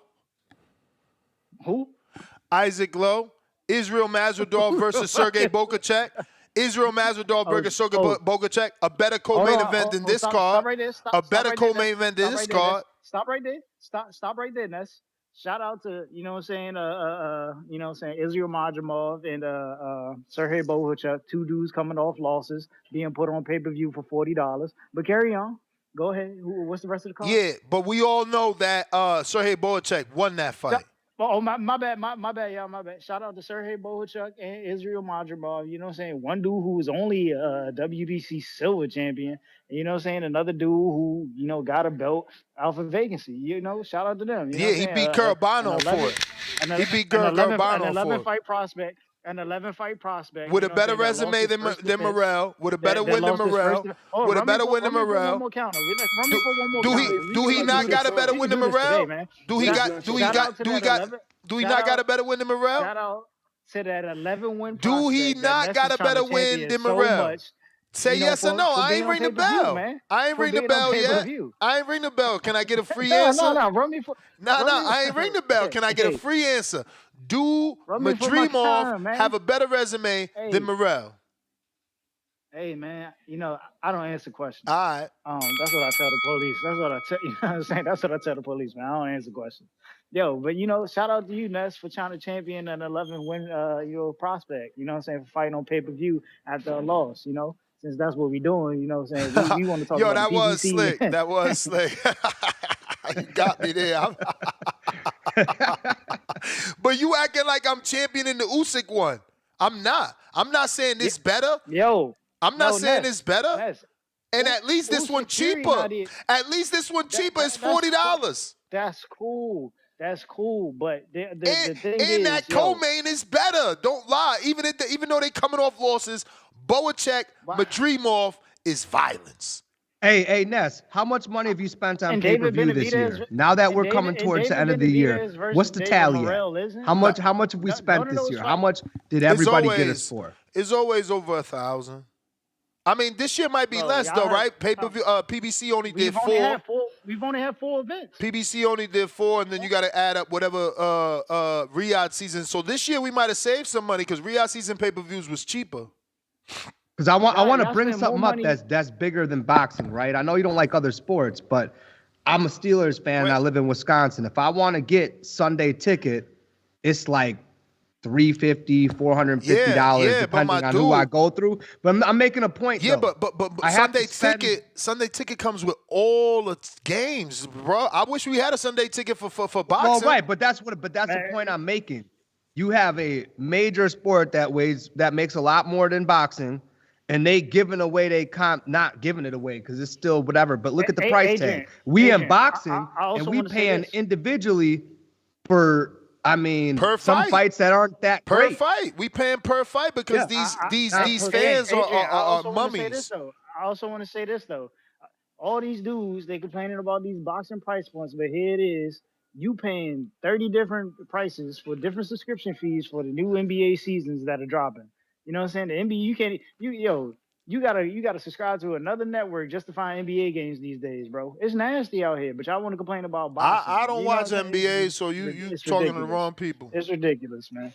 I'm just saying. I'm just making the point that as boxing fans, we pay significantly more to watch our niche sport per fight. We have our subscriptions, right? Okay, so $30 a month for DAZN if you paying monthly like me. You know what I mean? So over 12 months. Then I'm paying for ESPN Plus. I don't do the Amazon. I don't pay for the other ones because to me it's not worth the value. Then on top of that, I'm paying for pay-per-view. So at the end of the day, just to watch one sport, and I'm not like Ness. I like to watch football. Right? We're still paying a lot of money. So it's at this point, things like Benavidez, Morrell, like $80. Like I'm not saying I'm not willing to pay something, but at the end of the day, it just looks like an old PBC card, the old PBC that what Keith Thurman was on when we sat and we watched these guys fight for free. I have one question. So if these fights aren't pay-per-view worthy, why are these the most talked about fights? You know what I'm saying? Like it's confusing here.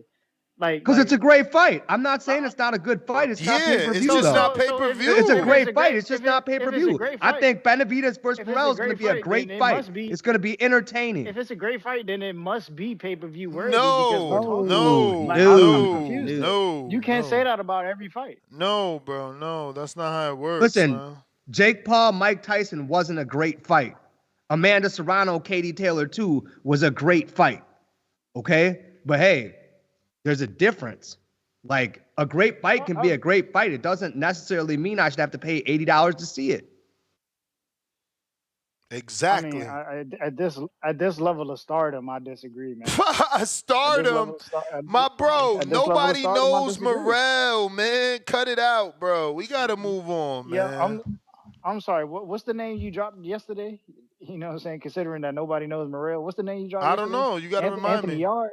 You said Anthony Yard, right? Bro, Anthony. Let me remind you of something. Hold on. Let me remind you. Anthony Yard was on the Wilder Fury pay-per-view, the first one in LA. Anthony Yard fought for the Anthony Yard fought Arthur Beterbiev. Anthony Yard fought Beterbiev. Anthony Yard fought the last WBO champion from HBO in Sergey Kovalev. Come on, bro. Common opponent with Canelo. Come on, bro. I just got a question. I just got a question for you. When is the last time the American market has seen Anthony Yard? I don't know. Okay, but I can tell you the last time the American market has seen David Morrell. Because David Morrell was Where in Minnesota? In Minnesota? Was he not on the? So he's headlined his own events in Minnesota. Bro, that was a pay-per-view too. That was a pay-per-view too, and that pay-per-view didn't do well. He ain't get seen. People don't know him, but it's all right. Listen, it's all right. It's all right. Oh, so Ness, people ain't see him when he fought. No. When he fought Falcao on the Tank Davis card with Ryan Garcia. My man said Falcao. Ew, you nasty, bro. I'm done with you, bro. Come on. He beat the shit out of that dude. So you telling me people ain't see the Euro I told y'all about that dude, like, bro. You gotta stop the lies, man. Listen, talk a if lot. I Benavidez is understand only doing Anthony, y'all. 68,000 pay-per-views, who was that with? Caleb Plant? Was that Plant that he did Where y'all getting 68,000 with? Nah. He did Hold on, where y'all getting 175 these with numbers Plant. He from? did 175. So he and I like Boo-boo, David, maybe? but he underperformed the average Tank card, right? And Who then who his gave y'all last that? one, Who who gave did he you that fight? number? Rick That he got the Laser gave you that? 68,000 with? Vazdeck or is it Boo Boo? Probably Y'all giving Vazdek, these- right? Was that Yeah, he fought Vazdek. 68,000? I don't even think that was that his pay-per-view though? Was he the main event? That was a Tank. That was a Tank That was- pay-per-view. You're right. I'm trying to He was where he you was getting under that. 68,000 from? Who gave you 68? Please don't tell me Rick Laser Nested. gave you 68,000. Oh man, come on, Ness. Where you get your numbers But from? Rick? my point is, like, if The David only on his number, own, the only number that's ever been released. if Yo, David so on his and that own number isn't came Not from even who? Dan doing over Who that Rayfield. number came from? $200,000, Not even Dan how's he gonna Rayfield do came Who that out number to. come from? Not even Dan Rayfield came out to debunk that number. Who came out with that number? It's on the internet. Google it. You let us know. We got to move on to some other callers, man. We know who came out with it, but all right, Who? we know who came out with that number. We can't believe that guy. We can't believe that guy because that guy he gonna. We got to move on, man. We got Treese in Toledo, man. We can't let you just be on here crying about PBC and their financial woes. Yow. You. What up, though? What up, though? Treese, what up? Treese. He shook because I did his shit better than him. Zay, what up? What's good, y'all? What's good? What's going on? Yeah, this card, yeah, I see where you're coming from. I feel like this is like a co-main event kind of card. I mean, like fight, Benavidez versus Morrell. Me and my brother-in-law were actually watching the press conference last night. That shit was fucking hilarious. I was dying just because me and my brother-in-law know like how hard like David's been trying to work on his English. So it was just funny seeing him, and just the whole papi, shut up, papi. It just had me dead. But I mean, I like this fight. Like I said before, I feel like I wanted to see Morrell more tested before he went in there with Benavidez, but I still feel like it's gonna be a great fight. I'm gonna try to go to this fight, hopefully. I mean, I I know Morrell hasn't really been tested like that in professional boxing, but I know he has a good amateur background. Like with him, I know he had like a good like 130 fights before he went pro. And with Benavidez, he's more tested professionally with like less of an amateur background. So I feel like either way, this is going to be a good fight. But I do agree that this is like a co-main event type of fight. But yeah, that's all I got. All right. Yeah, this would have, and it's no disrespect. This would have been nice, like as the co-main of Tank. Tank is an Yeah, for attraction. sure. I can definitely see that. Tank is an attraction. They're gonna come to see him get the knockout. They'll be in their butt in their seat for the main co-main. David get a lot of exposure. We get a value pay-per-view. For sure, and Now on we top gotta of it, pay they've for both been two. on Tank's Benavidez has been a co-main. Morrell's just been on a card with Tank. Now we So, gotta yeah, pay for two pay-per-views instead of them both being on the same. Yeah, Makes no sense. yeah, that's just crazy. No But sense. nah, yeah, bro. shout out TBV, shout out AZ. No. All right, Ness. All right, y'all. I gotta step out and Cutting get back out. to work. Let's It was go. nice seeing y'all. So, y'all have a good one. All right. Appreciate you. We got Spider. Rico? Spider Rico.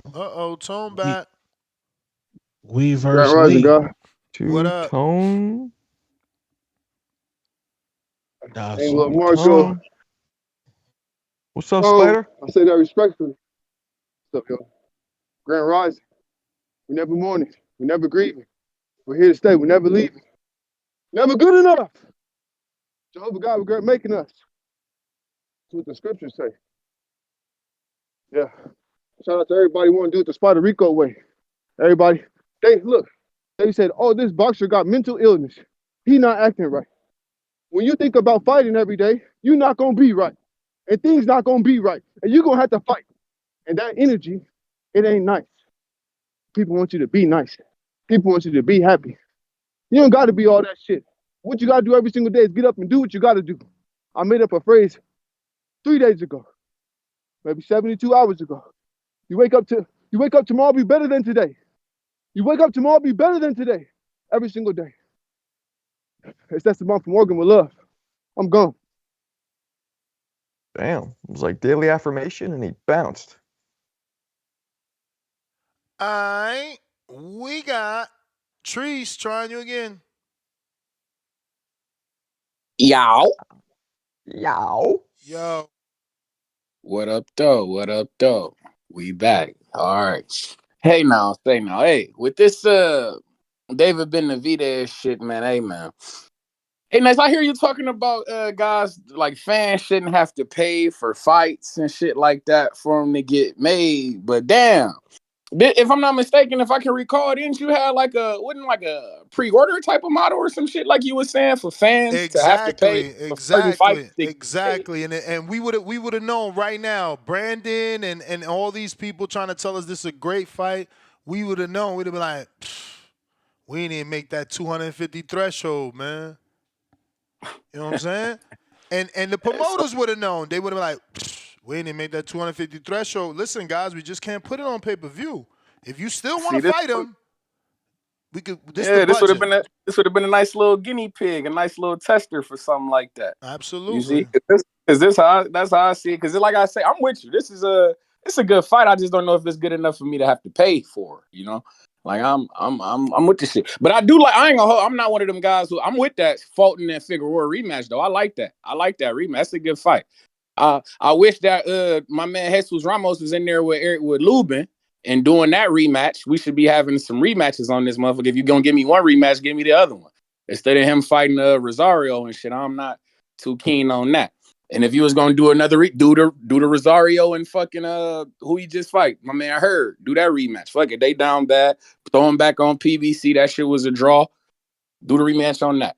Cause PBC, they got a lot to be desired, man. And I get what you're saying. I feel like that's why they didn't put Benavidez on Tank, is because they trying to stretch. You feel me? They gotta stretch. They gotta stretch the work, man. They putting some baby laxatives in that motherfucker, man. And this is making guys bubble around the gut area. But hey, that's how I go. PBC, they trying to make, good dope, and they feel like good dope gonna sell itself. So fuck it. They just gotta make this bag stretch for them to get to the next supplier. You feel me? That's just how I go. But shout out TBV, shout out Toledo, Ohio, man. We got O'Shea Jones this Friday, OTX boxing for that IBF World Championship at 154. You understand me? Oh yeah, man. Tune in. And oh yeah. We got my man Brandon Adams on that motherfucker too. Hey, Ness, the winner of that tournament, by the way, I know you probably don't be tuning in. I know you don't really care about OTX like I do. But the winner of this 154 tournament, man, I know the WBC be fucking with OTX and whatnot like this. I was wondering if you could get the man's Brandon or something on there from OTX. We need to see if WBC is giving one of these guys a big time ranking or a big time fight if they win this tournament. Because I know the WBC was backing some of the shit that OTX had going on. So I'm wondering if maybe they're getting the mix. Yeah, I like, because Brandon Adams, he got that win over Boychuk and he getting in the mix. So shit, why can't Brandon Adams? But shout out TBV, shout out Toledo, Ohio, man. Y'all know what the fuck going on. Be cool, man. Yeah, I feel like Brandon Adams was off of the fight. I feel like that. I can't remember. It's gonna come to me. It'll click. We got Joe Pilot. What up? Yo, you hear me? Yes, sir. Man, salute to the panel. So many people hopping in and out, man. It's a rotating door. I don't know, but salute to whoever's there. But we know one thing for sure, man. Ness is there. Big, little, or small, he's doing a show on them all. But yeah, that little press conference yesterday was good. David Morrell just he has an extremely thick Cuban accent. Cause damn, I had to hear the press conference a few times over because we got different slang and just the accent is so hard. He talks like he got a mouthful of barbels in his mouth, so it's like it's hard to understand what he's saying. But I heard we so much Chiquita and the mathematic tables and all that. And what's funny then? It was funny when Jose had to step in. He's like, I know Spanish. What's up? I know Spanish. And it was just kind of funny because, because the whole point was that Morrell was saying that David doesn't know Spanish. So, he kind of proved his point.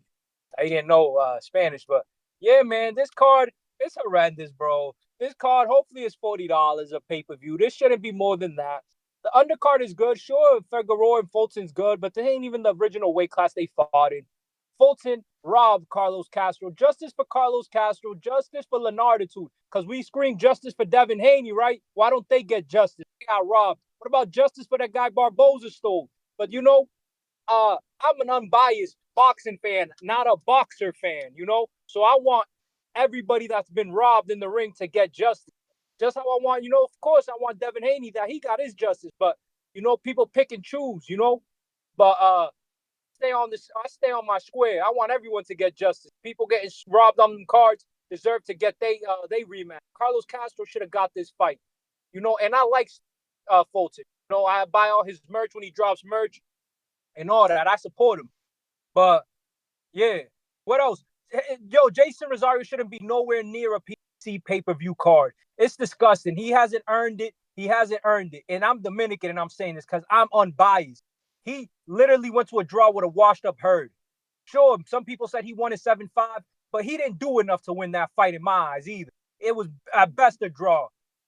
This should have had Puello versus Martin on the undercard, a WBC 140 that was supposed to be on the tank card. Or if not, the Adames versus the other guy from Kazakhstan that's like, not Janibek, the other guy that's in the WBC. I don't know how to say his name. But this is an underwhelming card, and it's disgusting if they try to charge $80 for this. I'm not watching it. I'm not stealing it because it's disgusting, bro, that any fight worth anything. Yeah, this is a good fight. But any card worth anything, they want to steal $80 from us. It's stealing. It's crazy. Get your hand out my pocket, bro. Stop watching my pockets. Yeah, I know inflation is crazy out here, but this just is crazy, bro. Like, look at this undercard. Like, bro, the main event is for the 4-time interim world champion, David Benavidez. That's who headlined in this main event. Like, nah, bro. This isn't a main event. Morrell's best win is Lennox Allen, who was like 40, bro. It's crazy, bro. It's gonna be a good fight, but at the end of the day, David, all the pressure's on you. You have to knock this guy out 6 to 8 rounds and look dominant. If you don't look dominant, Morrell is gonna get his stock is gonna rise. Oh yeah, Ness. Acciones means stock. That's what Anderson was saying earlier. Acciones means stock in Spanish. I'm out. Yo, get your hand out of my pocket. Shout out to my mans, bruh, putting me on, bruh. I ain't even piece it together. I'm here just saying these names, and I'm not piecing it together. Bro, this is as in-house as it gets. Pure in-house. Louis DeCuba Sr. is the president of Warriors Boxing. Louis DeCubas Jr. is the manager of David Benavidez. Louis DeCubas Jr. is the new face of PBC.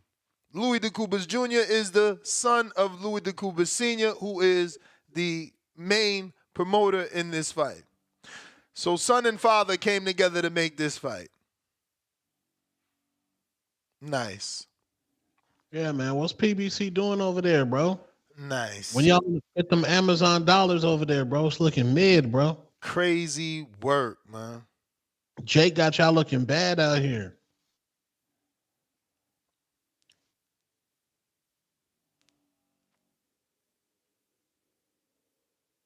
What happened? Y'all got to change that model, bro.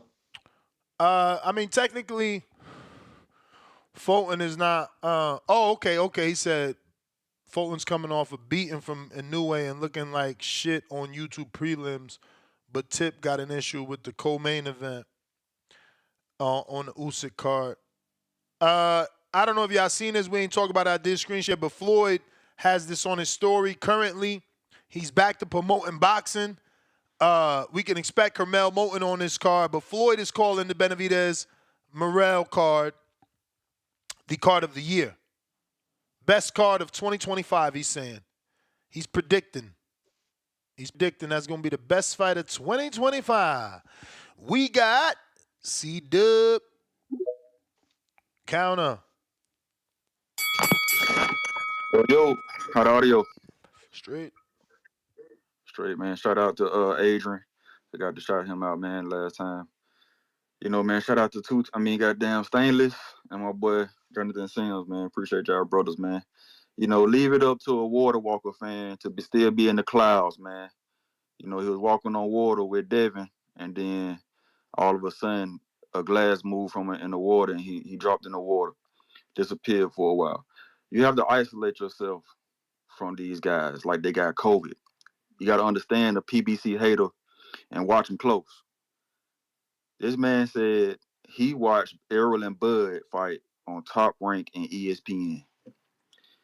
He put out a clip on Discord today or yesterday that David and David is a pay-per-view for Top Rank. Talk about delusion, man. You got to give him grace, but I got to give him some credit for cooking Two-Tone earlier. He made him leave and get himself together. If you're a Fire Stick kid, fuck around and find out. If you're a Fire Stick kid and you having a Fire Stick barbecue Two-Tone on every fight, unless it's a Canelo or David fight or a Tank and Shakur, you can't clown pay-per-view buys. You just can't. You exclude yourself. You turned in your card. You can't talk about it. You know what I'm saying? We don't need you in this sport. You like that one. You don't stop saying that one. We don't need you type of fans in this sport. Talking about the card, man. Let's get back to the card. You know, you got another former champion in Cruz making this comeback and a good fight. The co-main, listen to the hardcores, you heard him. The memorable fight between Figueroa and my boy Fulton. I had it a draw when I watched the hardcore shit. You know what I'm saying? I watched it. I thought it was a draw or a Fig won to me. So I wasn't surprised when they gave it to Fulton, but I thought either Figueroa won or it was a draw. You know what I'm saying? If you can't appreciate a good card just because it costs, I don't know what to tell you, fickle fans, man. Turkey, like you mentioned just earlier, in-house shit, PBC shit, roll out. Turkey got to get bosses from other promotions to make a card like this. They can't do this like PBC. They got to join forces like the Avengers to do a card like this. But that's what we want. We want them to PBC join forces. Doing shit. Yeah. PBC doing this. PBC roll out. Thank you, Al Heyman. Shout out to people talking about free fights 10 years ago. Like the Zone wasn't saying pay-per-view about to die, and then they came out with the pay-per-view model. When y'all gonna wake up and understand this? They putting sugar on shit and calling it pancakes. When y'all gonna understand that? Gas ain't $1 a gallon no more.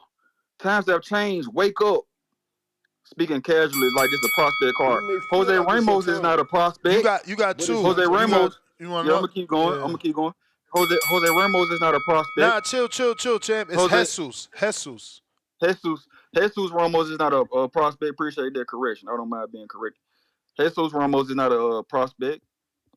He lost a fight, arguably, to a former champion in Lubin. People thought he won. I don't know what's prospect about this card. Please find it for me. This not top ranked prospect heaven. This not that.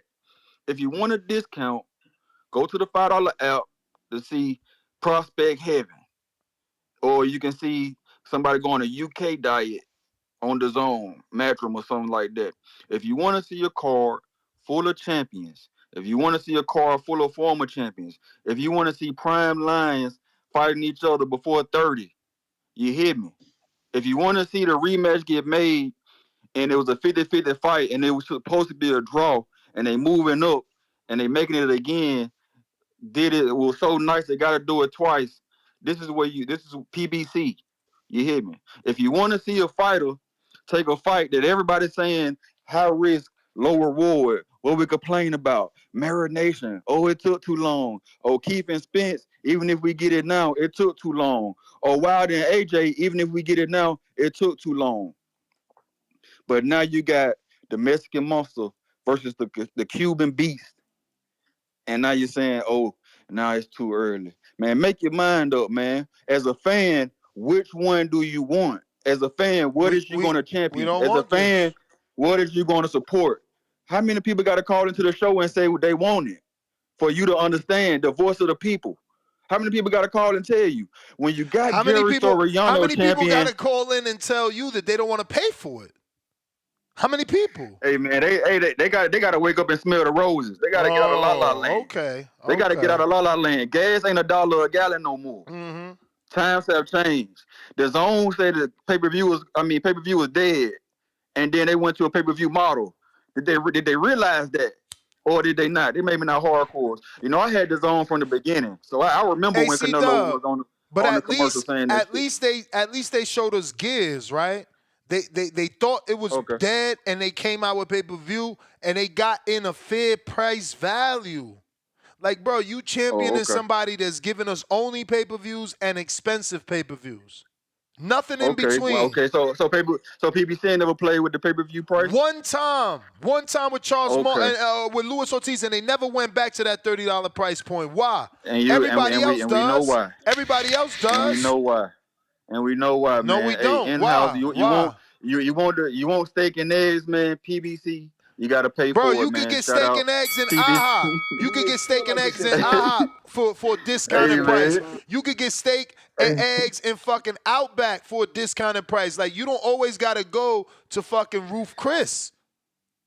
Like, that's all we saying, bro. That's all we saying. We don't want to be in Roof Chris every day, bro. And all them other ones is IHOP. That's what it is. Shout out TVV. Smash that like button. It's free. Do something with yourself. Roll out. Man, you got the briefcase, I got the gun. It's all in the game, right? To quote the great Omar Little, you enjoy fights, not the fights that you want. You glaze PBC. I got the fire stick. It's all in the game, right? We all win. This is a fight that I want. I wanted the Mexican Monster versus David Morrell because everybody said David Morrell. A lot of people said he ducking David, and I was like, where he ducking David Morrell?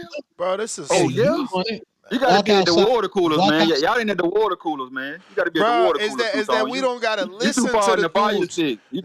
We don't gotta listen. We don't gotta listen to the dudes at the water cooler. You supposed to be teaching them at the water cooler. Instead, you over there like, oh yeah, watch David beat him. No, be like, no, let that man develop. He not ready. Let that man develop.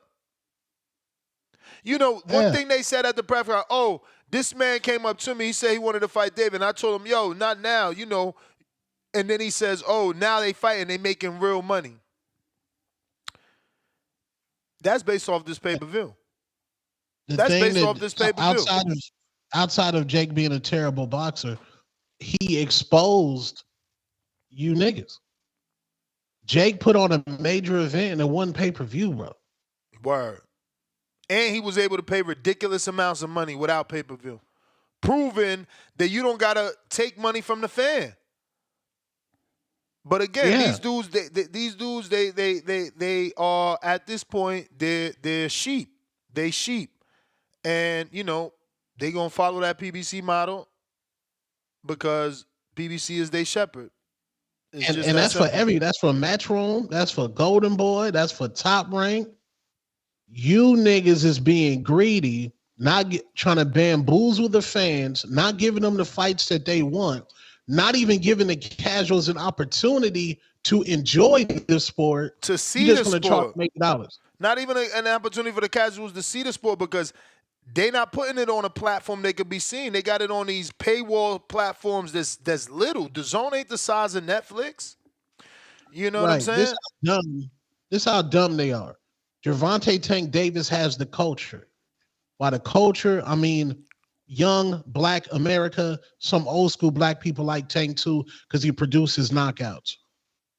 Y'all won't even put this man on free something so the world can become a fan of greatness of a nigga that knocked people out. That's how dumb you niggas is.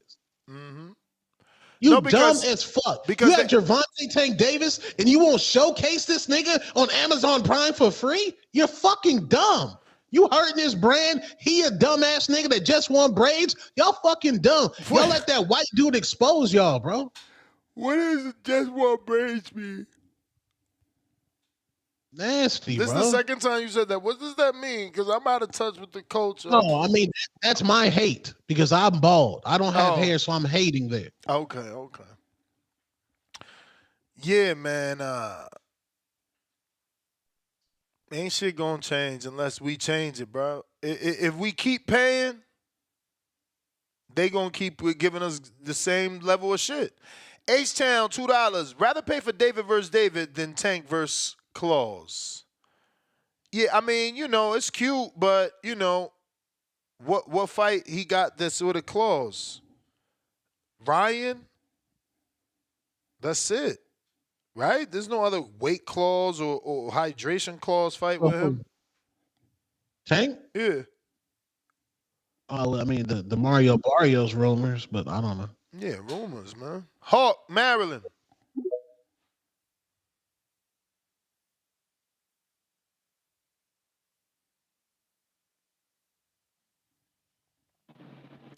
Yo. Yo. Can you hear me clear? Loud and. All right. TBV, number one. Oh, I'm smoking. Two-tone. That's my man in there. What's up? Hey, first, I'm gonna shoot this real quick. I think that David Benavidez, I don't like that fight. Because first of all, I don't like because Morrell ain't that. But anyway, we can fuck around. If Morrell beat, we're gonna have a goddamn double match and possibly a trilogy for interim titles. I don't understand. But let me say something real quick. I heard my name brought up yesterday. I heard my name was brought up, and I don't think they know about 531, the Gemini. So I think the dude's name was J Mac. Didn't Mr. J Mac have an attitude yesterday? What's his name, Mr. J Mac? Hey, J Mac, look, man, my name is Mr. J Mac. Yeah, you can't have no different opinion on the boxing. What's wrong? Fuck that shit. You can't have no different opinion on the boxing. What? I'm looking for that dude, man. What's his name? It's a bird. It's a plane. Oh, it's hot. Yeah, where he at? Yeah, different opinion. Fuck that. Hold on 1 second, Ness. I ain't got no beef with you, though, Ness. I'm Mr. J Mac. Hold on, man. Somebody walking up on me. Yeah, man, what you need? I ain't got nothing but Viagra. I ain't got nothing but Viagra. But anyway, I'm trying to find out what this dude, hey, he had a different opinion on the boxing voice. I don't know why he had a different opinion on the boxing voice, but he don't know. I had the first pictures with Muhammad Ali. Back Muhammad Ali was just named Lee. Or was it Cash? I don't know. Fuck that shit, Ness. Fuck that shit. Fuck that shit. You agree with me, goddammit. Fuck it. But hold on 1 second, Ness. Somebody else walking up on me, man. I think calls are quick, man. I got to go. Who's this? Yeah, okay. I know you need your phone. I'm gonna give you back your phone. I'm talking to the boss. I'm Mr. J Mac. You can't have a different opinion than me. I'm Mr. J Mac. Hold on. Hey, look, I'm giving you your phone. I got to go. It's my mother. She want a goddamn phone. Right now, I'm trying to tell y'all, I'm the only motherfucking one that knows Muhammad Ali. I was running since 16, 14, goddammit. But next time you see that dude, next time, can you pass me my bill over there by the styrofoam cup with my chin? Yeah, give me that right quick. Let me take this quick squig right quick. Like I gotta get off the phone. Ness. No problem with you, though, Ness. No problem with you, Ness. God damn it, none. I'm just looking for that bird, that plane. I think his name was Hawk. Yeah, when you see him, you tell him you can down these YouTube streets out here. You can fall down on. Mom, I'm giving you your phone. Ness, I got to go. Bye, man. I gotta give my mother a phone. He said, Mom, I'm giving you your phone. You terrible, man. Y'all terrible. He said, Mom, I'm giving you your phone. Y'all terrible. Oh, wow. Mm-hmm. Yo, look at DC3. You messy, as Earl would say. You messy. He sent the counterpunch for J-Mac. That's that DC3 promotion counterpunch. Word. We got King Born. Hey, yo, y'all hear me, right? Yo, peace. Yo, live chat, power chat. I'm mad today, yo, Ness. You remember you used to drive the truck come to the George Washington Bridge. The goddamn port police, the goddamn port authority cats, yo, every box truck I pulled over, they got on their hands and knees, no homo, no diddy, checking brake pads and they shit. looking It for was a bomb. crazy. They looking for a bomb. Yeah. Yeah. It's something wild, man. So right now I'm on exit 4 trying to get to the front of the bridge, you know, on you know, the Bronx thing. Listen, man, live chat, power chat. Let me tell y'all something, man. I'm listening to David Morrell jump off. I'm gonna say it like this, and I need y'all to understand, right? Will Morrell beat Benavidez like he got hit in the head with more wet bottle? Like getting hit in the head with Moet bottles. You hear me, Tone? Tone remember Moet. Know what I mean? Oh yeah, And when he that beat white him, star. and when he beat him down, like he talked to the feds. You talk to the feds, you get beat down. Straight up.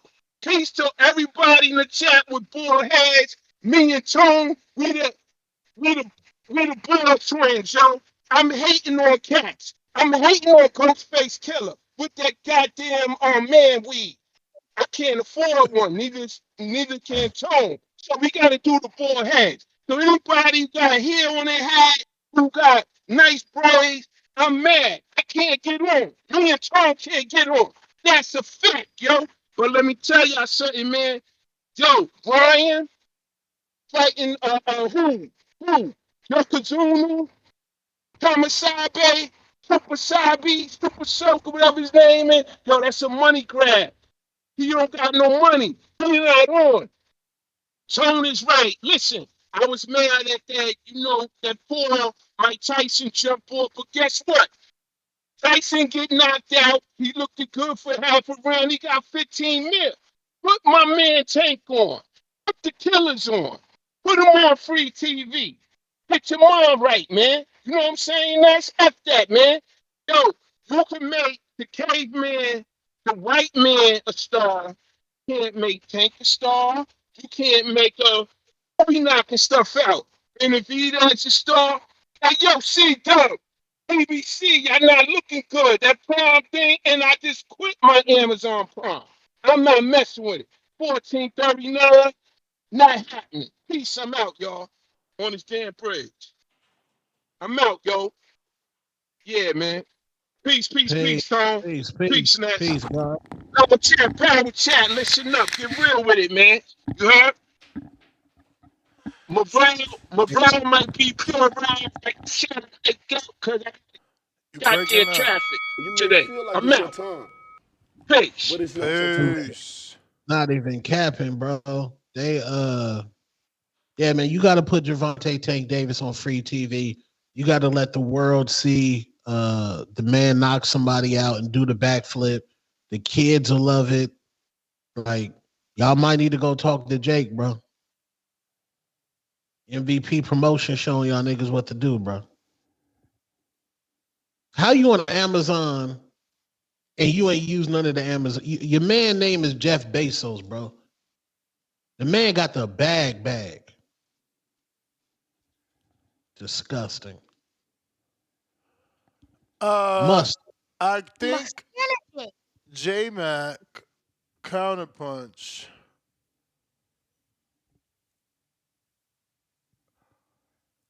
DC3 promotion counterpunch. Let's go.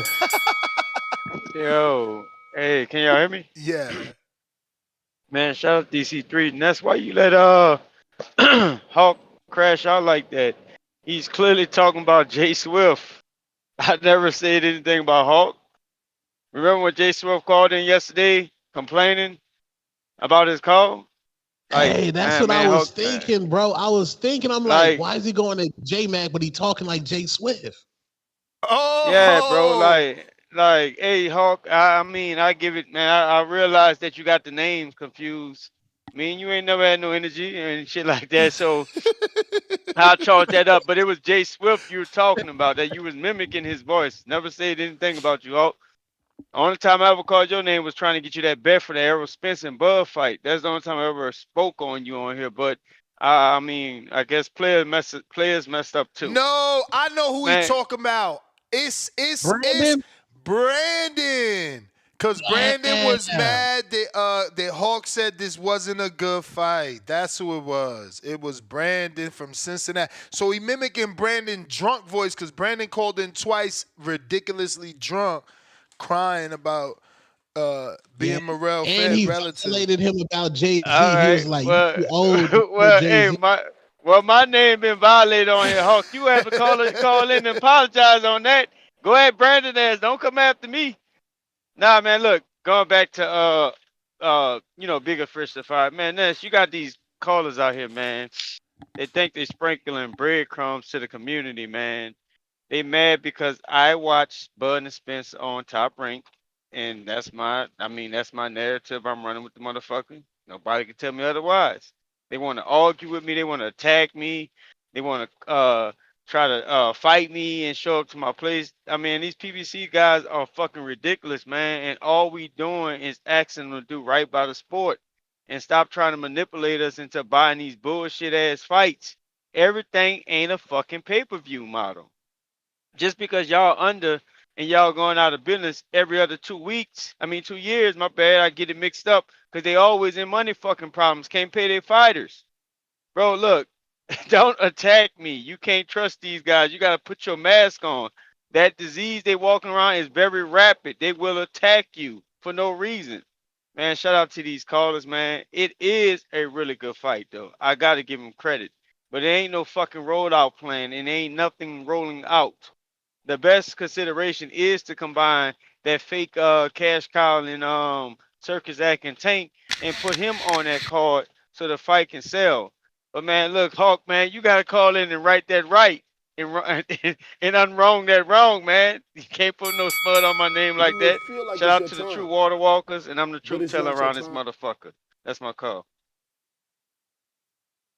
Yeah, I think you hit it on the head, right? Like he thought you was someone else, so he just said your name, but we know now who he talking about. Uh, I just wish we was all in the same place where we agreed that it wasn't pay-per-view worthy. You know, that's not saying it's not a good fight. That's not saying, that anything negative is just, financially it's not a pay-per-view. Especially when you're an older person, you coming from Mayweather Pacquiao and Oscar De La Hoya B Hop and just these great pay-per-view fights. It's like, how is this a pay-per-view? Cotto fought Canelo, Canelo Pacquiao Mayweather on pay-per-view. You know what I'm saying? These days we got anybody fighting anybody on pay-per-view, and we let them tell us that it has to be that way. Like, man, they tried to tell us that there was no money for Earl and Bud. You know what I mean? That Bud was going to ask for too much. And then we seen there was money. But somehow there wasn't money for that when it came to PBC, but there is money for this. I don't know how they do the shit over there, bro. It's crazy. Bo Rogers.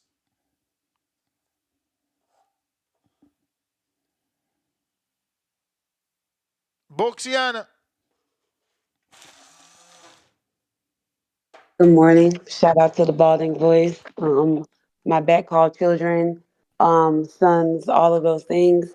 Um, where do I start? I don't want to. The topic is not what I want to talk about. I want to talk about boxing. So, like, I'm listening to everybody call in, and I'm listening to these pay-per-views. I'm listening to everybody talk shit about Jake Paul and how he's not good for boxing. Turkey's not good for boxing. Us as boxing fans, like, we really have to do ourselves a favor and like push for the things that we want on one accord. We all want pay-per-views to go away. We don't need pay-per-views. Everybody could take a note out of Jake's book and like in the pay-per-view thing. Everybody need to end up on one platform to stream and show all of their shit.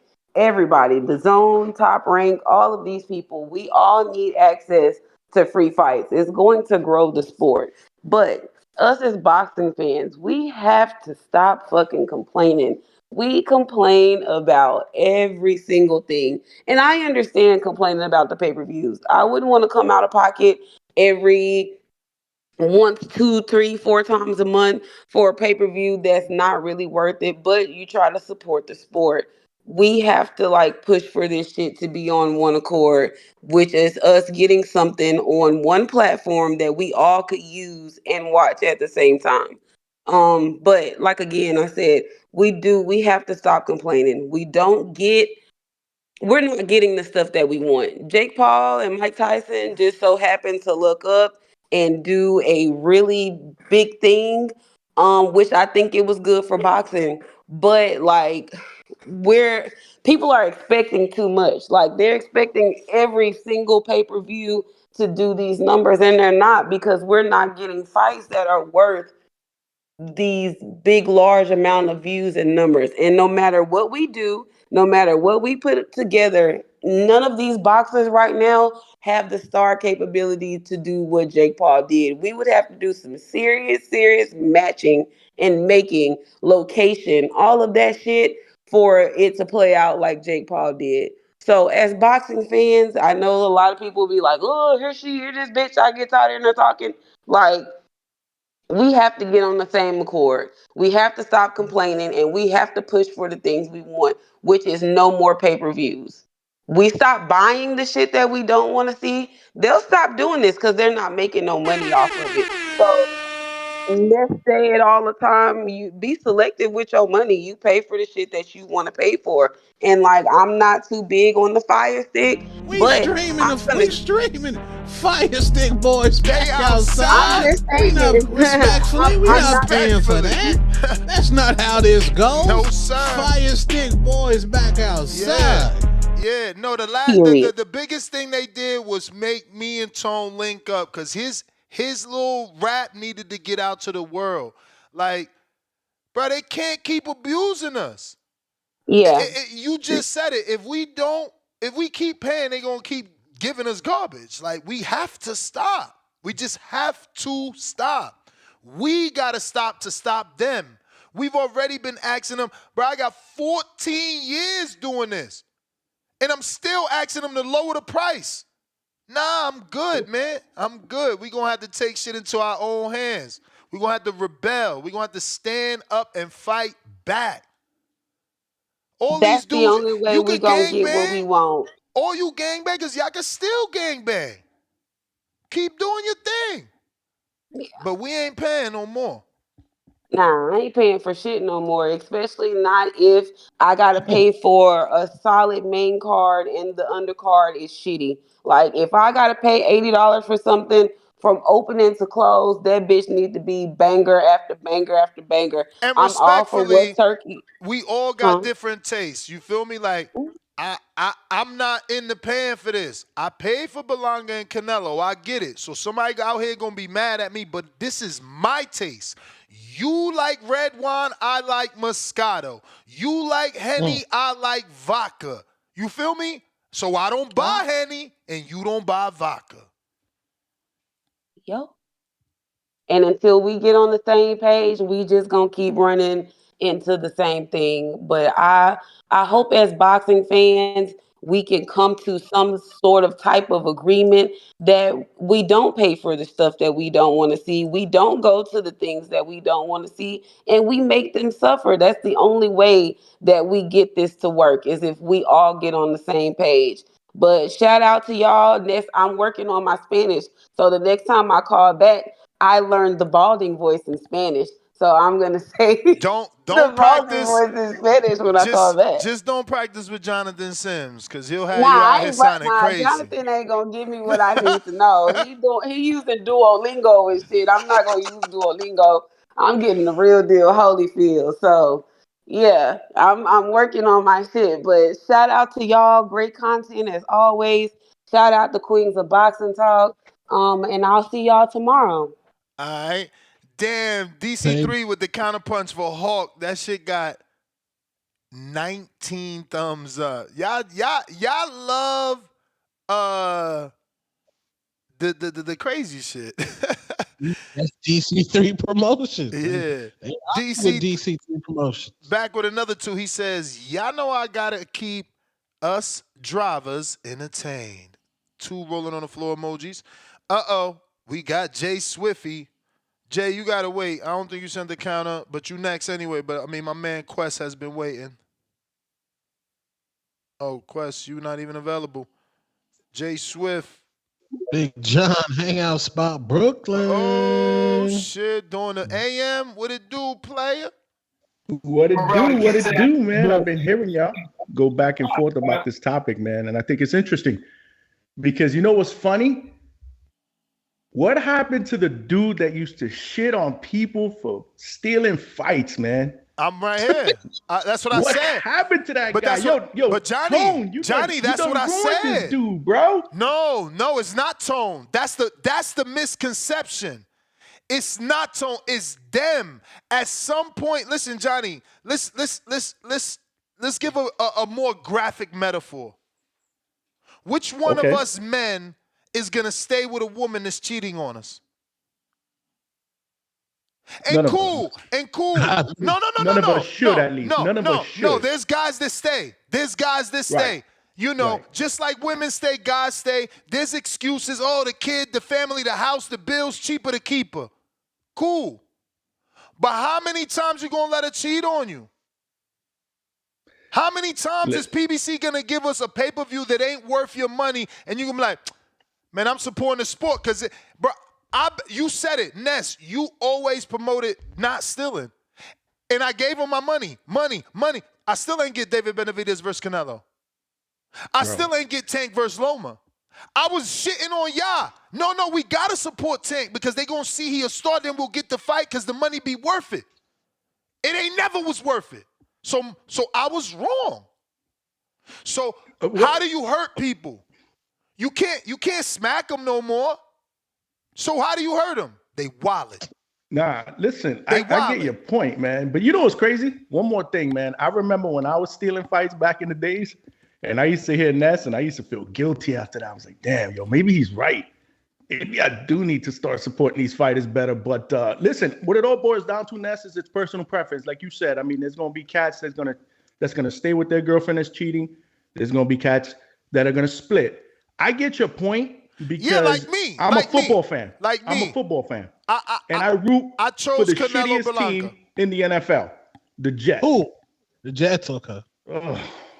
It's brutal, man. I'm even ashamed that I said that shit on live air. But anyhow, I tell fans the same shit. It's our fault. We got to stop paying for this garbage. Y'all got to stop buying season tickets. Y'all got to stop showing up to games, man. That's the only way that ownership is going to realize that they need to go in a different direction, man. If you keep feeding their pockets, I get, it's not beneficial, man, because again, the rich get richer and we still suffer with a shitty product. But at the end of the day, this is a different story, in my opinion, because this is almost like personal preference. I mean, who am I to tell somebody that this fight isn't worth $80? You know what I'm saying? It may be worth $80 for some people. You know what I'm saying? It may not be worth $80 for others. It's like a movie, right? I may like one, you may not like it. No. Hell no. Like you said, if it's like a movie, we got A-list actors. He ain't no fucking Jim Carrey. Matter of fact, neither one. So we gotta stop lying. Think that, Ness, that he is an A+ actor. No. In Who was movies, the first $100 pay-per-view, Floyd? Yes. In movies What was it, Floyd and Pacquiao, probably. Yeah. No, I thought it was the McGregor one. Was it? Yeah. But I know Pacquiao and Floyd was up there. Because I know they conditioned us on gas, because the $3 a gallon, niggas used to complain super, but now people act like $3 a gallon is heaven. So when did we start accepting the over $40 pay-per-view? Whoa. Because now they're slinging 90 with no remorse. Yeah, but you talking about over 40, man, dude. Even when Top Rank was still doing $40 pay-per-views with Julio Cesar Chavez Jr., they was doing major pay-per-views with HBO for $80 with Pacquiao. Like, there was never fuck yeah, there was never a $40 level, bro. It's always been $75, $79, $70. It's never been under that. Like, and the occasional under that, it's not that caliber. Like again, Julio Cesar Chavez, John Duddy. That was on a straight to Top Rank pay-per-view. That was nasty. Nah, bro. I mean, look. If you hire someone to come do a job at your house and you see they doing the wrong thing and you don't fire them mid-project, you are to blame. You know what I'm saying? Like, we can't blame them. We got to blame us. They giving us what they got. And they like, yo, this is what we got, and we selling it. It's on us. It's Didn't on they us. give niggas Andy Ruiz against King Kong? Yeah. That was what, January 1st, right? Wasn't that the $30 one? But what, I think that was $30. But they never went back to that. They never tried 30 again. And look, and let's be real, we can't praise Al Sheik. He went from 20 last time to now this one is 40. Why? Because it's undisputed again, or fake undisputed because it's not even undisputed. Yeah, them belts don't matter. All these belts is wild. And for you niggas out there that think you hold a badge of honor, you're like, yeah, I pay for my pay-per-view. Nigga, you paying for David Benavidez versus David Morrell. This is a Saturday free Showtime fight, bro. A free HBO caliber fight, bro. Pay-per-view is reserved for movies. And that's the thing. Top Rank don't got the stable that they had. But remember, they gave us Tio Loma for free. Shakur Valdez for free. Right. All Navarrete's fights been for free. You know, what's the difference between Navarrete and Isak? Oh, that Navarrete's actually fought better competition? Probably not. Probably.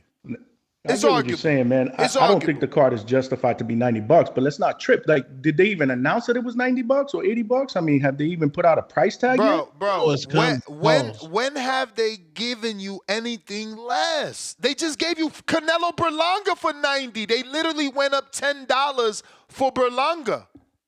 But that's different, Ness, because Canelo is the face, arguably the face of boxing, the cash cow boxing. There's got to be some justification for that $40 million. Johnny, there is no difference. Think about it. For Undisputed, we paid $80. For Puerto Rico, the movie, we paid $90. When he Undisputed with Plant, they charged us $80. The dude charged us $90 for Berlanga. Nah, bro. At some point, we gotta be mad. I can't believe that y'all not. Y'all got hella money to spend. Jay Swift, you ready? I got bills, bro. I got kids. 1 2 1 2 1 2. Yep. Yo, just to go in on that, I kind of was buying the last 5 or 6 major fights that we had, and I wasn't even home for them. I was at work, and I could watch the prelims on my phone, but when it came to the major main event, I couldn't watch that at work. So I had to wait till I get off work and come home. That's a lot of, sorry? Why couldn't you watch it? I don't know. Cause I know I could watch, I was on the bus then. So I was taking the bus to work. Oh, the service, you saying because of the internet. No, the service was good for the prelims. But the main event was not, they wasn't like let me watch it on the phone. Yeah, that has to be something that you doing, champ, because I buy all my fights on my phone and then just stream them to my TVs. Probably that's what, I don't know. Because if you're using the app, like if you're using the app and you buy it on a phone, you can still use the ESPN app on the TV. You can still, if you buy it on your phone on the ESPN app, you can stream it to your TV. Yep. You can project it to your TV, because I do that at home. But it wasn't happening. Like we have a big screen in our break room. What do you call it? Break room. And I couldn't stream it. I couldn't stream it onto that. I couldn't project it onto that or nothing. So I was like, you know what? If I'm not gonna be home, I'm not buying no more fights. I mean, you know, that's just the way it is. I'm not buying no more fights. Yeah, no, I mean, I get you, and that's what's gonna work for you. But honestly, like if we was around each other, I could just show you how it works because there's no way that you buying it on your phone and you have to you wait to get showed it to home. me one time. You showed it to me one time before, and while I was at home, I was like, he said, go here, go here. And the next thing I know, I was able to project the basketball games on my TV. I was able to project the football games and the boxing matches while I'm home. Like I've been home right now for That's how it should be. 2 months. That's Right. how it should But be. And even if you're not home, you should still be able to buy it on your phone and see it on your phone on the go. Correct. But you're right. I'm not saying that you're wrong. I just I think it might be my service because it's Boost Mobile. Okay. Well, that's what I said 10 minutes ago. Is it Boost? Is it the service? You said no. The service is good because I got to watch the prelims. Well, it came in great. Time. But it's All not right, your time. I'm gonna run it again. $5. Personally, for the Benavidez and Morrell fight, David Morrell, I'm like he's 11-0 or 11-1. 11-0. But people, Yeah, I get what you did there. You must Let have me thought he finish. lost his last Let me fight. finish. No. I just want to make sure he's undefeated. And the thing about it is, it's not easy to be undefeated in the super middleweight and light heavyweight. It's not easy to be undefeated. And he's 11-0. I think he deserves a shot at with the title. Now, y'all might look at, I know, screw you too, but y'all might think I'm soft on people, but it's hard as fuck to become a pro boxer. Anybody can't just be a pro boxer, or I would have been one. You mean everybody can be a successful pro boxer? Well, yes, okay, but everybody can't be a successful pro boxer. Because if it was that easy, I would have been one. So you gotta look at that and think, man. You know, he got a chance, and even if he loses to David Benavidez, he might win his next 5-6 fights from what he learned from David Benavidez.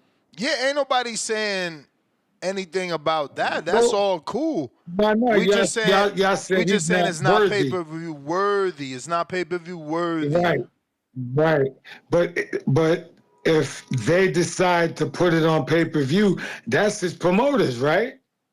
Yeah, but that's been the sidebar conversation that the promoters just getting greedy because Jake showed us you could spend $60 million on the main event, pay the co-main event $13 million, and still do it for free on Netflix. So like, you know, instead of us fighting with each other, we need to start saying the MVP is the best promotional company and that these other promotional companies need to step up. Why? Because promoting is that. They found sponsorships. Okay, let me jump in. They had Dr. all Pepper that there. sounds great. All that sounds great to somebody who, you know, got it on Netflix. But you got to remember, this is 2024. This is not 1984. These people are hungry. I'm going to explain it to you. These people are 3 times as hungry as they were in 1984. But who? Who are you talking about? Who is these people? All the promoters of boxing. Because they wasn't charging this much in 1984. But it's not your time. I don't know what you mean by more hungry. Maybe you mean to use the word greedy. Greedy or thirsty or hungry. Same thing. You're right. No, because But that's the point I'm hunger making. is natural. To be hungry is natural. Okay. To be thirsty is natural. Thirsty. No, to be thirsty. They're greedy. They're greedy. They want more than they need. And in the Bronx, when we say you're greedy, we say you're thirsty. Nah, for sure. Slang, if we talking slang, for sure. Okay, but that's why I said yes to Thirsty. So But Champ, that's that all was I'm the saying bell. is, I gotta let you go. Player, you him in know, the you lane. did talk. You talk half to my. All right. I got you $5. Peace. He said I told half of his call. Yeah. My You bro, He ain't did. lying, man. hit. That greed is what's ruined boxing to the core, man. You know what I mean? Like, Yeah. it's crazy. Listen, again, we can't get off their neck. Jake was able to get 70, 80 million dollars worth of purses, bro. Like Yeah, just but his Jake is purse. an anomaly, Ness. Like, No, he's no, different, man. no, It's just no, how no, many other no, cats are capable of no, doing that though no, in no. today's boxing world? See, this is what I'm saying. Y'all give passes. Tell the promoters to promote. How Jake had Dr. Pepper there. Tell the promoters to promote. Get the money somewhere. Stop trying to get the money from us. We broke. This is a blue-collar sport. This is a blue-collar sport. It's for the poor. But you want us to pay $80 every month. Every month there's a pay-per-view. It's so many promoters. Every month there's a pay-per-view. It don't matter the price. There's one every fucking month. Matias fought on pay-per-view. This is the only sport where to see an athlete, you have to pay. It's crazy, bro. And we accept it. We got to put our foot down, man. We can't. Every day can't be giving the other cheek, man. We tried that already. How long? Like you said, you jumped on because your ears was bleeding from me saying the exact opposite of what I used to say for years. For sure. But at some point, we all get fed up. I'm at my breaking point. Maybe y'all not there yet, and that's okay. But last year was a wake-up call. I spent over $1,000 in pay-per-views. That's ridiculous. That's ridiculous. That don't even make sense. That's crazy, but we gonna act like it's okay just because we love the sport. We want to support the sport. When they gonna support us? But that's the problem, one Ness. keeping them in You know, business. if everybody felt business. the same way we did, huh? We keeping them in business. So when they gonna support us?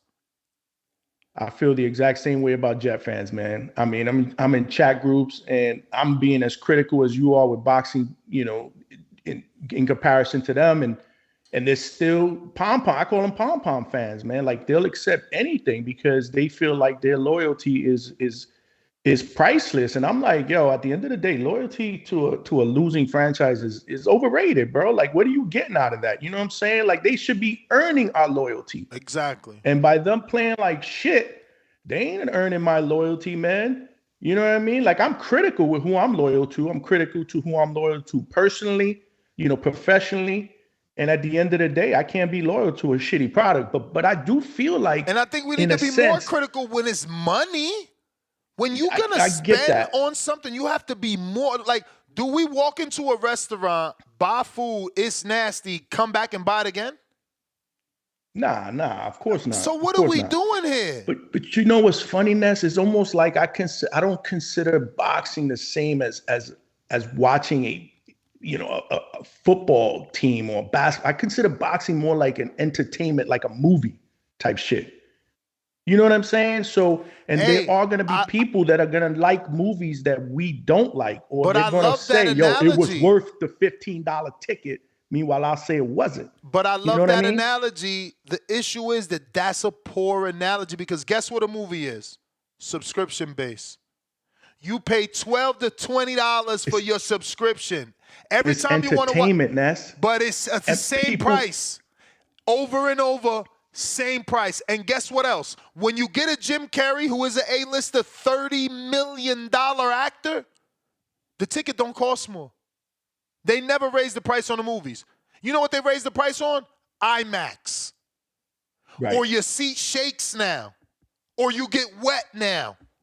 Or the fucking wind blows now. But they don't raise the price of the movie. They raise the price of the, experience of the movie. The movie is the same. If you want to go to standard HD, You going to Standard HD for the same price it's always been. So you keep comparing it to boxing when it's not the same. Because guess what? The $30 million actor in Jim Carrey gets paid $30 million, and the price for the movie doesn't go up for you and I. And the other thing is, there are $30 million actors.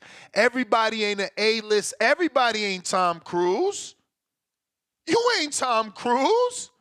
So what you doing over here? You ain't got Vanilla Sky resume. Who the fuck is Morrell? And I go back to the same thing. You're trying to sell me something without the credentials. Now we go. First, they sold us fighters on eye test. Now we selling whole fights on eye test. It's crazy. We in a nasty world, bro. Nasty It's world. the world that we live in. Yeah, it's the world that we live in right now, man. Hawk, counter.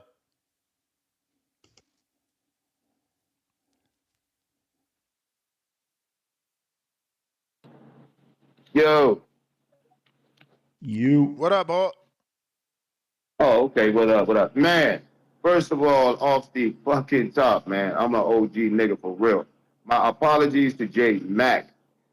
I did not mean him. I fuck with him. I vote for him every year, J Mac and JT. But once I got into character, the names got mixed up. It was Jay Swift, the one that be talking about 1914, the dude that was just on the phone.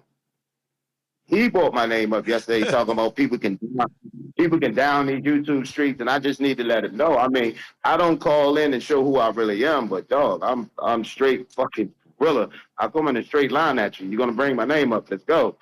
I'm gonna troll you hard. I don't make threats. I'm just gonna troll you. But I need to straighten that out. I was not talking to Jay. No, I fucks with him and JT. No, I was not talking to him. I was just in character. But anyway, yeah, Swift, that was the one who said my name. But other than that, you know I ain't got no beef with that guy. I ain't got no beef with that guy. I was just giving the realistic thoughts because he said we couldn't have an opinion without dying out here on these YouTube streets. That's all. But as far as J Mac, no, that's the dude.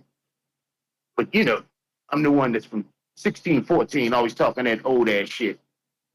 Mr. J Swift, you was just on the line, my brother. Hello, Mr. J Swift. How you doing? Introducing you to me, Mr. Hawk. Walking a straight line, my brother. We're gonna be going down this line all damn day long, every day. I love it. Did you give your phone back?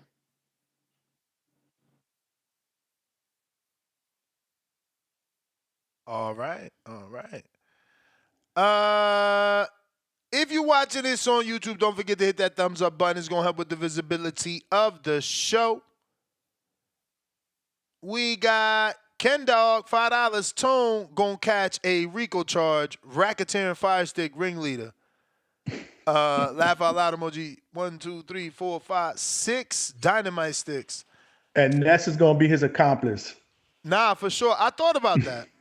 Because of that dude, Hami in the whatever, Omni in the point or some shit like that. I think he went to jail for like PT service. But yeah, you can't lock me up because I'm not giving nobody a way to do it.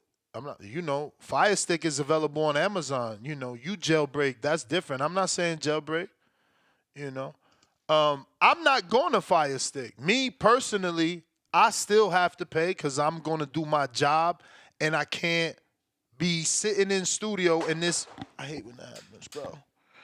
I can't be sitting in the studio and this television goes out.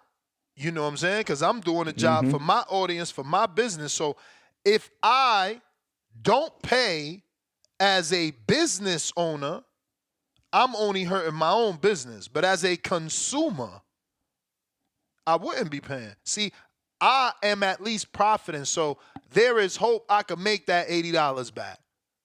There's hope. It ain't guaranteed, but there's hope. But y'all not making that 80 back. Y'all not making that 80 gonna be good, back. Man. So, to just give up 80 every goddamn time, nah, they got to start considering us, man. It's not fair. And, we know they listening. Y'all need to start vocalizing that more. Instead of having dudes sit here telling us how this is a great fight and how they would pay for it, no, Tell us it's a great fight to you, but it's not pay-per-view worthy because that's my issue. Why are we putting a dude that isn't ready on pay-per-view? Like David ain't got David belong here.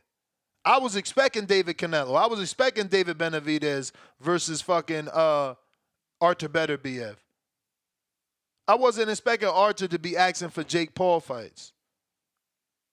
I wasn't expecting, PBC to be trying to convince David not to go fight a top-ranked fighter. But I should have known better.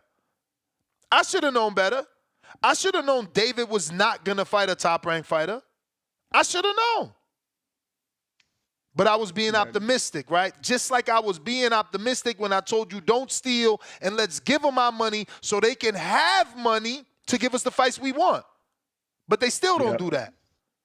They still don't do that. I told you a long time ago, man, it's hard for a hardcore fan to be optimistic with the shit that we get thrown at all the time. No, because you know they what I'm saying? abuse All the us. time. Because they abuse us. That's why it's hard for you to be optimistic. You've been misled. You've been bamboozled and lied to for so long. How do you know what to believe? It's nasty out here, I'm telling you, bro. Can't argue that. Can't argue that. Yo, but did I hear that correctly earlier? The dude that co-host with Caesar, he's actually saying that that Morrell will lose by decision. Yeah, he feels he could make it the distance, but he may lose by decision. That's interesting. Because they prop their Cuban and Spanish fighters on that channel. Yeah, no, I know, but I mean, I respect him for his honesty, though. But they're not always on the same page. Like I remember that he was a Robice fan and not Caesar, and now Caesar's a Morrell fan, and he is not a full-blown Morrell believer. I'm not saying he's not a Morrell fan; he's just not a full-blown believer. James Benitez, what up? What up, James? Oh, good afternoon, Ness. Good afternoon, Ness. How you doing? All good. Jay Swift, you got a counter courtesy of DC3. Yo, that shit crazy, man. So what we got? We got upcoming bout between Jay Swift and Hawk. That's funny. That shit'll be a good addition to the upcoming Border Wars, man. Anybody added any new footage, man? That's intriguing that you're gonna talk about today? Nah, nothing from Cliff. I ain't even say no name. I ain't even say no name. I was just inquiring about the people. We know what you're doing. Come on, bro. It is what it is, man. But yo, the fight that I'm most excited about is, man, just the return of Supermax and Jerome. Man, Supermax's IG, man, that shit crazy. All the animation, all the new costumes that he's bringing to the forefront. Man, it's gonna be a movie, man, based on what Supermax has given us so far. It's gonna be better than the episode of 600 Pound Life between those two. But now on to the bouts. I'm excited. I'm excited about Morrell and Benavidez. The presser was very interesting. But the thing is, man, this doesn't deserve to be pay-per-view. If it was a free card, we will all be clamoring something different right now. But since it's pay-per-view, hopefully it can be a reasonable dollar amount. But more than likely, it's going to be the $80. I disagree with Floyd Mayweather. We still got a lot of other rematch for Undisputed. That's probably going to be a bigger event than this whole card. But there's just a bunch of good fights. So with that being said, it is what it is, man. Shout out to Morrell for the energy he gave. Shout out to Benavidez for seeming like he was standing on 10 toes. And shout out to the community as always, man, just for the good context and keep me through my workday. And Ness, I'll catch you on the next one. Jay Swift, you got a counter. Quest, what up?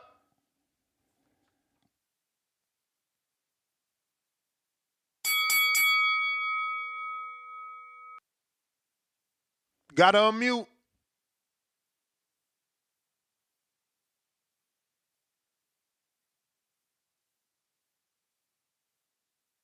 Quest, going once. Tip Bellis, name the last PBC pay-per-view you were disappointed with. What was that one in March? Nah, wasn't that the first one that they put together? That was Fundora and Zoo. Yo, 1 2 1 2. How my audio? I think that was 1 2 the 1 first 2. one in March. What up, Quest? Yo, what's going on? Shout out to Boxing Boys. What's up, Johnny? What up, What's Quest? going on? Hey, before I speak on this David versus David topic, hey, so it's $80, right? It's $80. Not yet confirmed. Okay. I see. Oh man, see, we gotta stop downgrading this card, man, because we don't even got the right price yet out, man. So if this shit is like $30, Champ.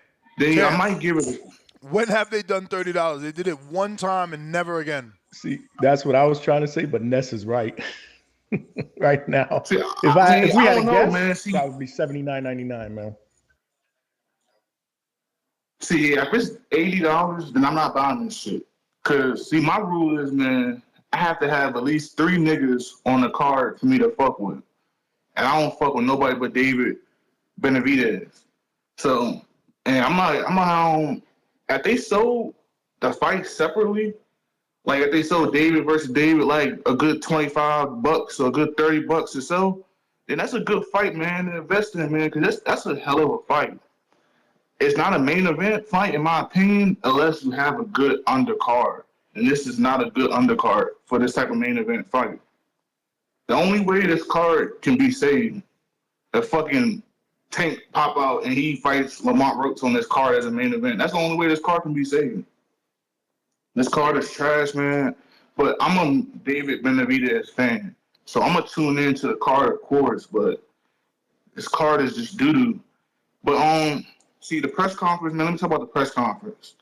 See, all this Spanish and Mexican talk, man. I'm an African American. See, I'm African American, and I know English. I don't know nothing else. So all this Spanish and shit, I'm gonna tune out of that. I'm gonna tune out of that, man. I can't listen to that shit, bro. I can't listen to 2 people arguing a language I don't know. So this is a fight that I'm gonna tune into for sure. Main event worthy. It's the main event. I'm gonna watch it for the main event. Feel like That's it's your it. time. Stop shitting on the card, man. We still gotta get the right prices and stuff, man. Come on, man. If it's like $40, $50, man, just give it a chance. $80, hell no. You wish it was 40, 50. We never had a 40, 50. Hey, man, it's the first time for everything, man. Hey, shout out to TVB, I'm on, man. Hey, I hope they're hearing. But guess what? The first time for everything. He right. I bet you never know. I bet you if we ain't had this show saying it, we would never got the 40, 50 if it do come. Well, fuck out of here. They don't right. never consider reduction. They don't never consider reduction. They don't never consider discount for us. Last call for alcohol. Now is the time. If you're trying to call in. Johnny, so who you got? What, in this fight? No. I forgot what we were talking about, man. You know what we talking about. I forgot we were talking about the actual fight or the pay-per-view fee. I got Benavidez, man. I got Benavidez, man. I'm not picking against Benavidez. And it's not because I don't think Morrell is experienced enough. I just think Benavidez is the better all-around fighter, especially at that weight class, man.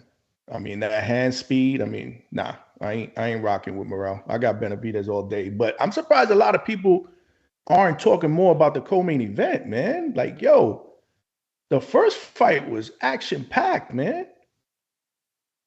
Like, nobody looking forward to part 2?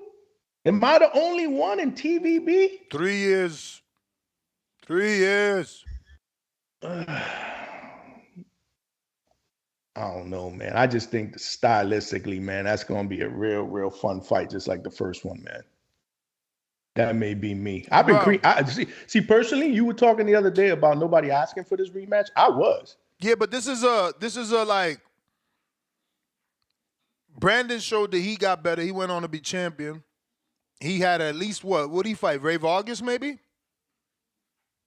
And he beat Magsayo, right? Oh, Mark Magsayo. Magsayo, yeah. But Fulton went on to lose to Inoue and then get dropped by Cuadras and not look good on the prelims. I mean. It's like, what are y'all doing? It's not even, you didn't even build the rematch back up. You know, that's like Berlanga getting a rematch with Canelo next. He did nothing. That's the fight he wants, man. But he did nothing. You heard the interview? He wants a Canelo rematch next. He said it'll be bigger than the first one. Tone Deaf, $2. Ness, you jump on promoters like loose women. Call it what you like, man. If you're giving me what I need, that's where I'm going. Nah, the promoters of the cartel, man. They deserve to get jumped on. Yo, we out. Ness GGO, Instagram and Twitter. 4 o'clock Pacific Standard Time, 7 o'clock Eastern. Peace. Peace.